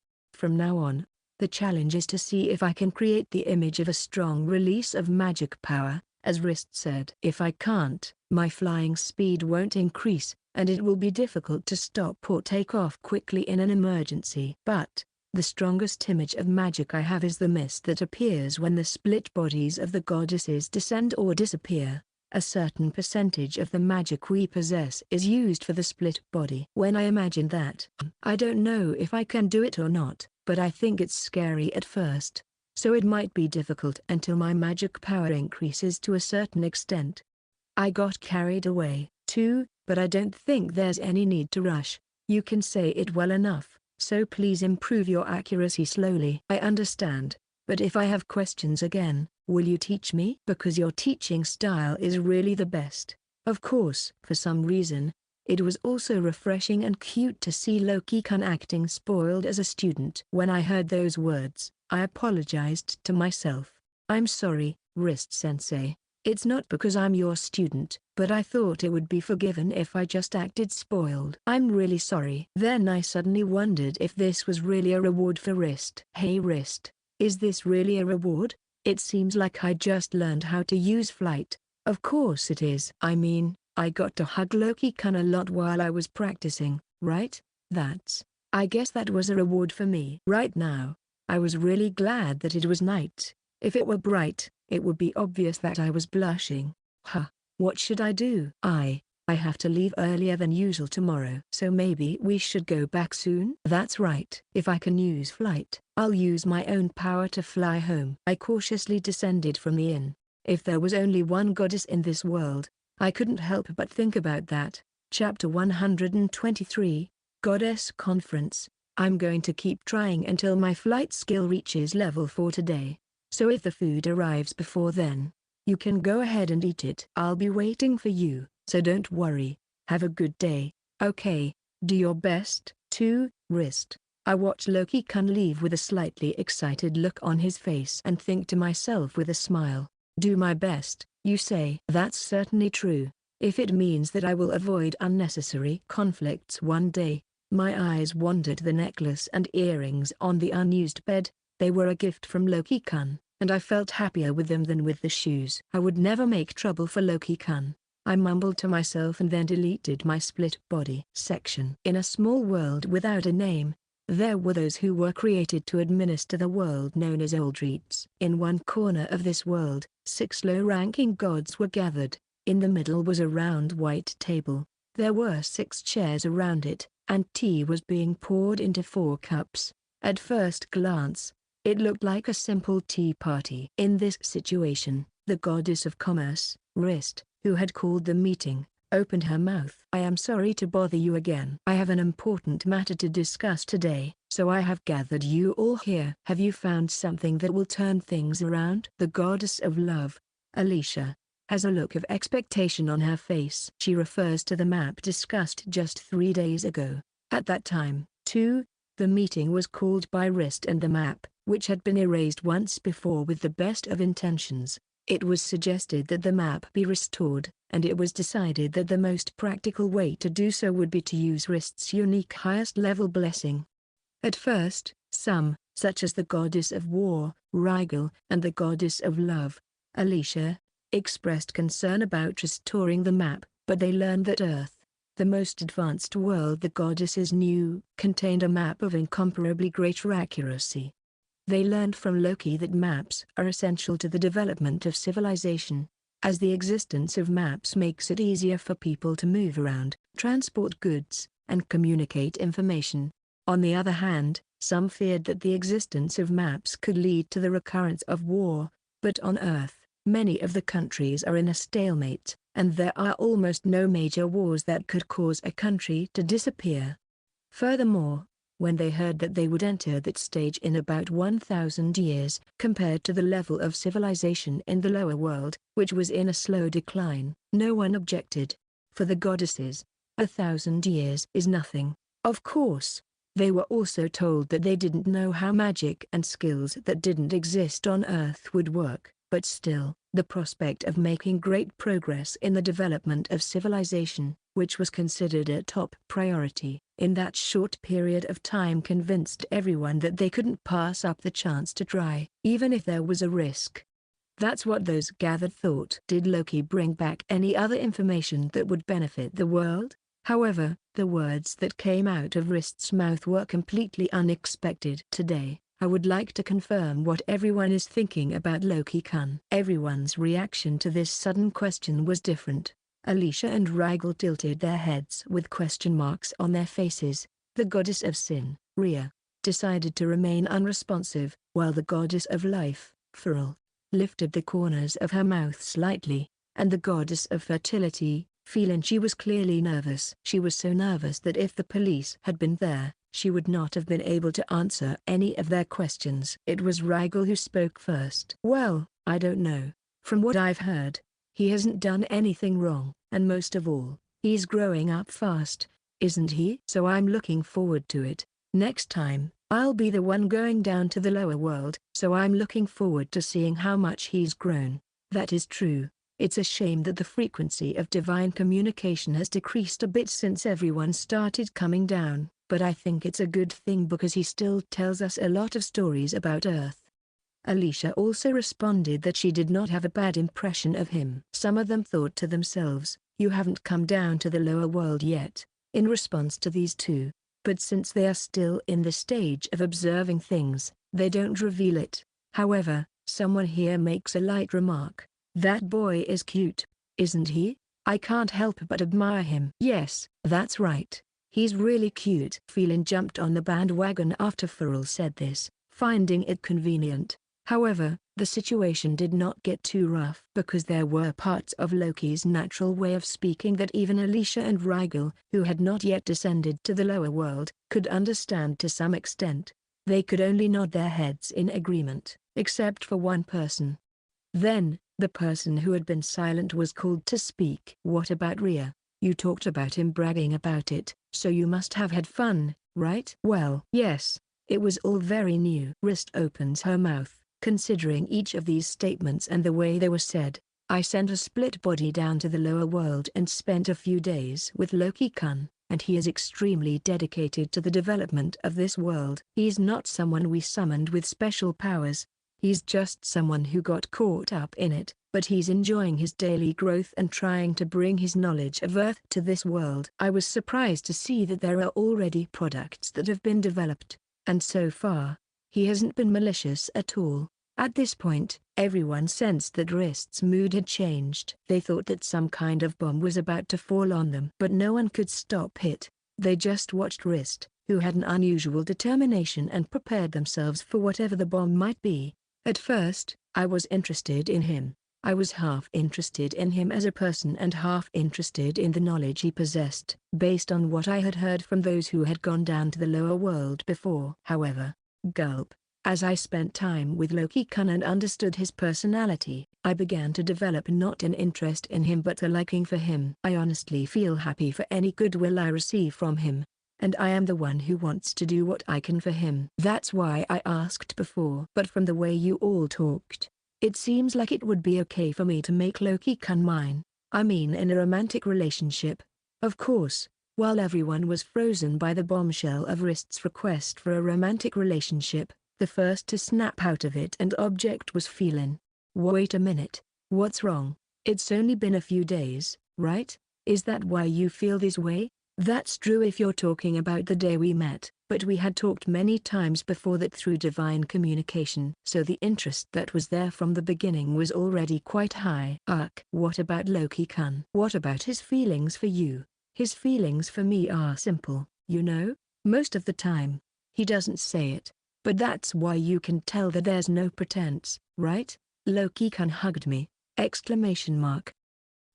hugged me too! It's not fair to sneak a peek at Loki-kun's heart." Lately, Wrist has only been wearing sexy black clothes and showing off her split body. But that was just a way to see what Loki-kun likes and seduce him. It's because I want to match the taste of the person I like. I think it's only natural to do things that make the person you like happy, right? Two of them follow the exchange between the two, rolling their eyes and shaking their heads at each comment. One of them simply watches the exchange with a raised corner of her mouth. One of them has a shocked expression on her face, and it's doubtful she's even listening to the conversation. Still, despite the different reactions, no one interrupts. In the midst of this, Wrist launches a counterattack as if to turn the situation around. "First of all, why is Phelan so insistent? Earlier, you said he was just cute, didn't you?" "I didn't say he was just cute. I said he was really cute." "Even so, I don't mean cute, I mean a clear affection. I've fallen in love with him." Me too. I like Loki-kun, too! Here, a second bomb is dropped, and unprecedented chaos blows into the divine realm, where there are only 6 individuals. Alicia fell from her chair in shock, and Rigel put her hand to her forehead and looked up at the sky. Farrell showed only a little surprise, but Rhea was trembling, her fists clenched and her head hanging down. And as for wrist, Fufu, you finally became honest. Eh? As I said, I found it necessary to look into Loki-kun's heart a few times, and I also searched his memories a bit, and what I felt at that time was his conflict. That's why I created this opportunity. Conflict? What do you mean? Wrist tells Alicia, who has finally sat back in her chair, the real reason for this event. He has feelings for Feline, too. Not only that, but he also likes Frill's kindness and Ria's smile. Really? What about me? What? There was nothing special about Alicia, though. I even used the highest rank of unique blessing for him. As she muttered this, Rigel stared at Alicia, who had fallen backward from the back of her head while still sitting in her chair, as if looking at a disappointed person. But Rigel was the only one who cared about Alicia at the moment. Everyone else was too busy to pay attention. So basically, is it something like he can't narrow it down to one person?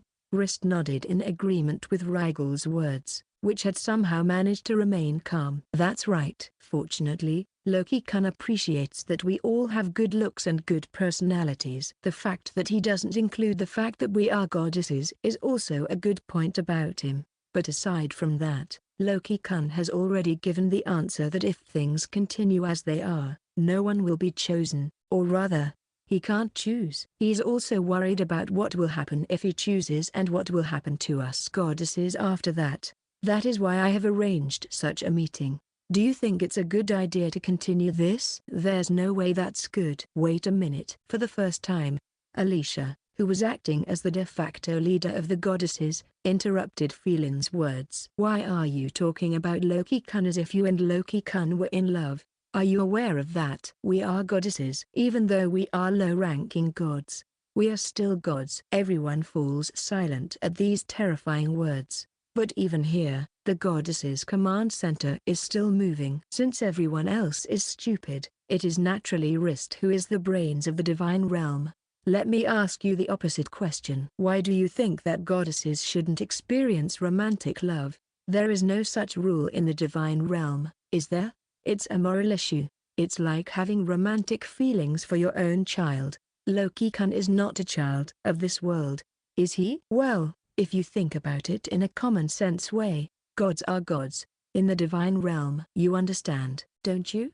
I am well aware that this is the ideal situation. But where are our partners? Is it Felsa-sama who is like a parent to us? We have never met other gods besides Felsa-sama, have we? How long do you think the six of us have been together since we were created? That's puff. The sound of a deep breath can be heard. Not just Alicia, everyone, listen carefully. Wrist released an unprecedented sense of intimidation here, although not as relaxed as Frill. Wrist's pressure, which could be said to have nothing to do with fighting, made everyone straighten their backs to the limit.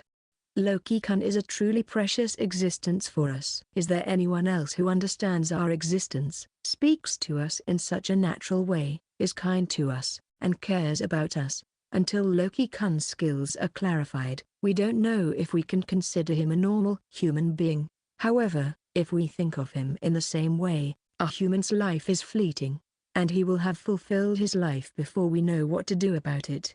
This may be the first and last time we have this opportunity, and the time we have to make the most of it is limited, isn't it? Quite a few of those present had thought this at least once. Down there, people fall in love, get married, and have children. Even animals and some monsters mate, have children and raise them, and yet, they only observe and watch these things. It was a feeling they gave up a long time ago, saying that goddesses have no such right. In the midst of all this was this statement from Wrist, who faced reality head-on. Those who had descended to the lower world and shared their actions with Loki pondered her words, overlaying them with their own precious experiences. And they thought, if possible, they'd do it again. I want to get to know Loki-kun better. I want him to like me more. Well, I think my feelings differ from those of Feline and Wrist, but I still want to be closer to him. I don't like him either, but I want to visit him again. Following Feline's words, Frill and Ria also express their current feelings in words. That's why Wrist encourages them. Then let's all act together. But, you know, Loki-kun said he can't choose one person, right? If everyone moves, it won't make any sense, right? Everyone agreed with Film's perfectly reasonable words except for Wrist. I think we can solve this problem. Everyone else, except Wrist, nods their heads in agreement with this confident statement. But then they all begin to rack their brains over the problem. What are we going to do? In the midst of this, Rigel, who is the least interested in the romantic aspect of the situation, or rather, who doesn't really feel it, asks for an answer. For Rigel, Loki is just a kid who is trying his best to become strong. That's why she doesn't even try to think about it and just rushes to find an answer. It's simple. We can all share Loki-kun, huh?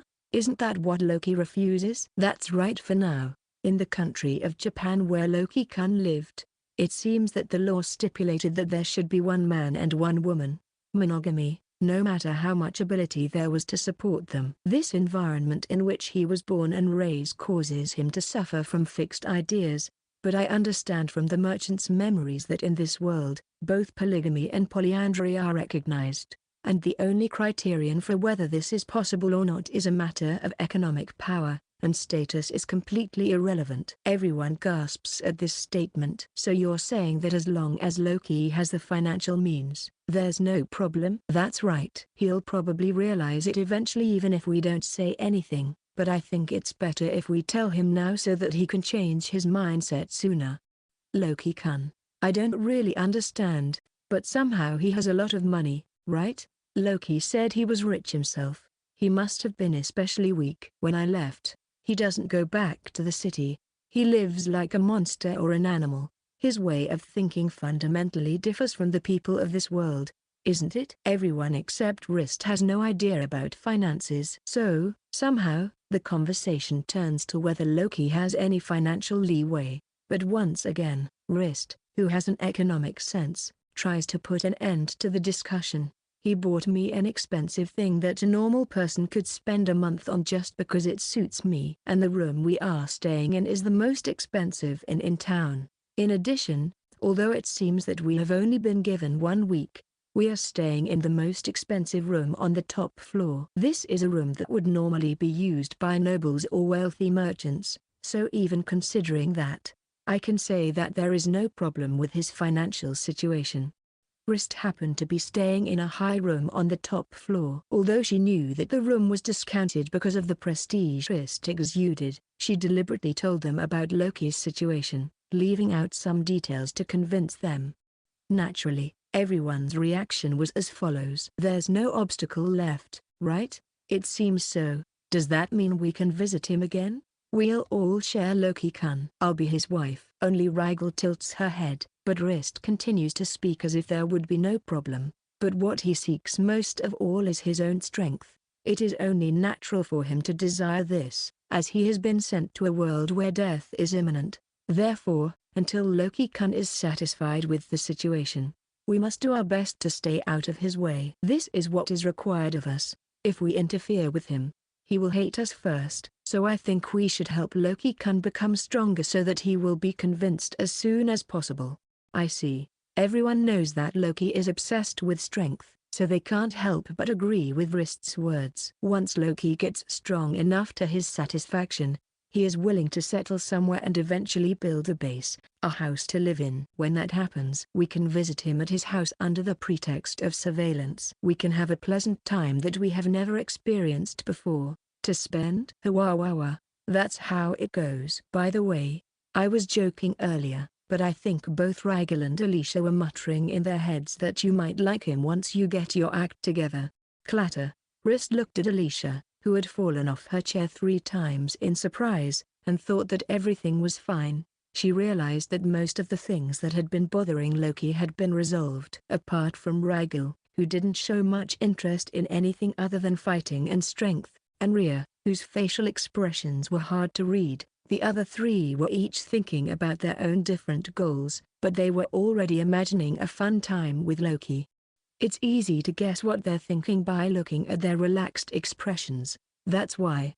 There's only one thing left to worry about, and with Loki-kun as he is now, that should be taken care of for now. It looks like everything is going according to plan. Wrist muttered as she licked her lips. Chapter 124, Lake Voice. Potions are good. Horse dung is good, and as for the water bottle, even though it's near water, I don't know what will happen, so I'll take it just in case. Today, I will finally go to Lake Voice. I was able to acquire unexpected skills in the PAL planes, so I wonder how much I can accomplish in a single day, especially since it's the first day. I'm full of excitement. However, there is one thing that is disappointing. Isn't this the last day for IST? That's right. I'm supposed to finish the search for the Transmigrators around noon or early evening. As she said, this would be the last dinner with Wrist. Well, there's a chance she might come down again, but if it's a luxurious meal in a luxurious room, it's most likely going to be the last time. Okay, then I'll make sure I'm back in time for dinner tonight. Don't worry about it. Please put Loki-kun's priorities first. Eating delicious food with Wrist is one of my priorities, too. I'll be going then. I leave the room, almost defeated by Wrist, who smiles and waves while making a wide-eyed face for a moment. She started smiling a lot. Wrist, on the other hand, was always calm and collected, so it was hard to see any changes in her expression. Despite that impression, I can't help but feel that she's been smiling more since last night. Did something good happen? Could it be that there has been progress in the search for the Transmigrators? While thinking about these things, I decided that if I wasn't told anything, it must be something that didn't concern me, so I moved to a place where it seemed possible to fly. Section. Flight is excellent, but it's very difficult to control. Yesterday, I managed to raise the level of my flight skill to 4. So it consumes 6 magic powers per minute. If I use it continuously, I can fly for about 30 minutes, so even if I use my magic power release image, I can reach my destination before my magic power runs out if it's a distance of about 2 hours on foot. However, the problem is whether I can use the flight without being noticed. This is a very tricky point to consider and a major drawback that makes it difficult to use casually. As Wrist said, ordinary people cannot acquire this skill through the official method because of the difficulty involved. It is likely to be possessed only by people of a race that have wings or by reincarnated people who have dreamed of flying. If I fly in a way that makes me stand out as a human, I'll be suspected of being from another world, and if I'm suspected, the possibility of receiving troublesome invitations in the future will greatly increase. Is this about right? The area is a dense forest. I was going to a place that wasn't even designated as a hunting ground, a place where it seemed like there were only wild animals. Ideally, I would have flown directly from the inn, but if I had done so during the day, the locals would have seen me, and the rumor would have spread. So, for now, my ideal is a place where no one seems to go. Flight. My body floats in the air. I point my hands downward, imagining that I am releasing magic power downward as I rise. When I ascended while hugging Wrist, I was just scared, but it felt a little different when I thought of it as if I was controlling it myself. Like you're afraid of roller coasters because you can't control them? Well, if you're afraid of heights, it doesn't matter if you want to or not. It's still scary. In that sense, I'm really glad I'm not afraid of heights. Am I the size of a pea now? The view is magnificent, and the height is estimated to be about 300 meters. If I go up that high, I'll just look like a bird looking up from below. The basket is bound to stand out, but if I don't accept that it's okay as long as I'm not seen, I'll never be able to use this ability.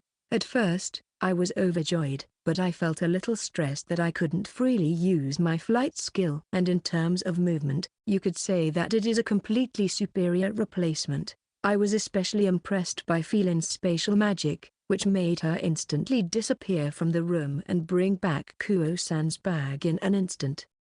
I want to use spatial magic as soon as possible. I want to pour all the skill points I've saved into it like water. Or should I just use it in the city? No, I think it's still too early for that. While muttering such things to myself, I continued to fly toward the mountain the guild had taught me about, and when I saw a lake in my field of vision, I secretly landed in the trees far away. From there, I jogged as usual and continued towards the lake. I thought I was almost there when I saw a strange plant with red flowers on its head wriggling in front of me. That's what I saw in the guild's reference room. Was it a hall plant? I remember that the flowers were used as material, and that it attacked with ivy. But there's no ivy here. It's about 1.5 meters long. It looks like a big flower, about as tall as a person, and I can't see any part of it that would be called ivy. There's a thick stem that's swollen in one part and twisted, and there are several large leaves at the top. And there's just one bright red flower at the top that seems to be making a statement. At first glance, it's a mystery how this plant attacks. So, grabbing the short sword I had been using, I slowly approached it. Oh, it's not ivy, it's a root. I couldn't help but let out a surprised cry. The roots that suddenly emerged from the ground wrapped around my legs and tried to pull me in, so I quickly dropped to my knees and braced myself while lowering my center of gravity.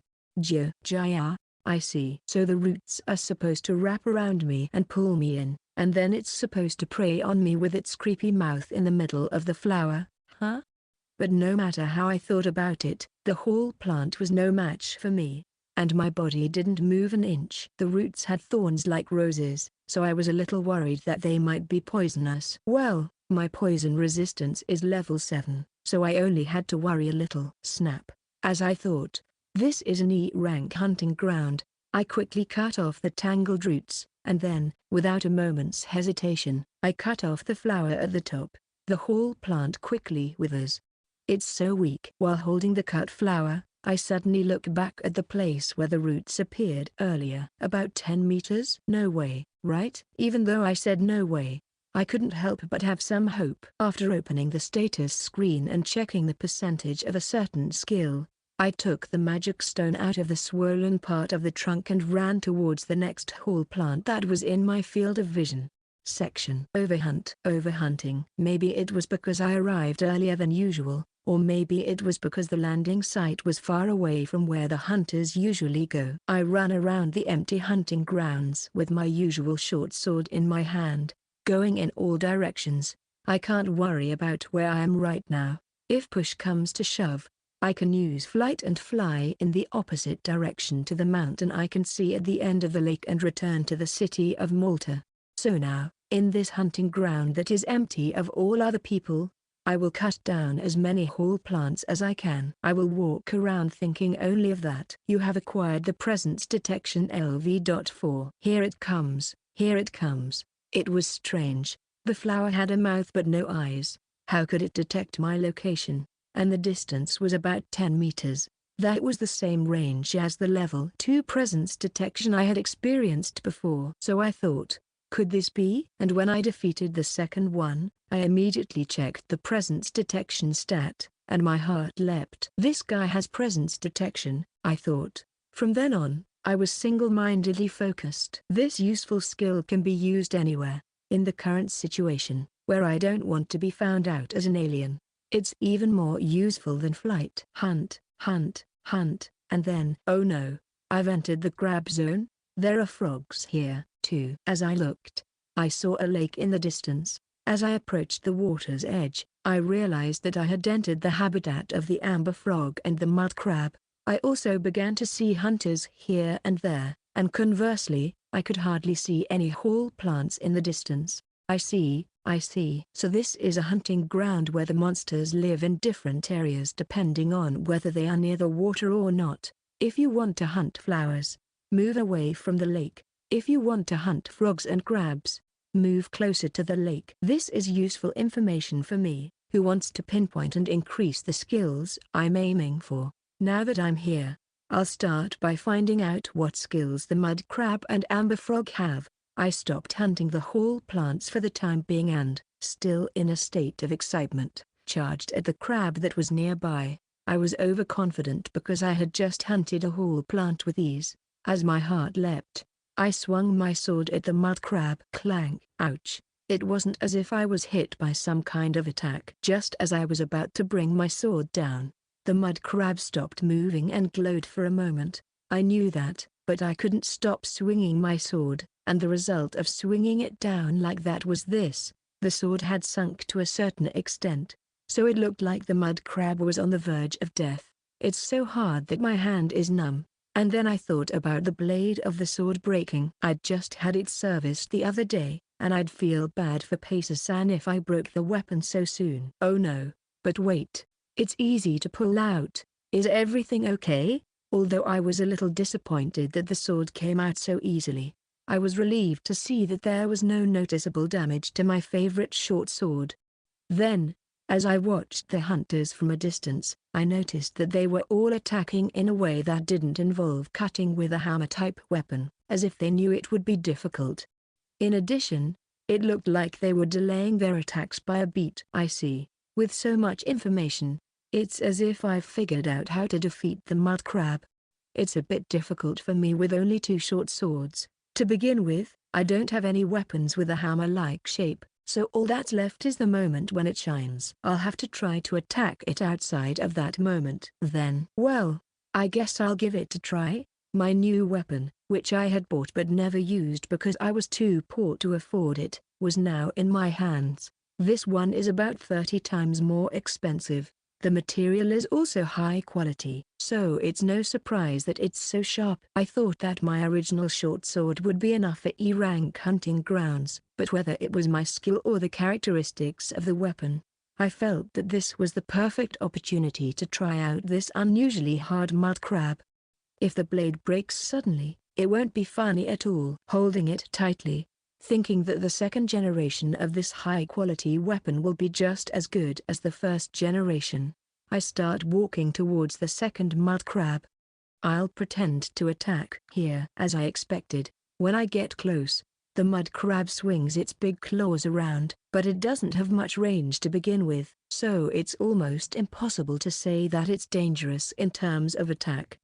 Instead, when I make an attack move, it stops moving, and its entire body begins to glow. Since the light is not aggressive, I should probably consider it activating some kind of defensive skill. That's why it was so difficult just now, and if you delay for a beat and slash down at the moment the light disappears. Swoosh, surprisingly easy. I don't know if it's because the sword is so good, but even if I don't put that much power into it, the body splits in half, and the delicious-looking crab miso comes out. Crab miso is an organ with liver and pancreas functions. Seriously? I really want to eat it.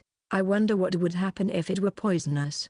However, the level of my poison resistance skill is high, and I can't resist the temptation of crab guts, which is also one of my favorite foods, right in front of me. I reach out and sniff, then lick the miso off the crab's shell. Wow! This is rich and not fishy at all. Maybe it would be even better if I mixed the miso with the meat. Once I started, I couldn't stop. With a dismantling knife, I started to peel the shells off the arms and scissors, which looked like they were about 30 centimeters long. Of course, the other hunters were putting them in their baskets for cash, so no one was around to see me. From the outside, it must have looked like a strange sight to start eating in the middle of the hunting area, but that's the real thrill of hunting in a new hunting ground, and it's something you can only do in a lower-class hunting ground. Even though I thought the shell was hard for a cheap dismantling knife, I managed to finish peeling it, and when I dipped the fresh, plump, raw meat into the miso and threw it into my mouth, it's delicious. I'd rule. Raw crab meat is quite expensive in Japan, but this is the right size, filling, and sweet. I can't help but want soy sauce, ponzu, and sake, but there's no point in asking for things that aren't there. Just dipping it in the crab miso is enough to bring out the flavor. So if I call this a compromise, I'll be in trouble. I can't stop, but I'll save the fun for lunch and dinner. If I take a couple of them home just before I leave, will Wrist be happy? There is not the slightest thought in my head of trying to turn the mud crabs into money. Since they are so big, they would end up overwhelming the basket, so after cutting off the magic stone and the left claw, which is the proof of subjugation, I will only take home as much as I want to eat. I knew from rough calculations that this would be more financially efficient, so I left the last one. Staring back at the distant amber frog still staring at me, I muttered to myself, please have the skills I expect you to have, okay? Chapter 125, Paradise. Wow, this hunting ground is the best. No wonder it's so popular. Or rather, there are too many people here. It's lunchtime on the first day at the lake. I stopped hunting for a moment, and while biting into the freshly caught mud crabs by the lake, I muttered to myself, "The crabs are delicious, and all the monsters have excellent skills, but is that just my problem? How does frog taste?" There was a bonfire in front of me. The legs of an amber frog were roasting on a branch. This guy is also edible. When I was in Japan, I would never have thought of eating frogs, but when you are in Rome, do as the Romans do. If people in this world like to eat them, I should at least try them. With that in mind, I bit into a 30-centimeter long leg that was crispy brown and nothing like fried chicken. Wow! It's just like a chicken, which is what I remember it being used as an example of. But is it really that rich? The first thing I thought of was the huge chicken butt. When I put it on the fire, the oil was dripping, and it gave a different impression than the light and refreshing taste I had imagined. Of course, this was in a good way. This young body craves oil, so on the one hand, I have a raw crab. On the other hand, I have a huge grilled chicken-like skewer that looks like it has a good quality of oil on it, and I almost start to think that this is a slightly upscale izakaya. Yeah, I definitely need to get some salt from tomorrow. I'd also like to take home an amber frog as a souvenir, but I have to grill it first, so I'm wondering what I should do. While I was thinking about this, I was approached by a guy who looked like a cross between a young man and an old man. "Hey, kid. Can I talk to you for a minute?" "Yeah." "What is it? Don't you want those monsters lying around there?" I looked around and saw the amber frogs and mud crabs I had defeated lying around. It had been 2 hours since I started hunting here, and it was getting pretty crowded, but everyone seemed to be wondering if they could touch these dead monsters. At first, I thought that if they were abandoned, they could just take them, but I guess it's to avoid unnecessary trouble between hunters. Despite their rough appearance, they seem to strictly adhere to the rule of not touching other people's prey, which is admirable.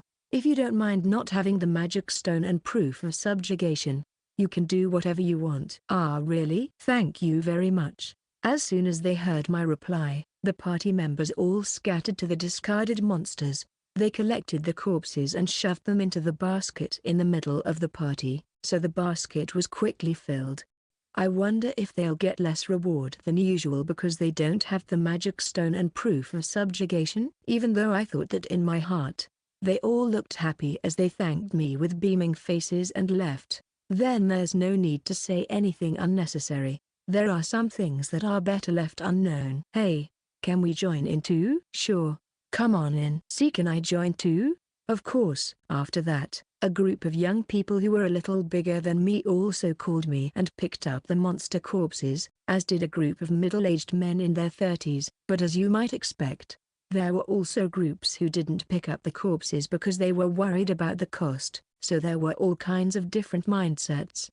And then, so the parties who filled their baskets are all going in the same direction. Then, is the entrance to this hunting ground over there? Since I didn't enter by the regular route, I don't know where the entrance is that everyone reaches by walking, as in the real book. But if 3 parties are all going in the same direction, I think it's safe to say that's the confirmed entrance. So, if I go in the opposite direction while killing the monsters around the lake, that means there won't be any people, right? There are at least 15 or more hunting parties in this open area. I've seen the amber frogs come up from the lake onto the land, but it would be far too inefficient to wait for them while hunting. Then there are the open areas. To put it in extreme terms, the best thing to do is to move to the other side of the lake, which is the general entrance. If that's the case, I'll have to somehow reach the goal on the other side of the lake today. That's my first goal. And once I've done a little flying during the day to get an idea of where I'm going to land,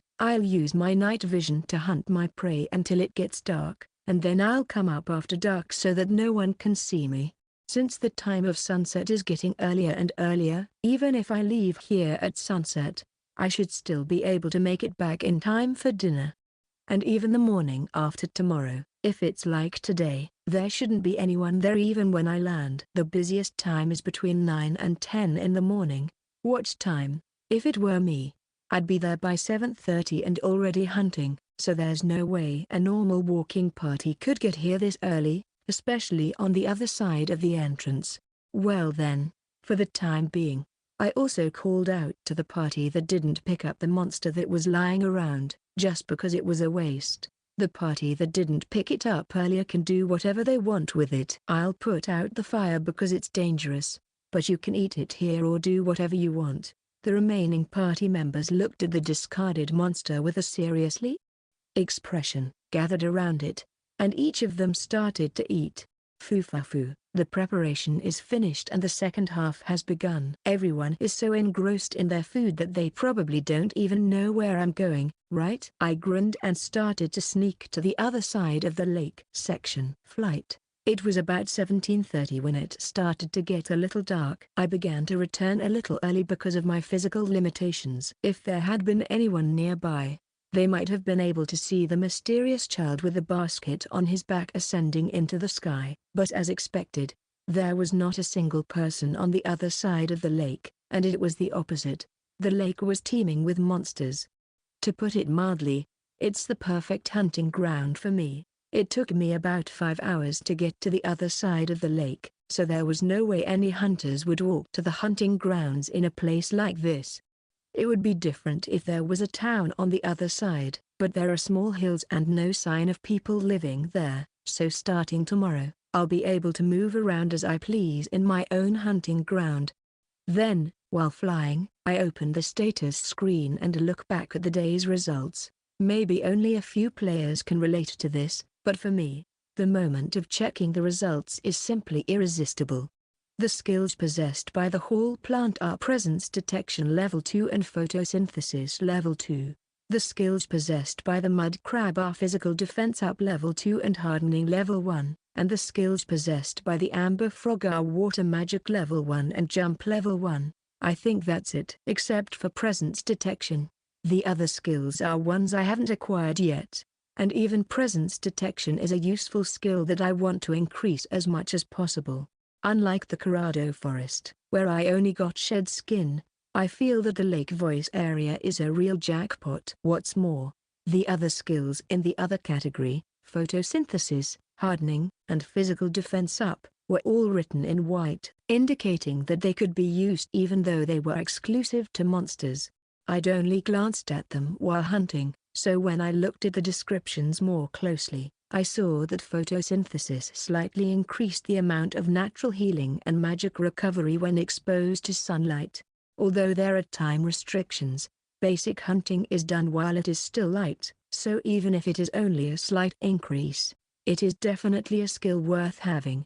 What's more, photosynthesis is the first passive skill among the monster-only skills. Since this skill is always active without consuming any magic power, it will be a great help to me as long as I continue to hunt in such an open place.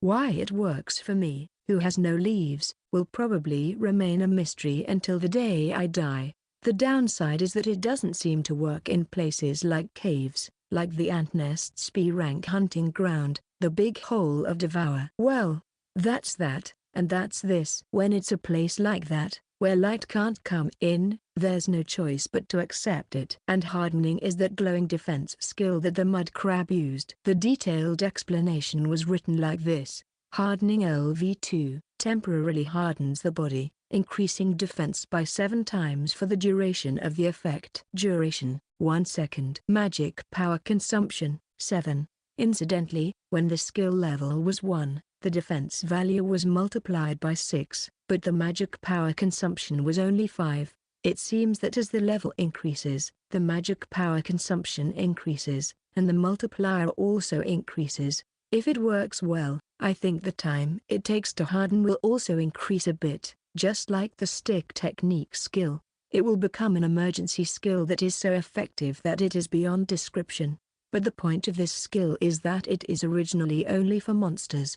In other words, since it can't be obtained by humans, even if I get into a fight with a really evil person, There's a possibility that I can get out of my predicament by using this skill that the other person doesn't know about. Of course, it might also be useful if I use it in a B-rank hunting ground. Then there's the physical defense up skill that the same mud crab possessed. This one is pretty self-explanatory. When I first acquired it, I thought it was for humans, but it turned out to be a skill for monsters since it's in the other skill slot. And when I saw the detailed explanation for the first time, I couldn't help but freeze. Physical defense up LV3, increases defense by 9%. Always active. Magic power consumption, 0. It's a passive skill that you can use without worrying about it, just like photosynthesis, and what's more, it increases as a percentage. This is probably the best skill there is. To be honest, I don't think it's that important right now because it only increases by 3% every time you level up, but there's no doubt that it will become a skill that has a significant impact in the second half. The defense boosting skill Vajra, which is set for human use, is a fixed increase type, and each level increases defense by 5. Of course, I know it's better to have it than not to have it. But if my defense were to increase to 1000, even if it was only a level 1 increase, the physical defense up skill would increase my defense by 30, so to be honest, it's not even comparable. Aside from the question of whether I can get it up to level 10, it is the potential to increase my defense by 30%, so if I keep going like this, I might end up becoming some kind of Iron Man in the future. On top of that, now that I have this skill, I can't help but get excited at the thought of there being other monster-specific passive skills that increase strength, agility, and so on. Oh, no. I've also acquired the skill I was hoping for, which will be useful for hunting. It's water magic. I don't need a water bottle anymore. I was expecting this at first, but the other skills are even better than I thought, so I'd almost forgotten about it. When I create water ball with a magic power consumption of 1, a cup full of fresh water is created in front of me, so I don't have to waste magic power like crazy, and I can immediately see that this is a skill that is quite useful in everyday life. On the other hand, I'm not sure how to use it to attack, and I'm a little worried that the water generated is at room temperature. Well, I feel that wind magic is useful for offensive spells, and earth magic is useful for defensive spells, so I think as long as I use water magic as an alternative to a water bottle, there shouldn't be any problems. Oh, and the jump ability I got as a bonus. I already have flight, so I don't think I'll be using it. Since the bonus ability was strength, I'd like to make good use of it. At this point, photosynthesis is at least level 4. Presence detection will probably also automatically increase to level 4, but the next level, level 5, requires a somewhat painful amount of effort, namely killing almost 500 monsters, so that is undecided for now. If I set my goal to reach level 4 for the other skills as well, the number of monsters to kill for each skill will be a safe 145, so I should be able to complete it in 2 to 3 days. After that, I'll think about whether or not to aim for even higher levels. Well, I can see Malta now. It took about 25 minutes. I checked the forest from the sky using night vision, and then I landed there slowly and quietly. I thought to myself that if it was night, I could have landed on the roof of the inn, but I'll have to be a little more careful before I can be that relaxed. I have no idea how good a hunter I am right now, but I do know that there are many people who are more skilled than I am. So, for now, I'll be as careful as I can. With that in mind, I returned to the city of Malta with a large amount of magic stones and evidence of submission in my basket, and 2 mud crabs hanging from each hand. Chapter 126, Push. I want to run up the stairs, but all I can do is breathe heavily as I make my way to the 4th floor and open the door to my room. I'm home. I have a souvenir for you. Wrist was sitting on the sofa, as usual, looking out the window. The room was luxurious, and she looked like a noblewoman as she sat there. As always, it was a picturesque scene. Welcome back. Is that a monster? Yes, it's the crab that came out the first time Wrist and I had dinner. I think it was. That's the one you were so worried about. I feel like Wrist is making fun of me, But when I see her smiling, I don't feel bad. I'm serious. I couldn't really taste it then, but when I had it for lunch today, it was really delicious. It was freshly caught about an hour ago, so let's have it for dinner after I take a bath. Oh, about that, I'm sorry about today. I just got back and didn't have time to get the bath ready. Oh, that's okay. I appreciate you doing it for me. Wrist seemed to understand my habit of taking a bath before dinner, and for the past few days, she was filled the tub with hot water when she returns from work. I was truly grateful, but she did it out of kindness, and if she was busy, there was nothing I could do. If you've brought back a monster, you'll probably have to prepare it, so why don't we have dinner first? I'm looking forward to eating the crab, too. You're right. I might be sweating while I'm eating, but please forgive me. Having decided that, I thought I'd take off my clothes first, and on the way to the bathroom, I suddenly had an idea. Wrist, is it possible to let the crab cool down a bit? I think it would be sweeter and tastier that way. It won't fit in the fridge's magic tool at this size. It's just to chill it, not to freeze it. I understand. It's fine. Okay, it looks like it will be even tastier now. I want to be able to do it myself easily in the future, but still, there will probably be monsters that possess ice magic somewhere. If that's the case, it will be enough to get it from the monster. So I ran into the bathroom while watching Wrist turn into mist, and while taking off my equipment, I also cleaned my dismantling knife thoroughly. When I got out of the bath, still a little sweaty, I saw that Wrist was in the middle of cooling down the crab with her hands. It should be cold enough that it doesn't freeze, but what do you think? Let's see. Yeah, it's hard to tell just by looking at it. The shell was cold to the touch, but it was hard to tell if the meat inside was cold as well. There was no other choice, so I took off one of its legs and peeled off the shell with the dismantling knife. Then I pulled out the plump flesh. It's so delicious. It's really cold, thank you. Would you like to try some, Wrist? Then I'll have some too. Wrist bites into the half-eaten crab meat. At first, I was embarrassed when she did this, but for some reason, Wrist wants to eat the half-eaten crab meat, so I've gotten used to it. It tastes better than the crab I ate at the restaurant. Foo. Maybe the freshness of the crab and the fact that it's been refrigerated contributes to the taste. From there, I was eager to get started. I used the large shell with the miso as a plate and piled the peeled meat on top to make it easier to eat. The crab is about 50 centimeters long, so there is a lot of meat. Even though I had eaten some at lunch, I was already drooling. What is this brown stuff? That's the miso. Is it the crab's intestines or brain? I'm not really sure, but in Japan, where I lived, it was a food that people who liked it really liked to eat as a snack with alcohol. Some people even drink alcohol from the shell. I see. They didn't serve it in that restaurant, did they? It's a food that people's tastes tend to be divided over. Maybe it was thrown away in this world, but it didn't seem poisonous, so why not try it? I see. Then, please. Yes, please. Yes, please. For what? Wrist started to say something I didn't understand. I knew it was a long shot,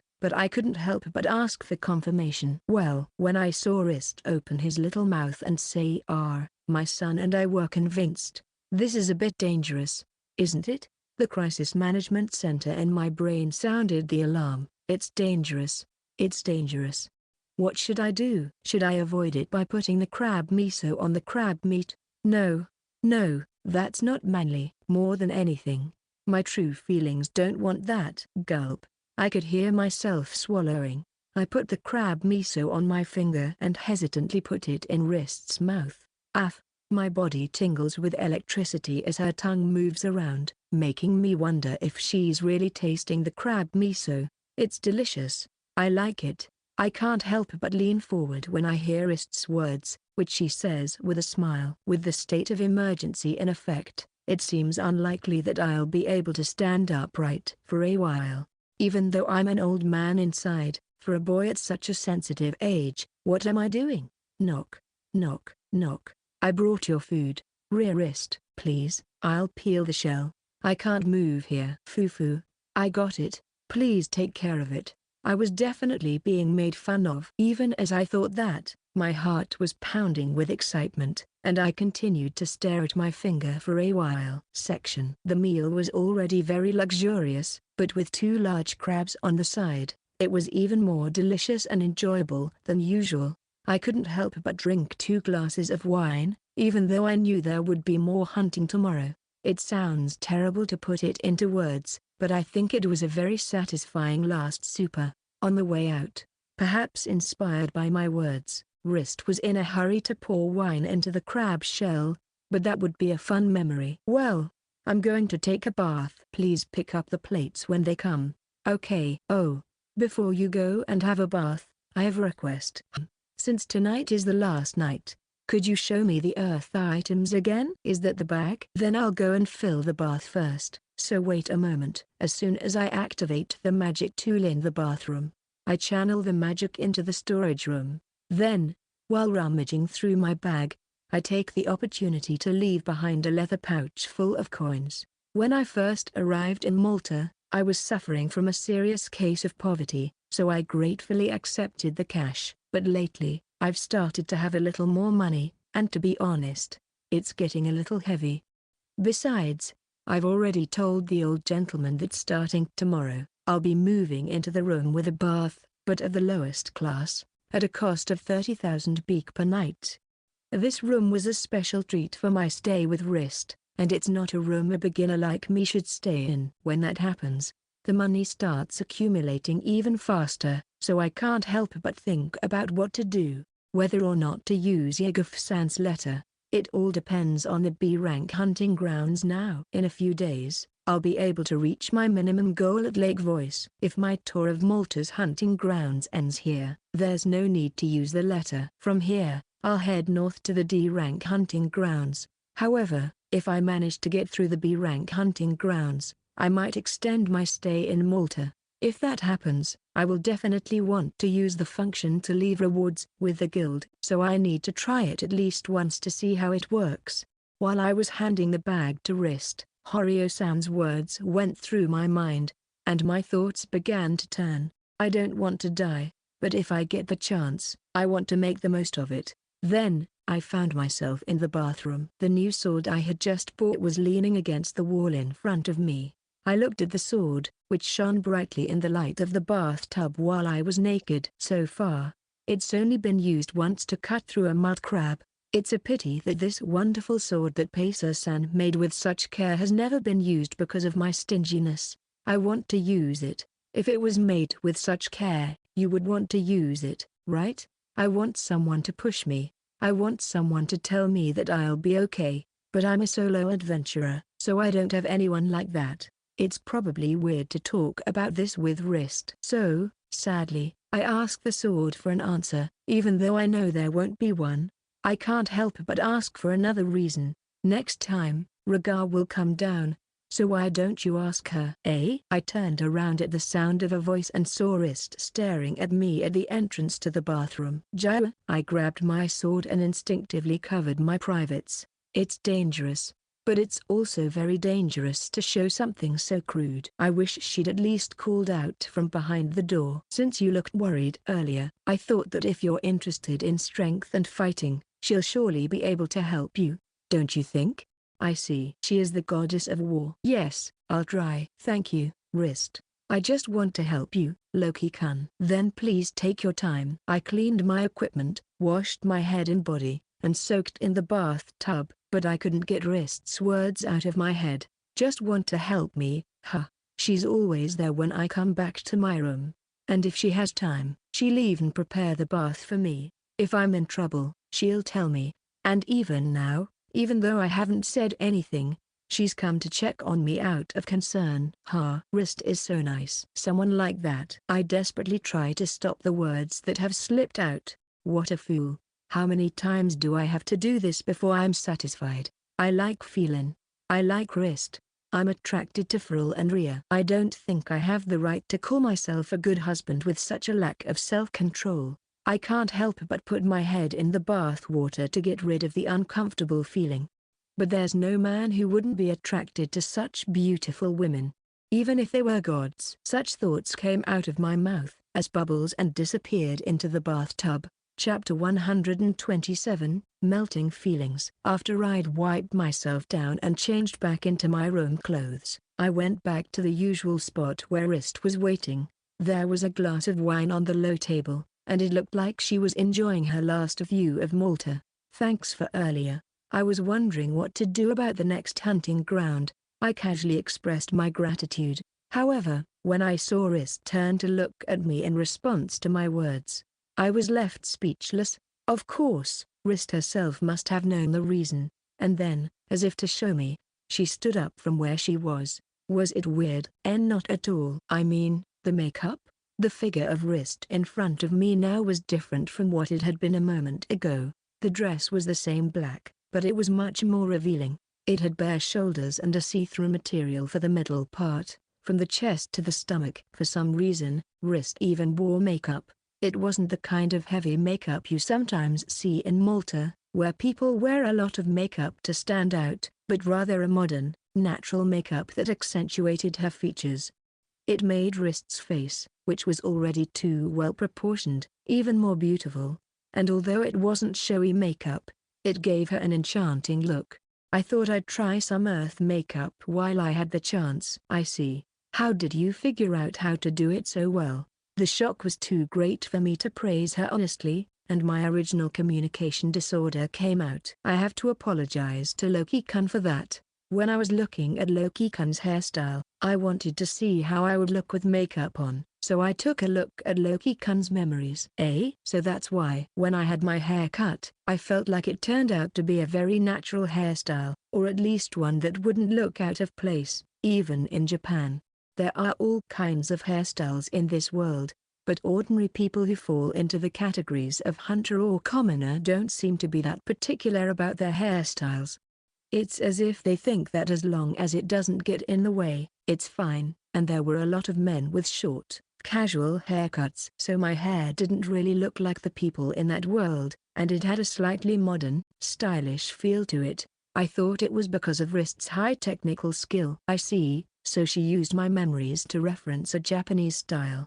It's amazing that she could do that just from an image, but if you say she used my memories to make it modern, it makes sense. And while she was at it, she even checked the finished image after the makeup was applied. For me, who didn't have much contact with women, the impression of beauty and femininity was strong in the women I went out with or entertained at night. So this overly erotic atmosphere. This is bad. This is bad. This is bad. This is bad. This is bad in two ways. First of all, there's this sight that comes into view. Even though I've finally gotten used to it, when Wrist adapts to the atmosphere and dresses in a way that will be appropriate here, I get nervous again. It's too good to look at directly. And how much of my memories has she seen? Did she see the memories of my time as a useless salesman, when I couldn't get the results I wanted through my own efforts and was stuck in a dead end? Or the time when I was always playing games, dressed sloppily? Or even the memories of my time as a student, when all I had were bitter memories? All that is so uncool. Memories that you don't want anyone to see and that you want to keep hidden, especially because the person you have feelings for is the one who sees them. If that person sees them, excitement, fear, agitation, a mixture of emotions makes my breathing ragged. My hands naturally press down on my heart. Loki-kun, are you okay? I am sorry. I'm just feeling a lot of different emotions. If you don't mind, I'd rather you didn't look at my memories. I am sorry. I was trying to make you happy. Yes, I can see that from your dress and your makeup. That's why I'm not angry. By the way, did you look at anything else? No, peeking into someone's memories is an act of pulling out what you want to know from their soul. So I looked at things like hairstyles and makeup, and also a little bit about the laws of the country where Loki-kun came from. Huh? The laws? Yes. I also want to apologize for reading your thoughts, although I think you've probably noticed that already. I'm sorry. Well, I've been used to having my mind read since the beginning, so I feel like I've gotten used to it. Anyway, if you have any questions, just ask me. I'll tell you what I know. I understand. From now on, I'll do it that way unless there's an emergency. To tell the truth, it was Wrist who did this for me. But it's also my problem for worrying unnecessarily and getting nervous about her changing appearance. Wrist had said many times that she had tried to find the memories of the merchants who visited the church. This meant that it was a normal part of her everyday life. Besides, Wrist was the one in control, and I was the one being controlled. It's only natural that we have different ways of thinking and different standards of common sense. Oh, I'm sorry. I was trying to apply my common sense to God. No, I don't want to do anything you don't want to do. I want to do things that will make you happy. Why is she going out of her way for me? I felt like these feelings wanted to come out of my mouth as words, but I felt like I wouldn't be able to take them back if I did. So I swallowed my words without thinking. And yet I have feelings for you, Loki-kun, ? Wrist had said it, the words I wanted to hear the most, but shouldn't have. Not knowing how to answer, I was at a loss for words, but Wrist came to me. Loki-kun, do I make you happy now? I forced myself to look up and at Wrist again. You're so beautiful. I can't think of anything else to say. I can't find the words to express it. It's just the feelings I'm conveying from the bottom of my heart. This is good. It was worth the effort. When I saw Wrist smile as if a flower had bloomed at those words, I could only gasp.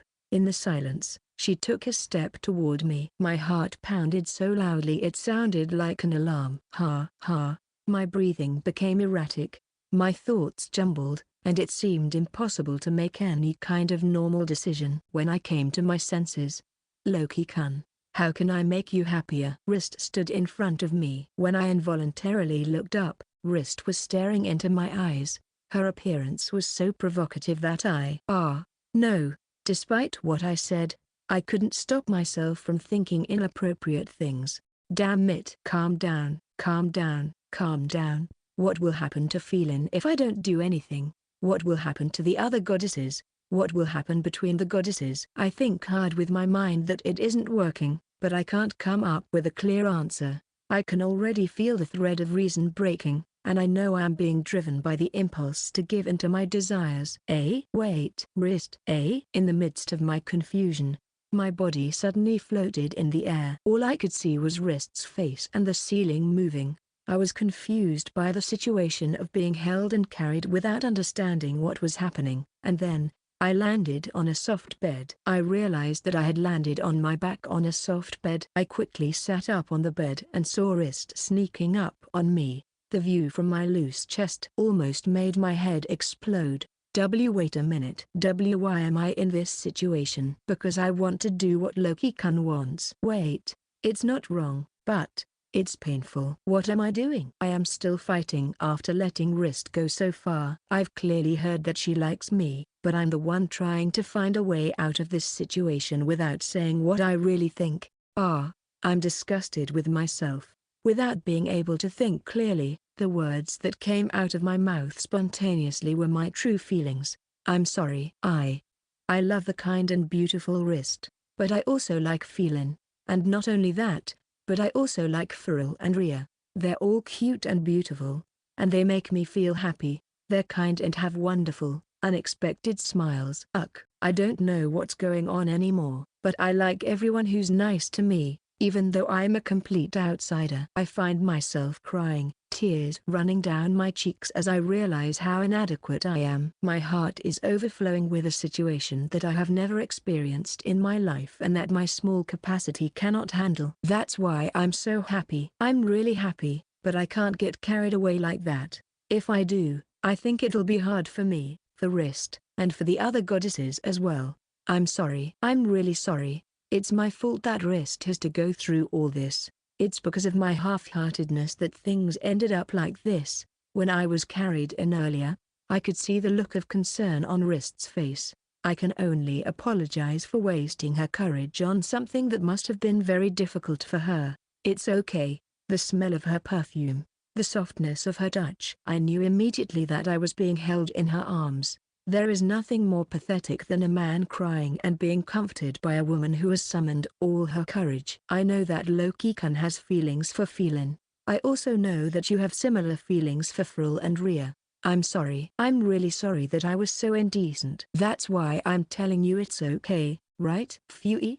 I've told everyone about this, and we've all come to the conclusion that we'll share Loki-kun together. Phew. I told you, I don't want to do anything that makes Loki-kun feel uneasy or uncomfortable.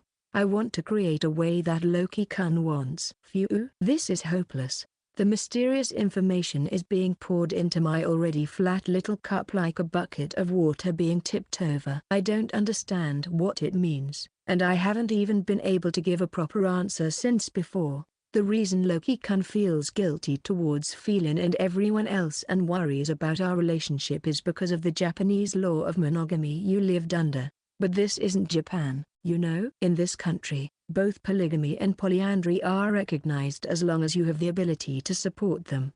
Wrist's words finally sank in. Does that mean that nobles have many wives or something like that? Well, to give you an example, yes. But that has nothing to do with status, you know? If you have the ability and power to support them, you support them.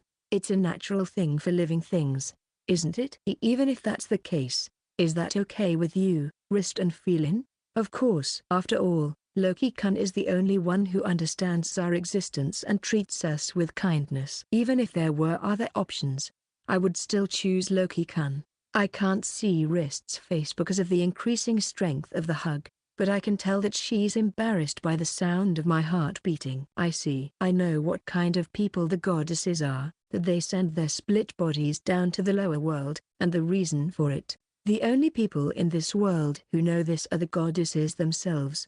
I guess I don't have to worry about it that much, right? Even if I were accepted, it wouldn't mean that I could do whatever I wanted. I wouldn't, and I couldn't. I'm aware that I don't have that kind of bold personality, but if everyone accepts that I have different good intentions for them, just thinking about it naturally made me feel comfortable. At the same time, my heart jumped again at the current situation I was in. Everyone is looking forward to the day when you will settle down and build a house, right? Our reasons are different, whether it's because you want to see them, love them, just want to play with you, or want to test your strength. But are you still worried about it? When I heard that, I couldn't help but laugh. I could somehow imagine that Rio wanted to go out and play and that Riga-sama wanted to check my strength. No, I'm fine now. It's like a weight has been lifted from my heart, and I feel so much lighter. Thank you very much, Wrist. I'm glad to hear that. Then I'll ask you again. Wrist's heartbeat accelerates even more. My heart is beating faster, almost like it's going to explode. Loki-kun, how can I make you happier? With these words, I decided to be as honest as possible. I want you, Wrist. So, I want you to accept this feeling. You finally became honest. The hand holding me loosened, and Wrist's elegant face came down with her fine, silvery hair. It was the first kiss I had ever had in this world. And that day, Wrist's split body did not disappear. Chapter 128, Temporary Farewell. This is the last meal we will have here. I'm going to miss it. It's true. Everything has been so fresh and fun this past week. We talked about this as we looked at the breakfast we had just finished. It had been a special experience for both of us. I can definitely say that I will never forget this day. I wish Wrist could stay longer. Loki-kun, that's not allowed, you know? I'd like to do the same, but Rigel is next, and I have to give you your skill as soon as possible. Oh, that's right. By the way, when did Rigel-sama say she was coming down? She didn't say anything specific. So I think you should talk to her tonight. I see. Well, I've been slacking off lately, so I think I'll use divine communication tonight to talk things over. As for the rest, if it's about skills, I should just go to church, right? That's right. Since I can't use the highest level of unique blessing when I'm in my split body form, you have to come to the church at least once. However, you don't have to come to the divine realm with your soul. Huh? You mean I just have to go to the statue? That's right. If you go up to that point, the magic of the main body will pass through. However, your body will glow a bit, so you might stand out. Wow. Come to think of it, Alicia-sama's body also glowed. Then, if it's no trouble, I'll go to the divine realm once. I'd rather not stand out, and I'd be happier if I could see your face. Geez, when you say things like that, I don't want to go back, you know. This is probably what they mean by a happy married life. It's an unknown experience for me, as I have lived alone, but if I can experience days like this, I would like to settle down somewhere soon. But to do that, I have to find out the true purpose of the goddess's descent. It's difficult to do that without some kind of discovery or clue as to why the transmigrants are being transported to this world. I hope there's some progress in the search for the transmigrants while I work hard to get stronger. That is true. If this issue is not resolved, I won't be able to visit you easily, Loki-kun. Last night, Wrist told me that all the goddesses were waiting for me to become stronger. That's because they understand my top priority and won't interfere unnecessarily while I'm doing that. So, the descent of the goddesses with me as the point is only once for now. Alicia-sama, the last one, might be a little difficult, but once the first round is over, I'll concentrate on the hunt. And the goddesses talked about how they want to start a full-scale search for the transmigrants, although it's not clear how they'll get around things like the unpopular Palmyra exploration and Felin's travel wishes. And if we can make progress on both, we'll see a happy family plan beyond that. With Wrist and probably Felin, I can go out and play somewhere with Rhea while having tea with Farrell, and I can discuss strength with Rigel-sama while having a mox battle. I can't quite imagine what will happen with Alicia-sama, but I might be able to live such a fun life. Then I'll have to become strong as soon as possible, and if I get any information about the transmigrants, it would be best to share it. That's what I'm going to do. There's one thing that really bothers me. Listen, Wrist, do goddesses have children? I asked Felin this question before, but now, the situation is different, so I can't just leave it there. Even if it's impolite of me to ask, I'm afraid I don't know. A long time ago, Alicia said that there is a high probability that we goddesses were created as the base form of humans. Only Rigel is an elf. I guess it's because we had this appearance before the creation of the races, but if that's the case, there's a possibility that our bodies are the same as humans. I see. Well, it's not something that can be found out easily. I would be happy if I could figure it out in the future, but I don't think I should be too optimistic about it. To begin with, I don't even know if I'm biologically identical to the inhabitants of this world, let alone the goddess. It's not a matter of being from another world, it's just a matter of being a transmigrator. Even so, I guess I'll just have to live with this problem. Wrist, how long will I be unable to move if I use the highest level of unique blessing? About a month or two, I think. I think you'll be able to recover to some extent after resting for that long. I see. I kind of expected that. But it's a long time. But it's something that has to be done. If you're going to do it anyway, the sooner you do it, the easier it will be for Loki-kun's journey, right? What Wrist says makes a lot of sense. The whole reason I wanted a map in the first place was because I wanted to travel. Then, it stands to reason that I should be able to use my skills early on in my travels. Still, I couldn't help but wrap my hands around Wrist's slender waist and press my forehead against her stomach. It was a small act of resistance. Knowing there was nothing I could do about it, you've become completely dependent on me. Haven't you, Loki-kun? Don't worry, I'll come and visit you secretly when I'm able to move again. Are you sure you'll be okay? I know I can't come too often since everyone has to put up with it, but I think I'll be okay if it's just occasionally. That makes me happy. Then I guess it's better to go sooner rather than later, so I'll go to the church tonight, okay? Yes, I'll wait for you. As she said this, she took off the accessories she was wearing, and I watched her in a daze. This is the last time Wrist will be looking for the transmigrator, so we will part ways for a while. I really don't know what to say, but I'm so happy. Thank you. The feeling is mutual. Besides, we'll be able to meet again later in the divine realm. Haha, that's true. I look forward to seeing you then. Of course. See you later. Yes, see you. Wrist leaned down, and as if on cue, we kissed, and a mist enveloped Wrist's body. As I looked at Wrist, who smiled and then disappeared, I thought back on the events of the past week. I guess there was no one happier than me. I stand there for a while, but time is limited. I'm a bit sleep deprived, but I also want to go hunting, and the church is only open for a limited time. I go to the storage room and gather my things, including the 2 accessories and wrist shoes that were left by the bed. Finally, as I looked around the room, I noticed the sofa that Wrist liked to sit on. I wondered why she was always sitting there looking at the scenery. With this little question in mind and the desire to somehow share this feeling with Wrist, I stood in front of the sofa. So that's what it means. I saw a single cross mark sticking out among the many roofs. I sat in the same place as nature and looked at the same scenery as Wrist for a while. I shook my head, and with a sigh, I left the upstairs room where I had spent about a week with Wrist. Chapter 129, Map Making. It was already evening. After moving to a new room, I walked in the direction I had seen earlier, still in casual clothes, and I could see a church of a similar size to Bizet.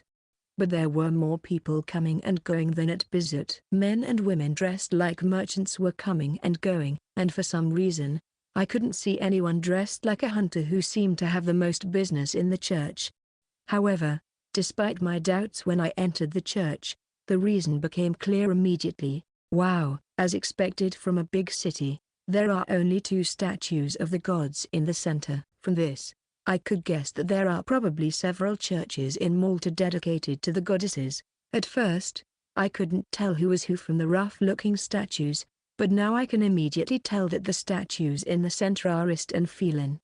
No wonder there were no hunters here, and in my heart, I can't help but think that this is Feline. Even if you say that it's agreed that it's my share, that's it. Now that my relationship with Wrist has progressed so quickly, I can't help but feel uncomfortable around Feline, even though he's just a statue.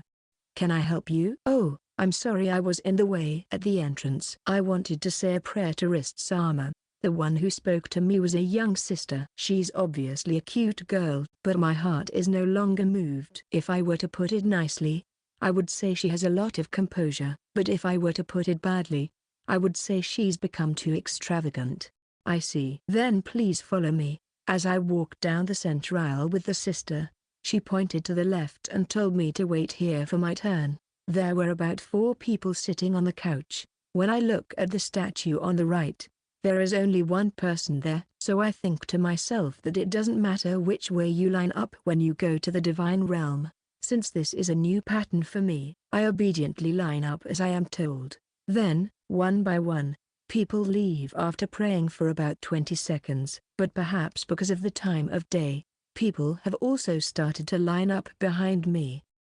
I can't stay here for long, can I? Maybe a minute at the most. While I was thinking this, it was finally my turn, and I went into the circle in front of the statue and knelt down. Wrist, can you hear me? I've come to the church. Then, in a moment that seemed to say, I have been waiting for you, my soul left my body. We've been waiting for you. Hello. I wanted to see you. Even with my eyes closed, I can tell who it is just by their voices. It hasn't been that long since I last saw you, Feline and Feral. When I open my eyes, I see 3 people who are considered to be the mild-mannered group in my mind. I understand that this is the pattern for the rotation of the goddesses. Hey, Lakuni, you look a little thin. Are you eating properly?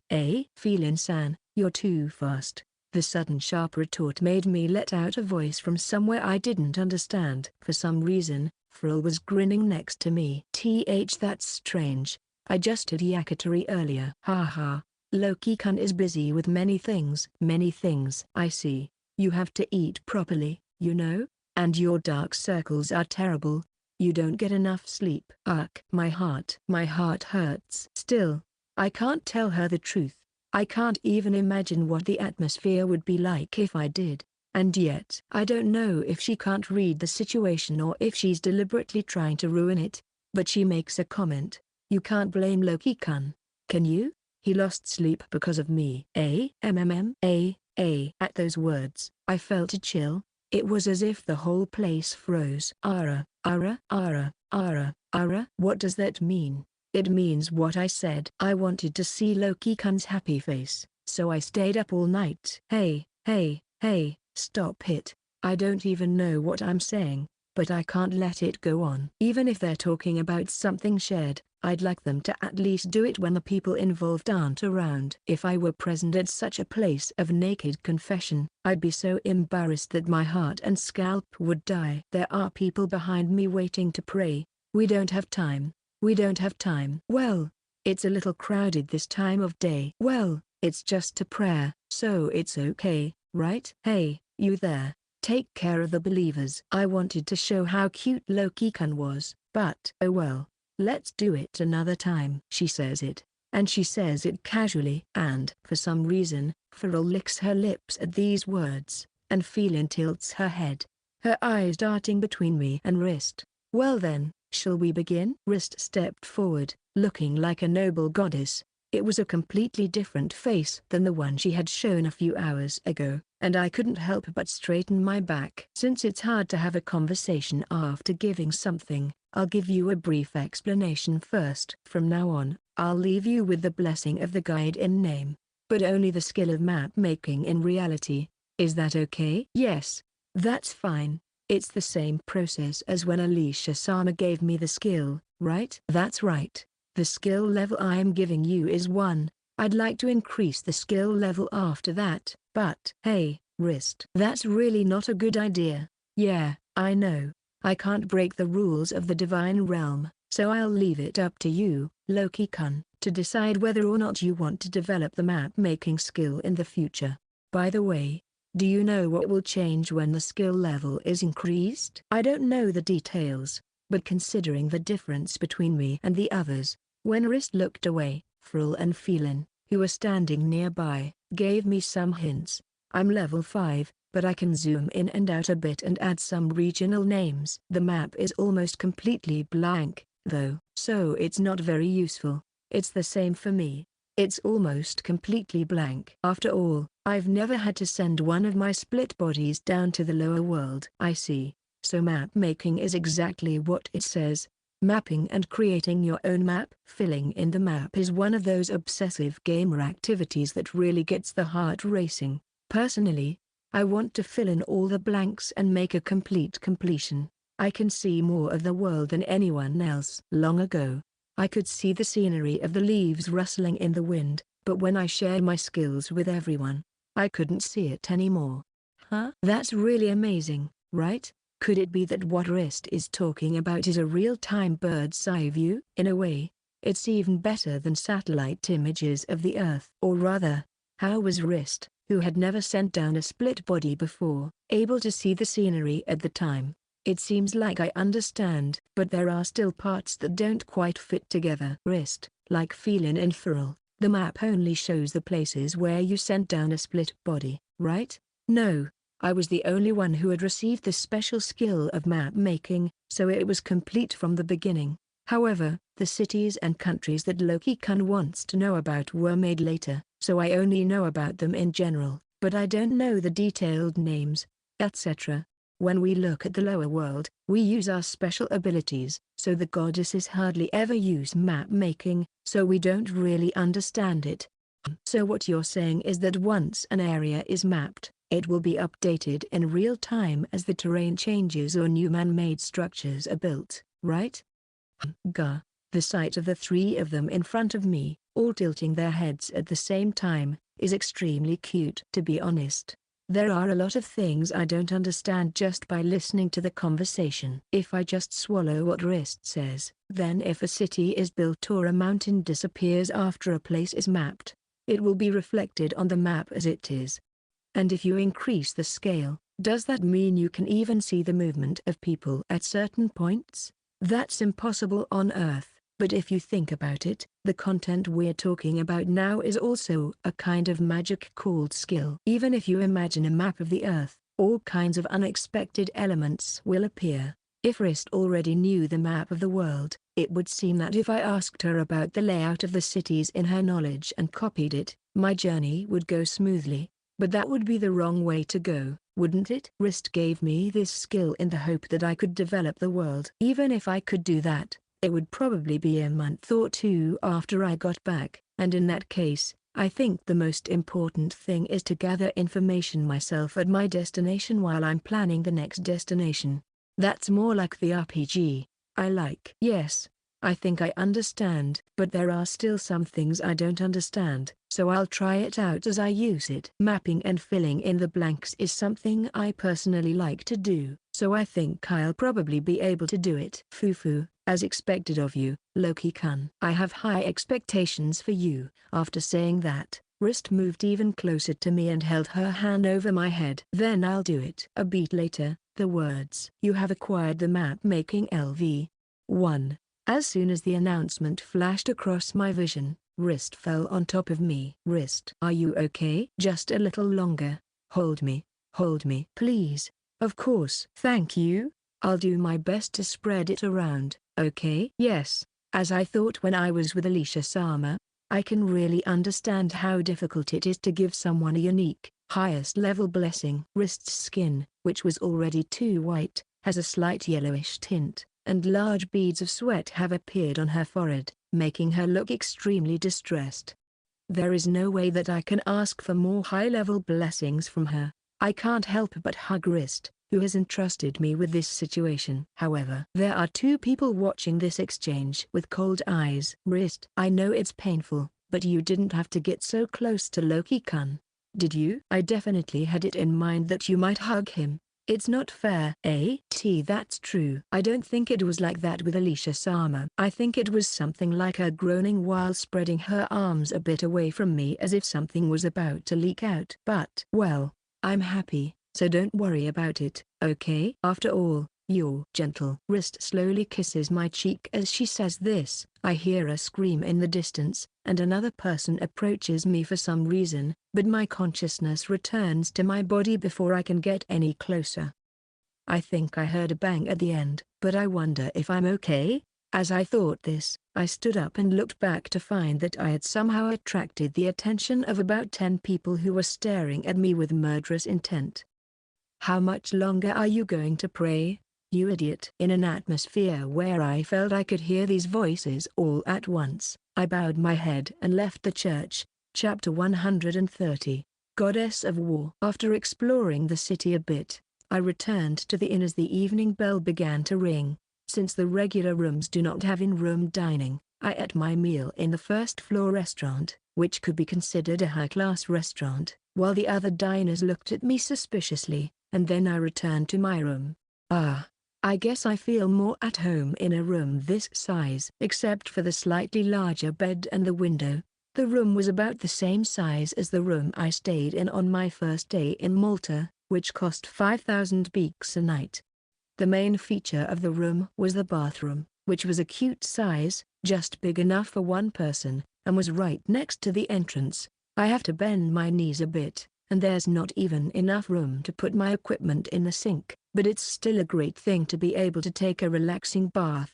And as I collapse into bed, I can feel the slightly luxurious futon. Of course, it's not on the same level as the bed upstairs, but for modern people, it's a room that makes you think comfortable, so it's worth the 30,000 beaks a night.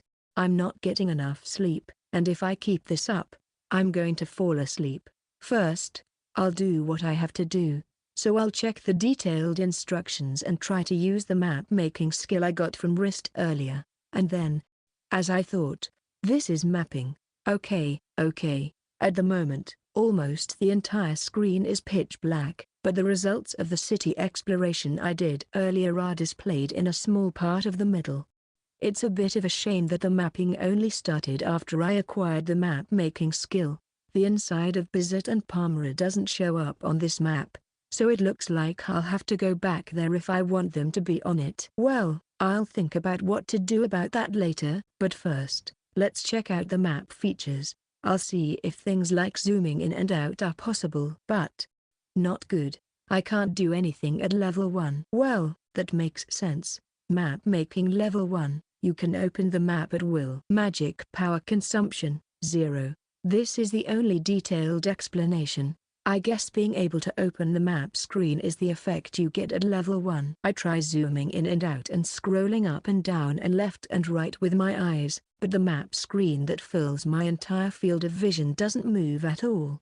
The only thing that is displayed is a yellowish-white color that could almost be called a dot, with my current location in the center. And since this white display extends slightly to the left and right, I get a sense of the distance between the church and the inn. I have no idea what the scale is. I wonder if I can get a sense of the distance when I use flight to go to Lake Voice tomorrow. For now, when I chant map making, or map in my mind, a miniature of the map being made appears in my field of vision, and automatic mapping is always in effect, even if I'm not aware of it. I think that's enough for now. Now, what should I do with this? I look at the accessories on the table. I bought these 2 necklaces from an accessory shop, thinking that they might be able to slightly increase my attack power. I finished identifying them the day after I bought them, and unfortunately, I already knew the result. Even when I wear the necklaces, they don't show up as positive stats on my status screen. The same is true for weapons and armor, and since the stats of these items are not reflected on the status screen, I had no choice but to accept that this is the way it is with equipment slots. So, does wearing them actually change anything? That is the important question, but I bought them as a little experiment to see what they were like. In the end, even though I wore 2 of them, I had no idea what had changed, and I was at a level where I was wearing them without even realizing it. The existence of the amulet that I first felt in the accessories shop. That word was so apt that it was almost too much. I'll wait until I get to the capital to see how much it costs for the medium level of ability upgrade without a bestower, and it seems like it would be better to try it out and see if it has an effect I can feel. I took the trouble to find the bestower in that city, but the cost was still around 100,000 beaks. Instead of panicking and regretting it later, I know that the capital is in the north, so I can make a decision after actually using the medium ability increase. After all, the things I can do in Malta can also be done in the capital, and if it's an accessory that's not present enough to be forgotten, I don't think it would have any effect on the B-rank hunting ground and extermination. Phew, I'm sleepy. I need to contact her before I fall asleep. While rubbing my eyes, I used divine communication to contact Troublesome. Loki-kun, I've been waiting for you. This is Alicia. Alicia-sama. Is Troublesome there? What about me? I know it's Alicia-sama's turn today, but I'm calling because I have something to ask, not to make small talk. I have to ask her to be patient this time. She's here? What's wrong? I'm sorry, Alicia-sama. I'm here to discuss when Troublesome will send her split body down to the lower world today. I see. It doesn't matter when, but what about Loki's schedule? I'll fall asleep soon today, so it'll be fine in the evening after the hunt tomorrow. Understood. Then I'll come down tomorrow evening. Okay. Everyone is eating the food here, but would you like to try some, Troublesome? Well, I suppose I might as well try it at least once. In that case, please come down about an hour before now. You can use this room as a reference point. Okay. Looking forward to it. Oh, and is wrist okay after that? Yes, she's lying down, but when I use the highest rank of the unique blessing, I'll be the same. Don't worry, the goddess won't die from lack of stamina. I am glad. Then I'm looking forward to seeing you tomorrow. I'm looking forward to seeing you too. Phew. I've done everything I need to do for today. I really want to take a bath, but I also took one this morning. While I was tossing and turning in bed, thinking about such things, I fell asleep much earlier than usual. I was asleep a little after 8 p.m., and the next day I awoke before the bell rang and enjoyed a leisurely morning bath. And after breakfast in the inn's restaurant, which was only occupied by the staff and could be said to have just opened, I set out to hunt. There was nothing worth mentioning. I landed right on the other side of the entrance to the lake, which could be called my own personal paradise, and then I set about hunting the monsters that caught my eye. That was all. I had used the stone pillars to raise the basket so that it wouldn't be destroyed by the monsters, but unlike before, when I needed to use the basket, I could solve everything with flight without having to create additional stone pillars. I hunted and hunted, moving to different locations, and when the basket was completely full, I threw away the parts I had defeated and put in only the magic stones to get a better exchange rate. Eventually, the basket's contents consisted almost entirely of magic stones, and even with my strengthened muscles, the weight was quite hard on my back, so I called it a day. In this world, flight is almost like weightlessness. As proof of this, once I start floating, I don't feel the weight of the basket at all. I want to fly directly to the Hunters Guild. I don't want to walk around the city with this damn heavy basket on my back. Even though I knew that I shouldn't think like that, the wish just slipped out of my mouth. It was a little different from the view you get from an airplane window, and looking at the world that was completely black with no lights at all was boring. So I looked at the status screen to make plans for tomorrow, looked at the map to check the mapping status, and then I returned to the city of Malta after a long hunt that lasted about 12 hours. When I returned to the inn after cashing in the money, I saw an old gentleman who was the manager of the inn, so I went up to him. I wanted to tell him before I went hunting, but this old man wasn't at the counter in the early morning either. I thought he must be working the late shift, so I asked him about dinner. "Good evening." "Oh, Loki-sama, you're back." This old man seemed to be very sharp, so I didn't really want him to know my name. However, he overheard Wrist calling me Loki-kun and started calling me by my name from then on. Judging by my clothes, I think he already knows that I'm a hunter. Still, the fact that he is still so polite shows that he is indeed the manager, I think. "Yes, I've been working hard today as well." "So, this is a bit sudden, but is it possible for me to have dinner for two tonight?" "Of course, I will pay for it separately." "That's fine, but..." "Oh, is your companion back?" No, it's someone else." "I see." "Our meals are also available to non-guests, so of course that's fine. If you just want to have a meal, we'll settle the bill on the spot." "Oh, that's fine. I'll come back later then." The old man looked obviously relieved when he realized that it wasn't Wrist. Is she really so scary? She's so nice that it's almost super, or maybe she's so nice that she's become a machine for making useless men. After a bath and some comfortable clothes, I'm ready to go. As I'm gathering information in my notebook, thinking it's about time, the usual mist appears right next to me. When was it? The last time I saw her in the Divine Realm was when she found out that I could gain monster skills before I went to Lulub. So it's been about a month and a half already? While I was thinking about this, the mist thickened, and a woman suddenly appeared in front of me. "It's been a while, Rigel-sama. It has been a while." "I'm glad you're doing well." Long, straight, silky blonde hair, beautiful eyes like jade, a height even taller than Wrist's. So tall that I have to look up at her, and a suit of armor that clearly has a different quality to it, overflowing with a sense of luxury. "A suit of armor?" "Wait, you came here in armor?" "Of course I did. It's my formal and casual wear." No, formal wear and casual wear. After all, what is it? I think to myself, but I can't help but be speechless when I see Rigel-sama wearing an outfit that is clearly out of place. "Huh? But you're wearing shoes." "What are you talking about? I can't possibly be barefoot when I'm wearing armor." "Yeah, that's true." "Damn it. There's no point in complaining about things that have already happened, but while it's understandable that Rhea did it in the beginning, I'm sure that Feral, Felin, and Wrist didn't wear shoes on purpose, either. Anyway, don't you find it hard to sit down with your armor on?" "You have to sit down to eat, right?" Looking closely at the armor, I noticed that it had mysterious ruffles on the buttocks and groin, just like the battle dress of a certain martial race. I was afraid it would pierce through the high-class chair if I sat on it like that.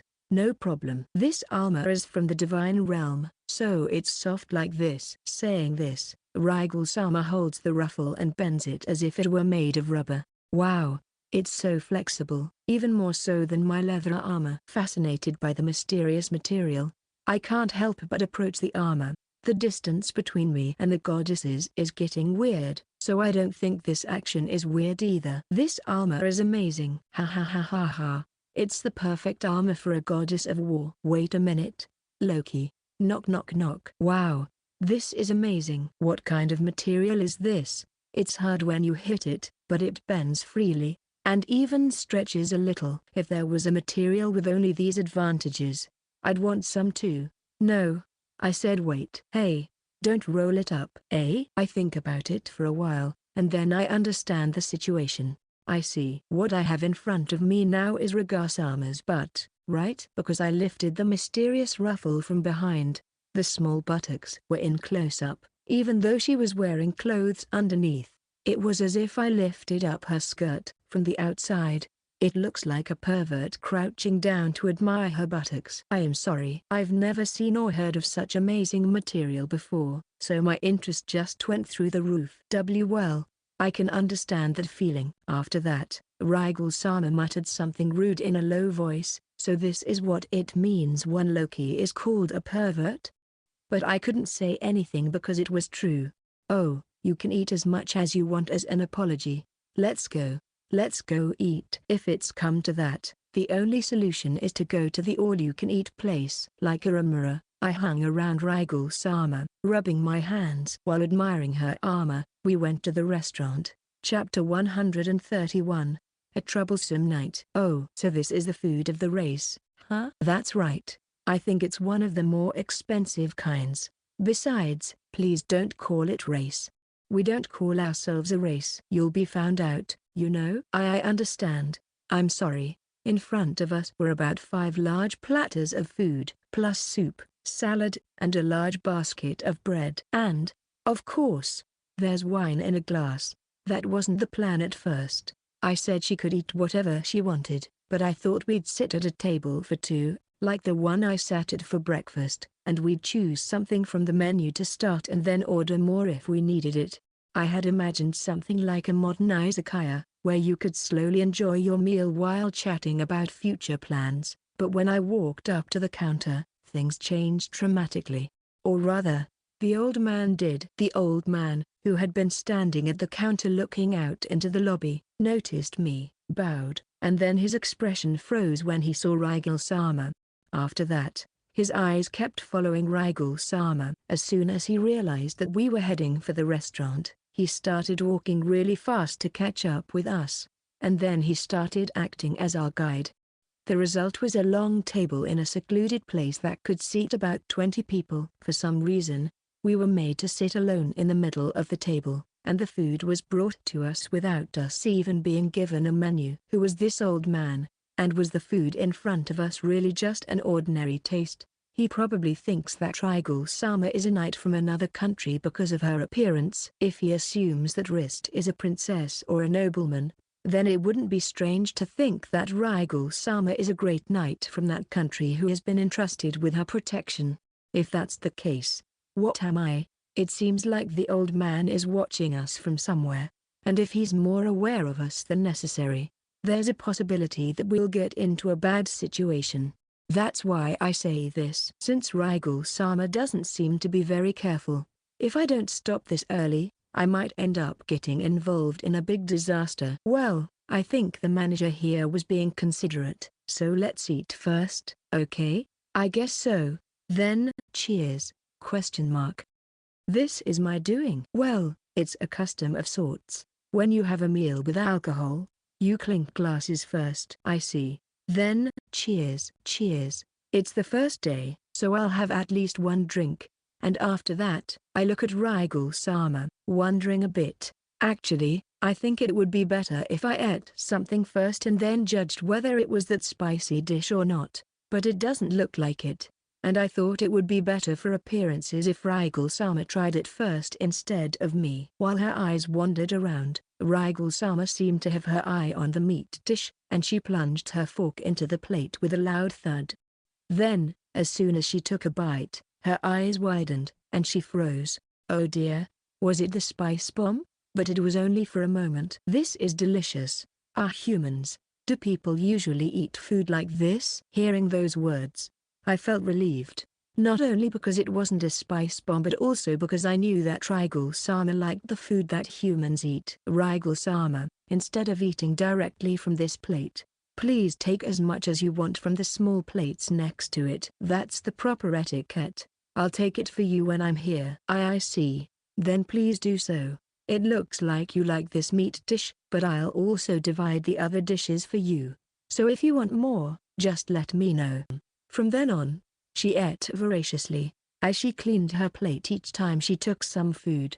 I prepared a new plate for her, and in between, I also threw some food into my own mouth. Yes, it's definitely better than the food I ate alone last night. Even with just one piece of bread, the difference is clear, but this time, I'm also making up for my earlier apology. As I watch the food disappear before my eyes, I steal my wallet to add more if it's not enough. If you think it's not enough, please let me know. I'll order more. Also, you can drink whatever you're interested in. It was even more delicious than I imagined, and I ate it all in a trance. Is that okay? There is no problem. It's an apology for earlier. I see. Then I want to eat more of it. This is the first meat dish. Looking at it, I can see that you like meat, don't you, Rigel-sama? Yes, I do. Just looking at it makes me want to eat it so much. Haha. So shall we order some meat dishes? Then I asked the waiter, who was standing in the corner of my vision as if he were our personal waiter, for the menu and ordered some of the recommended meat dishes. Then Rigel-sama ordered wine, and I ordered fruit water. I watched as Rigel-sama ate her food with gusto. She looks like she's skinny, but she's amazing. It's a pleasant sight to see her eat. Her manners were not flattering, and she ate with the mindless enthusiasm of a child eating her favorite food. But she has never had to eat before, nor is she in the habit of doing so, and she does not study the lower world from the memories of others like Rist. This is probably inevitable. What's more, since she is now on a sightseeing trip to the lower world, I want her to be satisfied enough not to show her flaws. As I watched the scene of her eating, it seemed that she was satisfied, and Rigel-sama stopped eating. Phew, I'm not going to eat anymore. I'm completely satisfied. With a little dirt around her mouth, she pats her stomach and smiles, and I feel all warm inside. That's good to hear. Shall we go back to the room then? I think it'll be easier to talk there. Actually, it would be nice if there were paper napkins, but that's not a common thing in this world. With no choice, I wipe her mouth with my sleeve and stand up.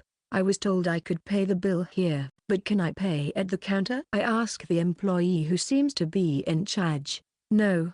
The manager told me that the bill for Loki-sama's food is included in the room charge, so there is no need to pay here. Eh? Is that so? I guess that pretty much confirms that old man is the manager.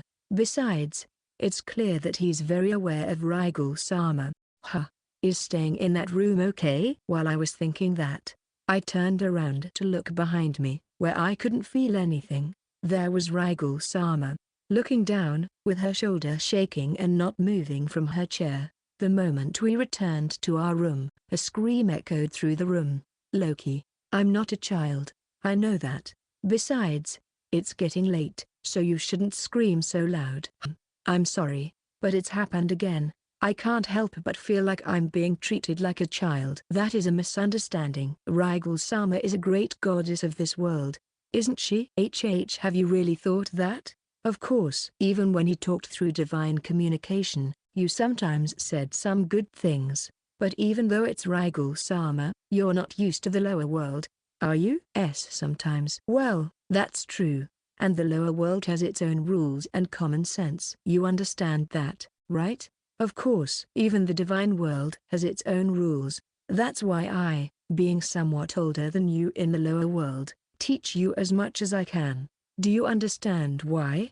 Well, I don't understand. It's so that you won't be disrespected, Rigel-sama, ? If I hadn't wiped your mouth earlier, it would still be dirty. What would happen if you went out into the lobby with a dirty mouth like that? People might laugh at you, Rigel-sama. I see. So you have prevented that from happening. That's right. Even the shouting you just did could have resulted in you being shouted at from the other room. What did you say? You have to be quiet in the room and not disturb the people next door. It's common sense and an unspoken rule. People are always sleeping, so it's only natural that they get angry if that's disturbed. I see. I've learned something. So I'll teach you the rules of the lower world. In return, the goddesses, including Rigel-sama, will teach me the rules of the world. You see? It's a balanced relationship, right? As expected from Loki. I understand now. Yes, I didn't really know what I was saying either. I was just doing what I often did when I was doing sales work, which was to push through with momentum and atmosphere. I think that Rigel-sama is very obedient, or rather, has a personality that is as straight as a stick. The end of that straight line is probably filled with battles, so she might have a childlike atmosphere compared to the other goddesses. But if that's the case, I'll fix things and follow through so as not to embarrass her. Of course, I think that's my role as well, and if, as a reward, I can learn something about power, I'll be happy. Well, let's check the schedule first. As I sit down on the provided chair, Riegel-sama also sits down, so we continue to talk. First of all, will your stay be about a week, like the other goddesses? Yes, that's the plan. What about food? If you're interested, I can go with you, so I'll leave that up to you. If possible, I'd like to try to eat a variety of things. I understand. Then, since I'll be hunting at noon, let's eat breakfast and dinner together if our schedules coincide. Besides, the purpose of this trip to Malta is to find the Transmigrator, right? That's right. By the way, is there anything else you want to do? Yes. I want to check Loki's current strength. I also want to take a look at the skills exclusive to monsters, and if there are any developments in the information on the status screen, which is the only thing Loki knows about the rules that form the basis of this world. I want to hear about it. I see.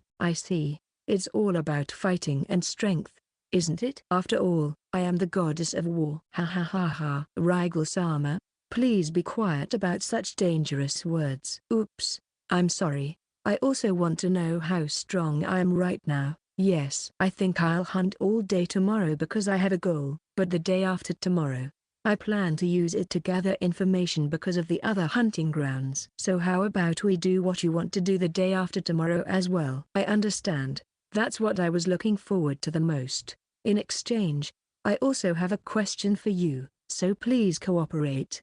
Is that something I can answer? I think it's something only you can answer, Riegel-sama. Rist said it would be better if I asked you. I see. Then it doesn't matter. Also, are you going to walk around the city of Malta in that get-up, Riegel-sama? Of course I am. Riegel-sama, would you mind standing up for a moment?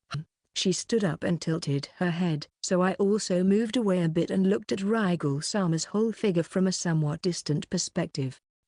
This is definitely dangerous. Speaking of dangerous, she's even more dangerous than Rist. Even though Riegel-sama does not have that divine aura, with her tall stature, her striking beauty that is different from the other goddesses, and her conspicuous armor, there is no doubt that she is extremely conspicuous.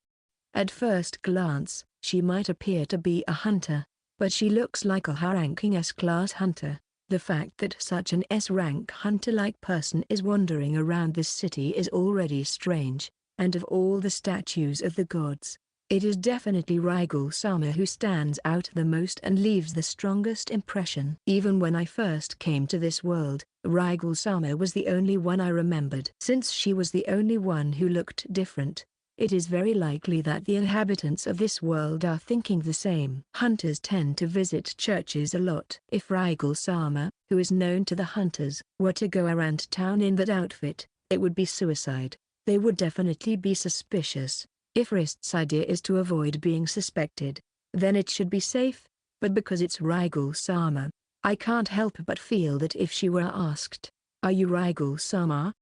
on the street, she would just answer, "Yes." Why? Without batting an eyelid.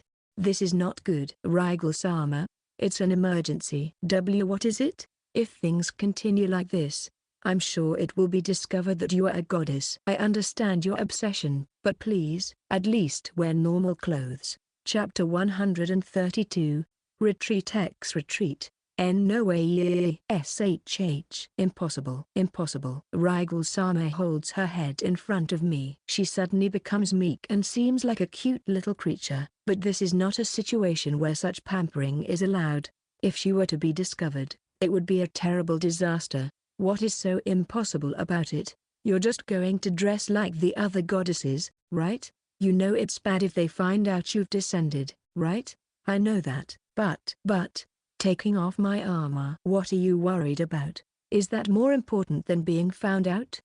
For me, both are equally important. Riegel-sama. What is it? For example, what would you do if someone suddenly called your name in the middle of the city? To be honest, I think you would answer, wouldn't you? For this reason, Wrist never spoke to anyone in the city, not even if they talked to her. Could you do that? I don't think I could. Yes, I think so too. But Rigel-sama is very conspicuous and easy to recognize. After all, there is only one god statue that is different. Even when I was first called to the divine realm, I think only Rigel-sama is immediately recognizable, you know? That's true. This city is big, and there are 4 hunting grounds around it, so there are a lot of hunters. It's so crowded that I can't even take requests. Of course, many of these people must be worshippers of Rigel-sama, and if they saw you like this, they would most likely think of Rigel-sama.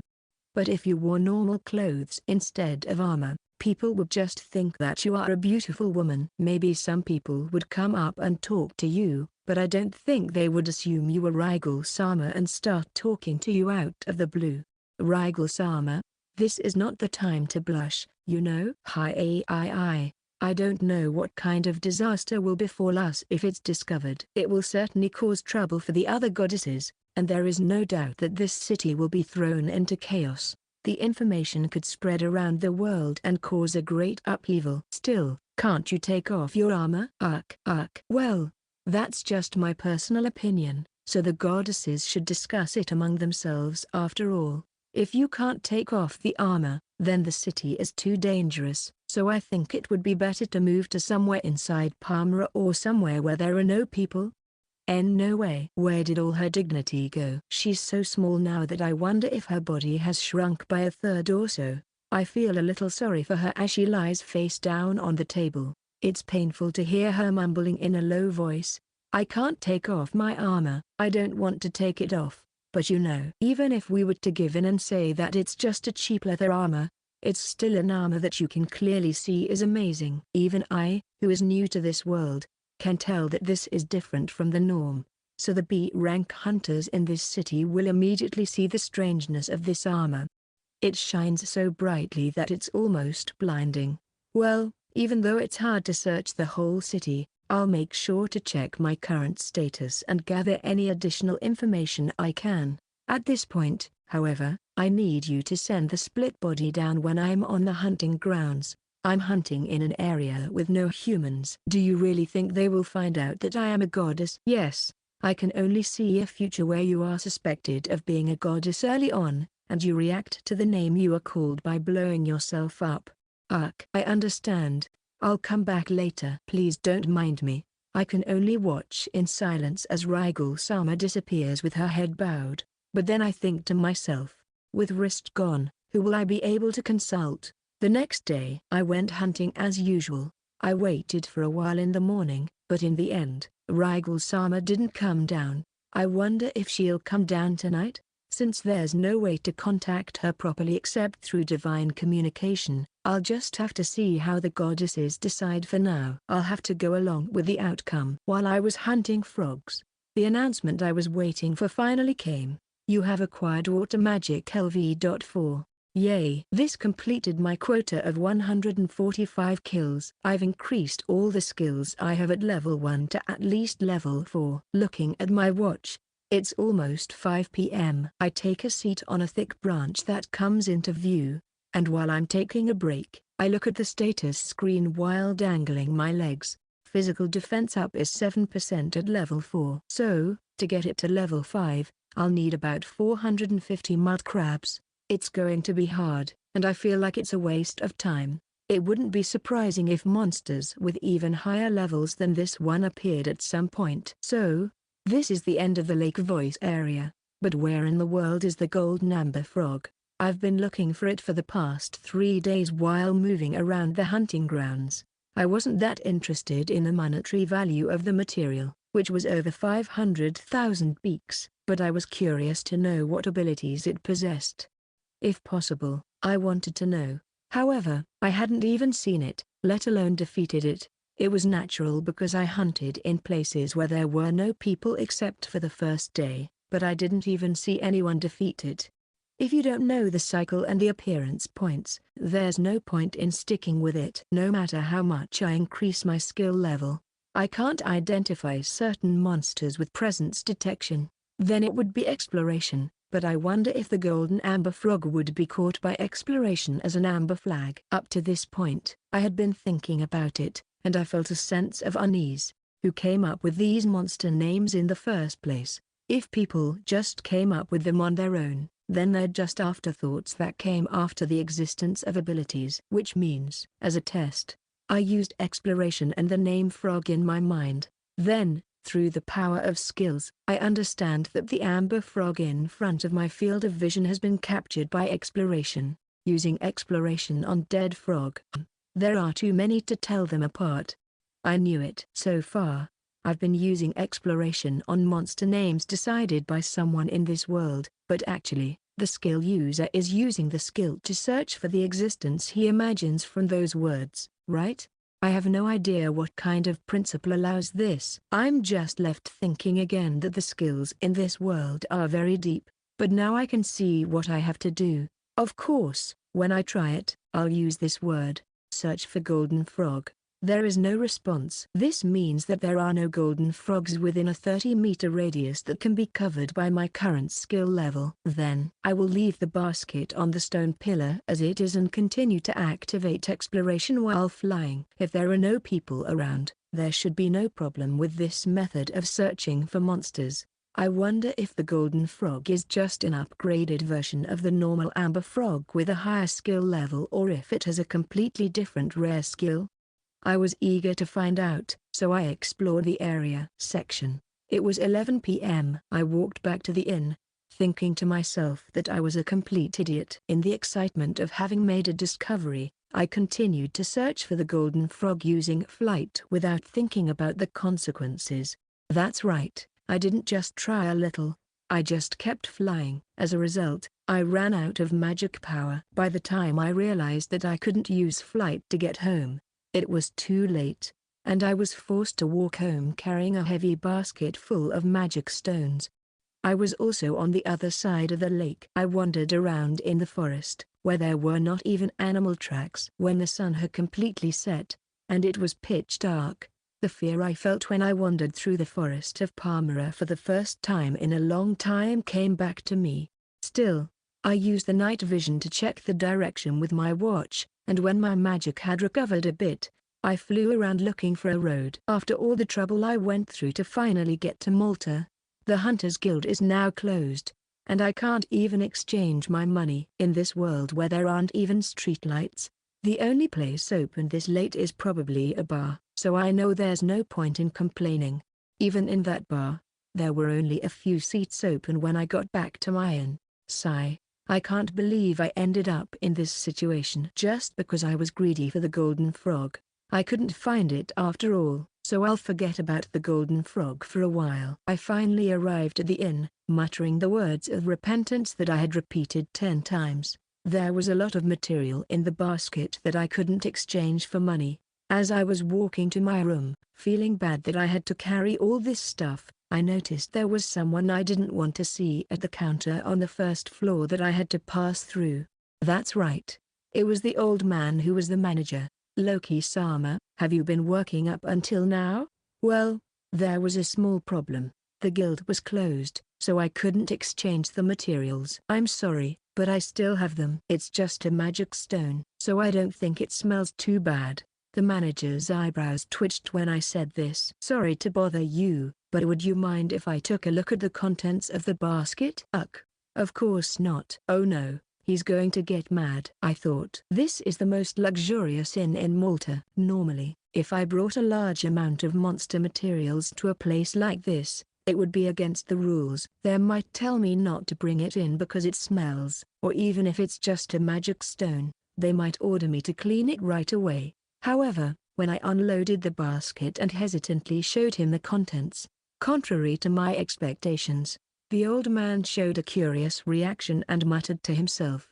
Is this from Lake Voice? As you say, it is full of magic stones to an amazing degree. Yes, that's right, but how did you know it was from Lake Voice? There are a lot of light blue magic stones mixed in. The only place to find light blue magic stones around here is Lake Voice. I see. At this point, I had a vague idea. Could this be a business meeting? By the way, is it possible to sell this item to our inn? It depends on the price. So, I didn't even have to think about it before giving him an immediate answer. Now, I'm cashing in without using a letter of credit. In other words, it doesn't count my achievements as a hunter. Even if I used letters of credit, it wouldn't be much of an achievement for me as a D-rank hunter to deliver a large amount of E-rank magic stones.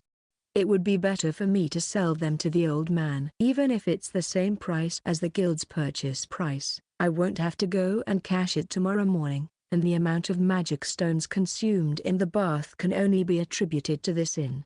Considering this point, it is clear that this inn usually purchases a large amount of magic stones, so it must be possible to trade with each other with a mutual understanding of the market price.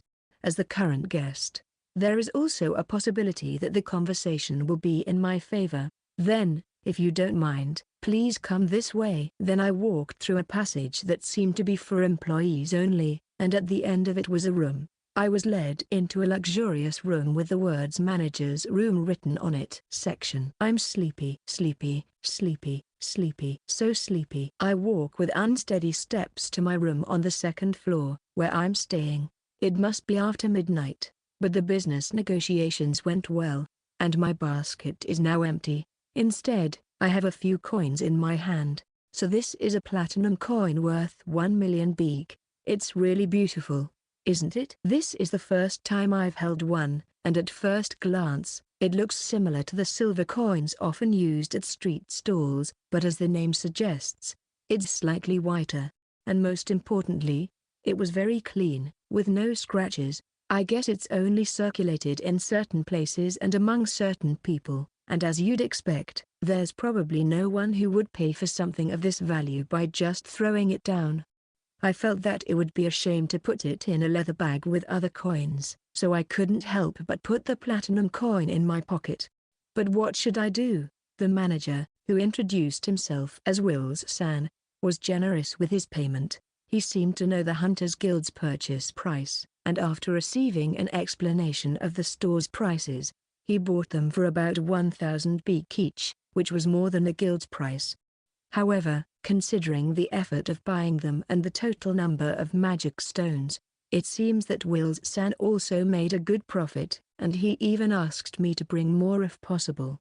Well, the time for the Lake Voice area is supposed to end today. Of course, when I told him this, he looked disappointed and slumped his shoulders, but still, when he said, "I'll buy them from you anytime," I began to wonder if I should raise the level of my level 2 skills, such as photosynthesis and physical defense up to level 5. If Wlex-sama descends tomorrow as planned, I might be able to objectively find out whether or not I can survive in a B-rank hunting ground.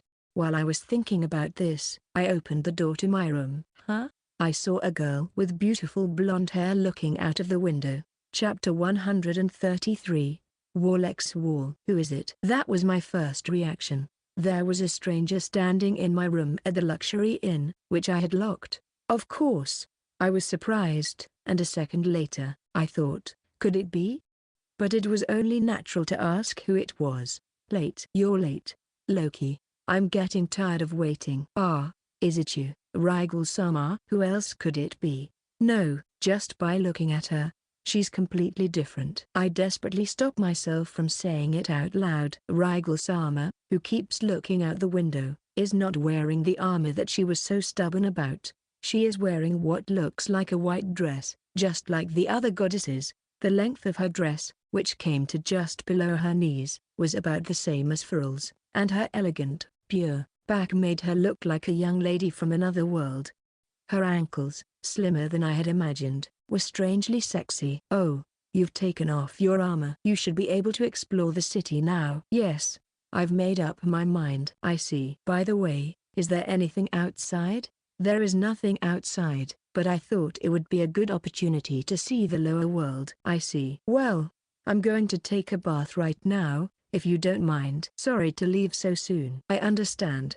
I was a little worried about her this morning, but it's good that at least she was able to take off her armor. I think we can proceed with tomorrow's plans as planned. While I was thinking this, I filled the bathtub, washed myself, and wiped down my equipment. After taking a quick bath, I quickly returned to my room. When I entered, the scene was exactly the same. It seems that Rigel-sama is very interested in the scenery outside. Is there a church in that direction with a statue of Rigel-sama? I don't think the church is open right now. Rigel-sama, is there anything interesting outside? No, there isn't. Question mark. Tilting my head. I thought there must be something I wouldn't understand as a mere boy, and I sat down on a chair, still worrying about the futon. Even though I felt sleepy, I knew I had to be on my best behavior with Rigel-sama. If I had a conversation while lying on the futon, I'm sure she would be angry. So, was it a report that you were able to take off your armor today? That's right. So I'll be eating the people's food while I search for transmigrators in this city. And tomorrow will be as planned. I understand, but please forgive me for today's meal because the shops are already closed. That's okay. I'm the one who said not to worry about it. Then tomorrow. But first, why don't you sit down? No, I'm fine like this. I see. Well, I didn't get enough sleep today, so I'm not sure if I'll be able to stay awake. So how about tomorrow morning at 7 o'clock? Then we can have breakfast together. If I'm asleep, you can wake me up if you want. Understood. And since meeting here is not a good idea, we should probably go out of the city for a while. Let's go somewhere where we won't be seen and go over what we need to check. Well, I'm going to bed now. Is everything okay from now on? What was that about? There's definitely something going on, and I can tell it's something that's hard to say. There's no sign that she wants to get rid of the split body anytime soon. Really? While I think that Rigel-sama is really being childish, I try to guide her. Rigel-sama, is there something you want to say? Is there something outside that you've been watching since earlier that's causing you to act like this? As I said this, I got up to go to the window. This has nothing to do with you. So don't come over. Don't come near. Rigel-sama, with her back to me, desperately extended her palm to stop me. As usual, her voice is really loud, isn't it? If I leave it like this, it'll be a nuisance to the people around us. So I touch the part I think is the right one. Rigel-sama, is it because you don't want me to see you dressed like that? Her shoulders twitched. I've got bingo here, or, to be more precise, you don't want anyone to see you dressed like that, do you? You didn't want to go around town in that outfit, did you? How do you know that? You haven't turned around for a while, and I can guess why, but if you can't even show it to me, then all the effort you put into removing your armor was for nothing, right? I know. Loki, are you absolutely sure you're not laughing? Of course not. I don't think there's anything to laugh about. If taking off the armor changed her face, I might laugh, but that's not going to happen. So, which pattern is it? Thinking that there were probably two possibilities, I continued to call out to her. I want you to relax. If she doesn't turn around soon, I won't be able to sleep. I got up early this morning, so I'm really tired. So, did my feelings get through to her? Rigel-sama seemed to have finally made up her mind. Phew. Then, here we go. If you laugh, I won't forgive you. She turned to look at me. You look like a normal, elegant young lady, don't you? Really? Until now, I've only seen her in armor, so the difference in impression is certainly great, but it's a good thing, and the white dress even gives me a cute impression. And then, is this the pattern? Is it a racial characteristic? I sigh with relief that my prediction has come true. Rigel-sama is desperately hiding a part of herself with both hands. I can feel her determination not to show it, and it's a little frightening. Nevertheless, I touch the heart of the matter with the sole intention of going to bed early. Rigel-sama, those hands, if you keep hiding them like that, it's going to be weird even when you go out in the city, isn't it? Why did you have to bring that up? It's late at night. Most people are asleep, so please be quiet. I'm sorry, but just this one thing. Oh man, this is really annoying. That was all I could say. I had no idea that Rigel-sama had such a troublesome personality. If we continued to talk like this, there was no way I could fall asleep. So I stood up and took a hard line. What is it? Why are you coming closer? Just be quiet. I already know what you're worried about. Your stomach is flat, it's moderately firm, and your waist is quite thin. I think it's wonderful. Your arms and legs are also slender, and most importantly, they're very long. When you're thin, you don't have to worry about your chest, right? There are a lot of people like that, and sometimes that thin physique is attractive. What? Faferal said that having a small chest is something to be ashamed of. There is a tendency to judge women by the size of their breasts, so I wouldn't say that's a lie, but what's important is the overall balance, right? In that regard, Riegel-sama is slim all over, so you don't look strange, and I think there are many men who like this delicate, model-like figure. Ah really? It's true. It's nothing to be ashamed of. So please lower your hand with confidence. Otherwise, you won't be able to walk around the city. I understand. It was long, really long. As the tiredness, which was not just because it was late at night, set in, I looked at Riegel-sama, who was lowering her hand with trepidation. That expression is perfect.